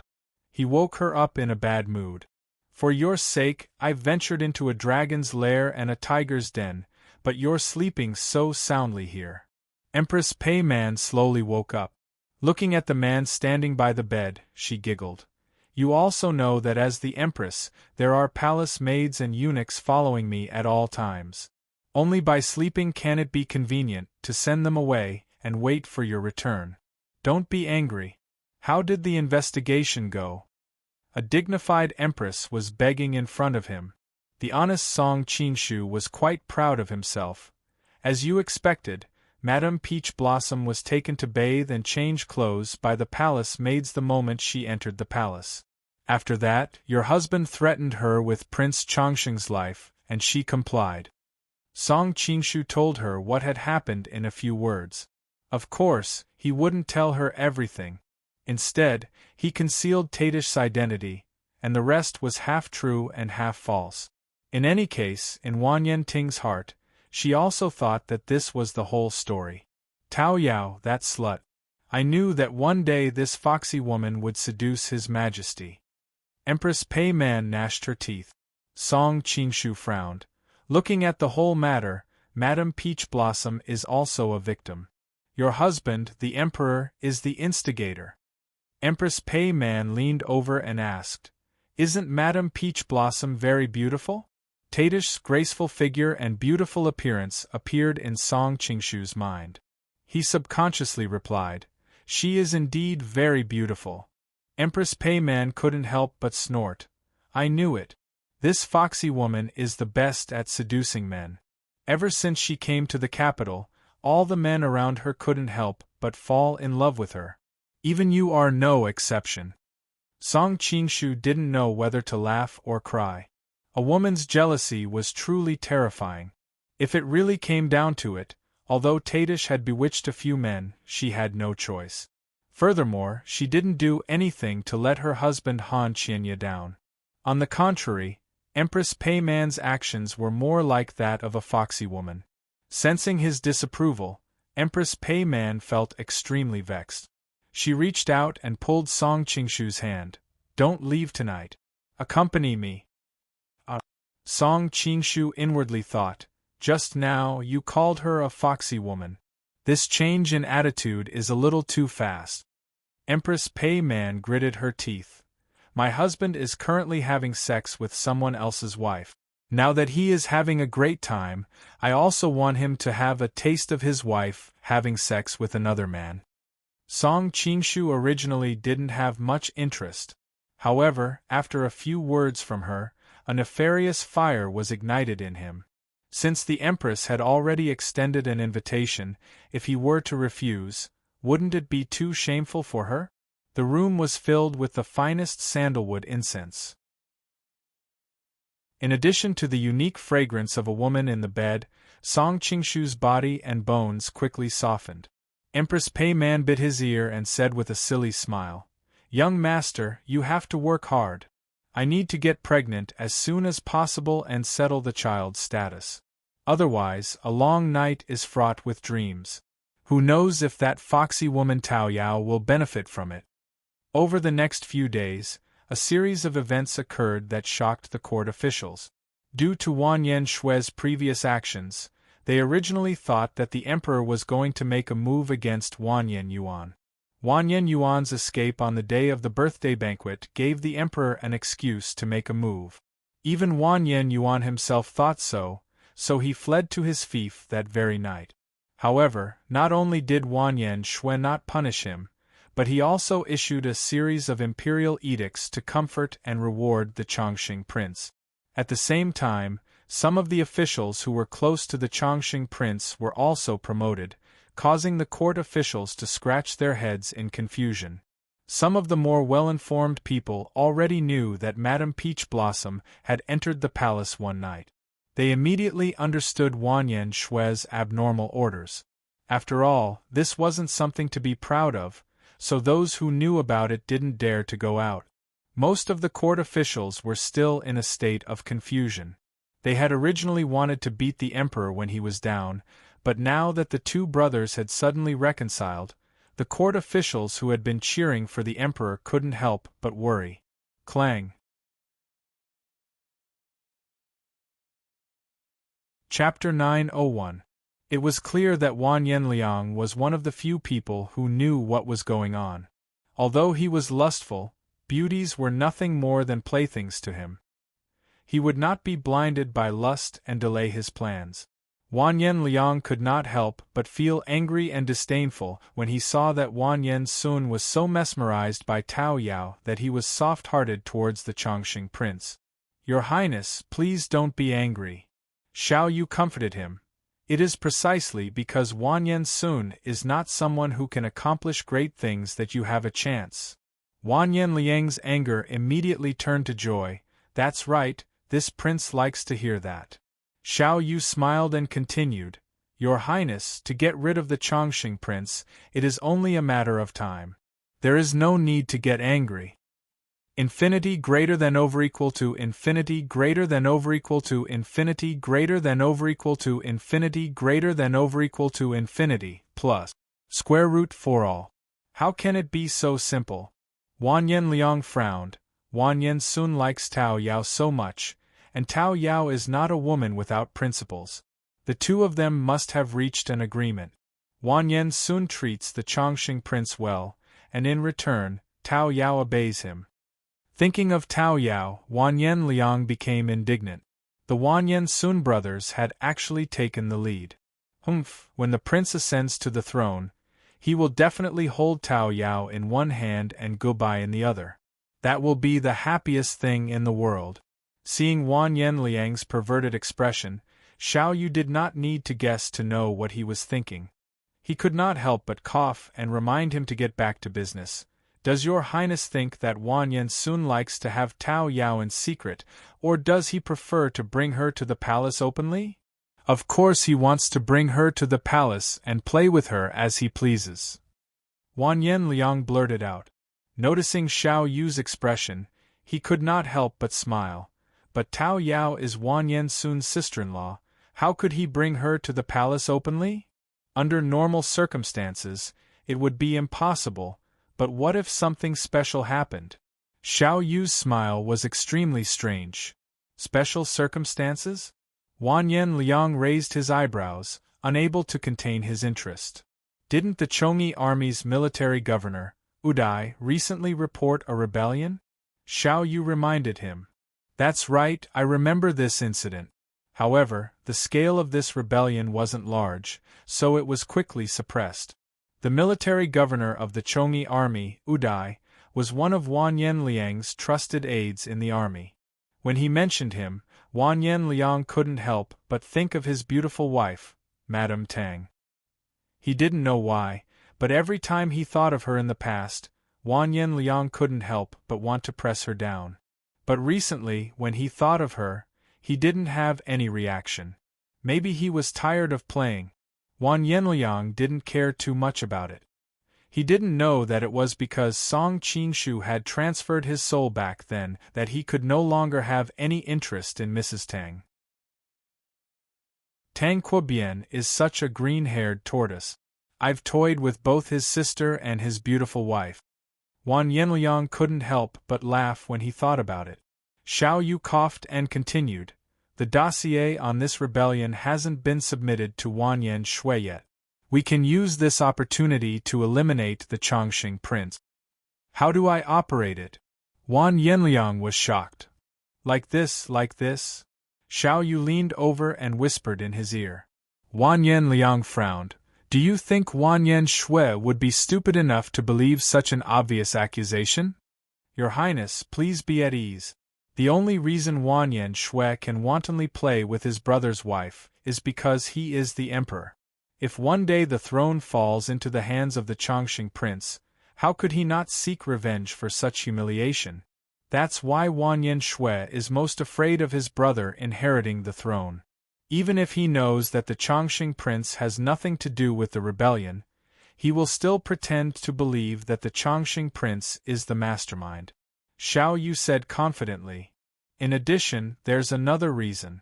If the Chongqing prince is executed for the rebellion, then the Chongqing prince's wife, Tao Yao, will become a criminal. Wanyan Shui will be able to take her into the laundry brothel. The laundry brothel is in the palace. Even if he takes Tao Yao to bed every night, how would outsiders know? Xiao Yu and Wanyan Liang glanced at each other, their mouths full of smiles. Wanyan Liang put himself in Wanyan Shui's shoes and made some deductions. Realizing that Wanyan Shui was indeed very likely to make this choice, he couldn't help but be overjoyed. Xiao Yu, you really are this prince's reincarnation. When this matter succeeds, this prince will confer you the title of king of the Shi tribe. The Liao could be divided into 3 factions. One was the Imperial Yelu clan, the other was the Empress Xiao clan, and the last powerful faction was the Shi people. Back then, the Liao had almost been destroyed by the Jin kingdom and a large number of its nobles had been captured. In order to change their fate, the captured Liao people had secretly sought refuge with Wanyan Liang. Although Xiao Yu's surname was Xiao, he was an outstanding member of the Shi people. Many thanks, Your Highness. Xiao Yu bowed. Wanyan Liang couldn't see the strange light in his eyes. The ever-victorious prince, Wanyan Yuan, had run back to his fief like a stray dog. He had wanted to take his wife and flee far away, but he found out that Tao Yao had already gone to the capital. Counting the days, it just so happened that she had arrived right after he had left the capital.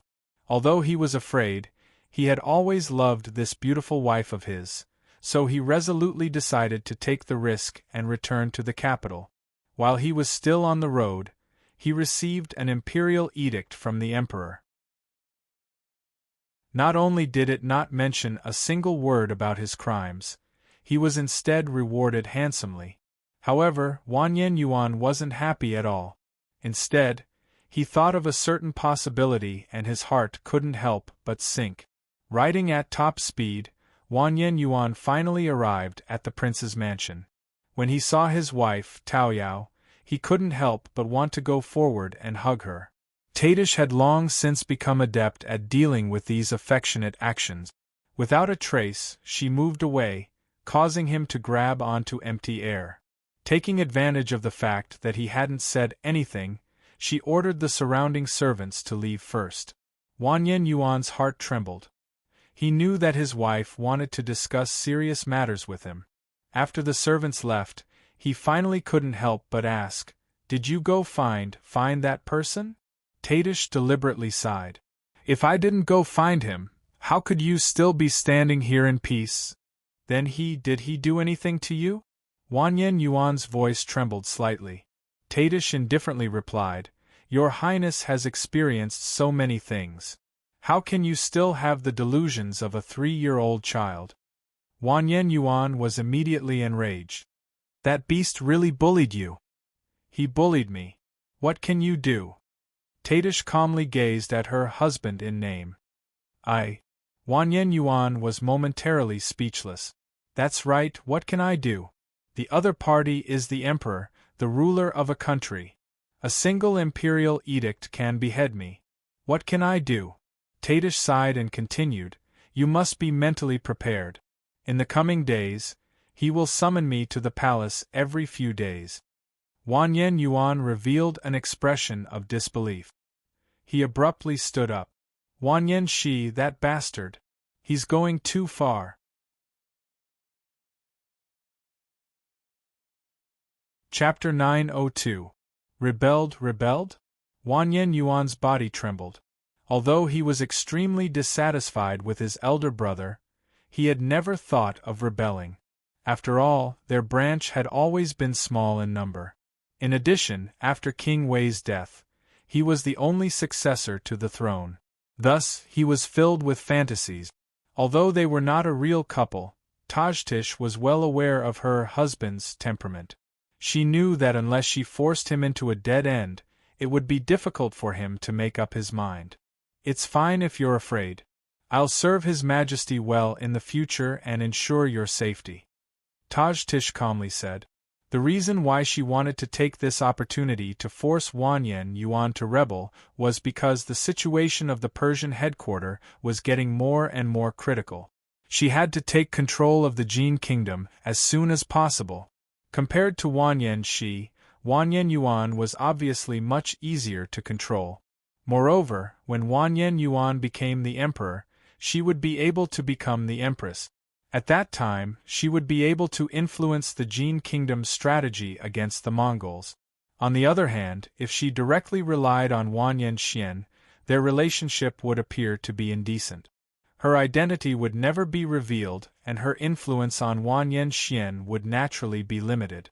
Provoked by his wife, Wanyan Yuan's face alternated between green and red and his breathing became rapid. Tajtish quietly watched him from the side, not disturbing him. After a long time, Wanyan Yuan took a deep breath and said, "Wanyan Xian has gone too far. Since he is heartless, he cannot blame me for being unjust." Tajtish smiled and said, "I really did not marry the wrong man." Hearing this, Wanyan Yuan became spirited and said, "Your Highness, please contact your trusted subordinates as soon as possible and gather enough power to control the situation in the capital. I will then act as a spy in the palace and coordinate with the outside." Wanyan Yuan frowned and asked, "Do you still want to enter the palace?" Tajtish ran to his back and squeezed his shoulder, saying gently, "What we need most now is time. If I stay by Wanyan Xian's side, not only can I numb him, I can also monitor his movements. Seeing his unsightly expression, Tajtish sighed and said, "Since ancient times, those who achieve great things do not bother with trifles. Even though Emperor Gaozu's wife and father have fallen into Xiang Yu's hands, he did not waver in the slightest and finally succeeded in his great cause. As long as you don't mind my body being dirty after you ascend to the throne, I will be satisfied." Wanyan Yuan hurriedly said, "Madam, why do you say that? Didn't you do all of this for me? If not for you, I would have been executed by that beast Wanyan Shui long ago. If I despise you in the future, wouldn't I be worse than a pig or a dog?" With Prince's words, Tao Yao feels much more at ease. Tadish had an agitated expression, yet her heart was incomparably tranquil. Many years of living in disguise had caused her emotions to be as calm as an ancient well. "But there's another problem." Wanyan Yuan suddenly frowned and said, "The Dexing kingdom by Wanyan Shi's side is unfathomable. Even if we can catch him off guard, the Dexing kingdom will be able to protect him and evacuate safely. Once Wanyan Shi organizes a counterattack, all our efforts will be in vain. Don't worry, Prince. I have a way to deal with the Dexing kingdom." Tajtish clapped her hands. Suddenly, 3 figures flashed in from outside the door, giving Wanyan Yuan a fright. Wanyan Yuan focused his gaze and saw 2 men and a woman. Their appearances were worlds apart from the people of the Central Plains. The tallest man had a curly beard and blue eyes, while the other had a yellow beard and an aquiline nose. The woman, on the other hand, had a head full of black hair and looked no different from a Chinese person. However, her eyes were extremely pale and almost colorless. She had an oval face and looked to be around 30 years of age. Although she looked strange, she was actually very beautiful. The 3 of them are friends I met in Jianghu. They call them the 3 emissaries of Feng Yun and Yu. This is Lu Yunshi, this is Miaofeng Shi, and this is Hui Weshi. If the 3 of them join forces, the Dexing kingdom will surely perish. When Tajtish returned to the Central Plains this time, Xiao Zhao was worried that her mother might be in danger. Therefore, she sent the 3 Persian emissaries to accompany her back to the Central Plains. The 3 of them learned the strange martial arts from the Xing Huoling, which were worlds apart from the martial arts of the Central Plains. Previously on the Lingxi Island, even though Zhang Wuji's Jiuyang Shengong, Qian Kun de Noi, Tai Chi sword and other martial arts had reached the advanced stage, he was still beaten into a sorry state by the 3 of them. He even forced Zhao Min to use a move that would perish together with him. Tajtish pondered that no matter how high the Dexing kingdom's martial arts were, it was impossible for them to surpass Zhang Wuji's. With the 3 of them joining forces and herself, eliminating the Dexing kingdom would not be a difficult task. Hearing Tajtish's explanation, Wanyan Yuan was overjoyed. With this, our chances of success have increased by several notches. When he first met Tao Yao, he already knew that she and Han Qianye were brother and sister of Jianghu people. Therefore, he did not doubt her judgment at all. Tajtish smiled sweetly, but in her heart, she was wondering who the man she met in the palace was. In the future, she would try her best to keep the 3 emissaries by her side, lest they fall into that man's trap again. Meanwhile, in the prince's mansion of Hailing, Wanyan Liang and Xiao Yu were also talking about Song Qingshu. "You mean to let Tang Quobian be the chief judge of this rebellion case?" Wanyan Liang looked at Xiao Yu doubtfully. "That's right." Xiao Yu nodded. "This case is of great importance.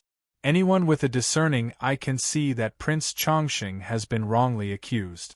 If His Highness's own people were to step in, it would inevitably arouse criticism. But Tang Quobian is different. Outsiders don't know that he has pledged allegiance to His Highness. Moreover, he is the Emperor's son-in-law. When the time comes, no matter how Prince Chongqing is dealt with, others will only think that it is the Emperor's will." "Brilliant!" Wanyan Liang slapped his thigh. "This scheme of using a borrowed knife to kill is really brilliant.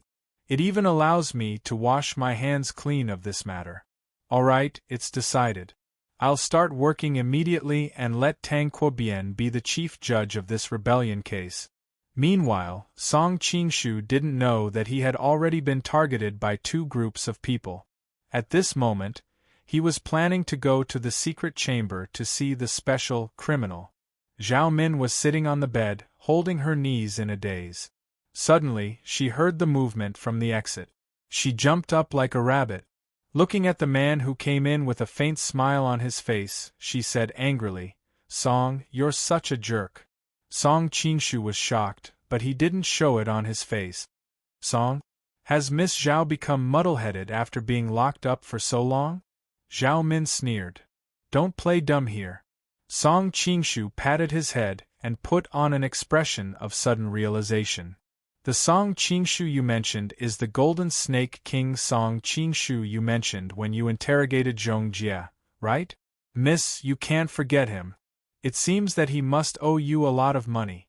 Hearing his answer, a trace of doubt flashed across Zhao Min's face. She said coldly, "He owes me more than I can repay in this lifetime." Chapter 903. Song Qing smiled and said, "That person can't repay you in a lifetime, but I see that when you mention him, you don't seem angry. It seems that you intend to let that person repay with his body." Zhao Min's face turned red. "What nonsense are you talking about?" Song Qing smiled and didn't answer. He looked around the secret room and didn't find anything unusual. Zhao Min was really an extraordinary person. If an ordinary woman was locked up for so long, she would have gone crazy. "Miss Zhao, are you living well here?" Zhao Min rolled her eyes and said, "Why don't I lock you up here for this long?" Song Qing was also a little apologetic. As a noble lady, she had never suffered like this before. During this period of time, she had been so busy that she didn't have the time to pay attention to her. Fortunately, she remembered to send food and water to her. Otherwise, she would probably have starved to death. "These days, I have been a little inconsiderate. If you have any requests, you can tell me now. As long as I can do it, I will satisfy you," Song Qing said. "If I ask you to let me out, will you promise me?" Zhao Min smiled disdainfully. "Except for this." Song Qing shook his head. Zhao Min was silent. Just when Song Qing thought that she was using silence to express resistance, she suddenly said, "I want to take a bath and change clothes." Song Qing didn't react for a moment. He imagined that Zhao Min would take this opportunity to think of various ways to escape, but he didn't expect that her first request was to take a bath and change clothes. "Didn't you hear me clearly? I want to take a bath and change clothes," Zhao Min said angrily. "After being locked up by you for so long, my body stinks." Song Qing thought, "I just passed by you. How can I smell?" But he also knew that women always love cleanliness. Even if they don't take a bath for a day, they will feel uncomfortable. "Well, you wait." Song Qing stood up and looked at the entrance of the secret room. He couldn't help but frown. "It's too narrow here. I'm afraid it will be difficult to move the bathtub in." "Then go to the room above," Zhao Min said as if it was a matter of course. "The room above?" Song Qing frowned. Zhao Min had always been mischievous. Could it be that she was up to something this time? "Your martial arts are so high, are you afraid that I will run away?" Zhao Min seemed to have guessed his thoughts and said directly, "That's good. Wait here for a while. I'll go get the servant girls to prepare some hot water." Song Qing hid Zhao Min here because he was worried that the news would leak out. Therefore, he did not allow anyone to come in contact with Zhao Min naturally. Outsiders would not be able to get any information. After a while, Song Qing led Zhao Min out. Zhao Min quickly walked to the window and pushed it open. She took a deep breath of fresh air and revealed an intoxicated expression. "I can finally see the light of day again. The fragrance of flowers and grass is really nostalgic." Song Qing pointed at the steaming hot bathtub and said, "The hot water is ready for you. Take a bath." Zhao Min was stunned. Wait, are you going to do it here? Nonsense, Song Qing said in exasperation. If I'm not here to watch, what if you run away? Zhao Min's small face alternated between red and white. I'm a girl bathing here and you, a man, have the nerve to stand at the side and watch. There's a screen there. If you pull it over, won't I not be able to see? Song Qing said disapprovingly. Of course not. Zhao Min's face was completely red. When she bathed in the Ruyang Palace, even the servant girls were not allowed to stay in the room, let alone a man. If the other had evil intentions, this broken screen would not be able to stop him. If you don't want to wash, then forget it. Song Qing walked to the front of the bathtub and looked at the steaming hot water. However, the servant girls have worked hard to prepare such a large tub. It would be a waste to dump it. If you don't want to wash, then I will. As he spoke, he pretended to take off his clothes. If you want to wash, then wash yourself. A trace of joy appeared in Zhao Min's eyes. After he took off all his clothes and soaked in the tub, she would immediately run. I don't believe that he would dare to chase me naked. Song Qing glanced at Zhao Min and saw through her thoughts. Don't have any schemes. Since you don't like it, then go back to the secret room. Zhao Min snorted. Who said I'm not going to wash? Move. She walked to Song Qing's side and pushed him out. When she thought about returning to that dark secret room, she shuddered. But you really can't stay here. Seeing Song Qing frown, Zhao Min hurriedly added, After all, men and women are different. I hope that sire can understand. If you're afraid that I'll run away, you can have your wife stay here to watch me. Song Qing pondered for a moment. He knew that it was indeed difficult for her to stay here. Okay. He asked Zhao Min to hide first. Then, he went to the door and called for a maid to invite Gubai over. Gubai was already nearby, so she arrived quickly. Seeing the legendary first beauty of the Jin Kingdom, Zhao Min couldn't help but be dazed for a moment. There's such a beautiful woman. Tang Quobian is a bastard, but he has such good luck with women. While Zhao Min was looking at Gubai, Gubai was also looking at her. In fact, when Zhao Min was sent to the secret room after she fainted, Gubai had already seen her. Now, although her face was a little more haggard and pale, it still couldn't hide her stunning beauty. What's the relationship between her and Qing? During this period of time, Gubai and Song Qing knew that they were just a fake couple. However, their life was no different from a real couple. They ate at the same table, slept together. Thinking about it, Gubai's pretty face was dyed with a layer of red. Get out, get out. Seeing that Gubai had come, Zhao Min immediately drove Song Qing out. Okay, I'll go right now. As soon as Song Qing's voice fell, he sealed several acupoints on her body and then said to Gubai, Now that all her power has been sealed, her strength is even less than that of an ordinary weak woman. You just need to be careful, and don't be afraid of her. If anything happens, call me in, and I'll guard outside. All right. Gubai smiled sweetly and said, She's a girl who wants to take a bath. Why are you being so wishy-washy here? I'll take care of her. As Gubai spoke, she pushed Song Qing out, and then quickly locked the door. Then she turned back and smiled at Zhao Min. Miss Zhao, now you can rest assured. Zhao Min softly nodded. Looking at the steam in the bathtub, she could no longer hold back the desire in her heart. She glanced at Gubai, but still blushed and untied her dress. Gubai only felt that the room was full of light and couldn't help but praise, Miss Zhao, you really have a good figure. I wonder which man will be so lucky in the future. You're tuning in to the Phoenix Nights YouTube channel. Don't forget to subscribe and join us on this journey to catch the most captivating stories.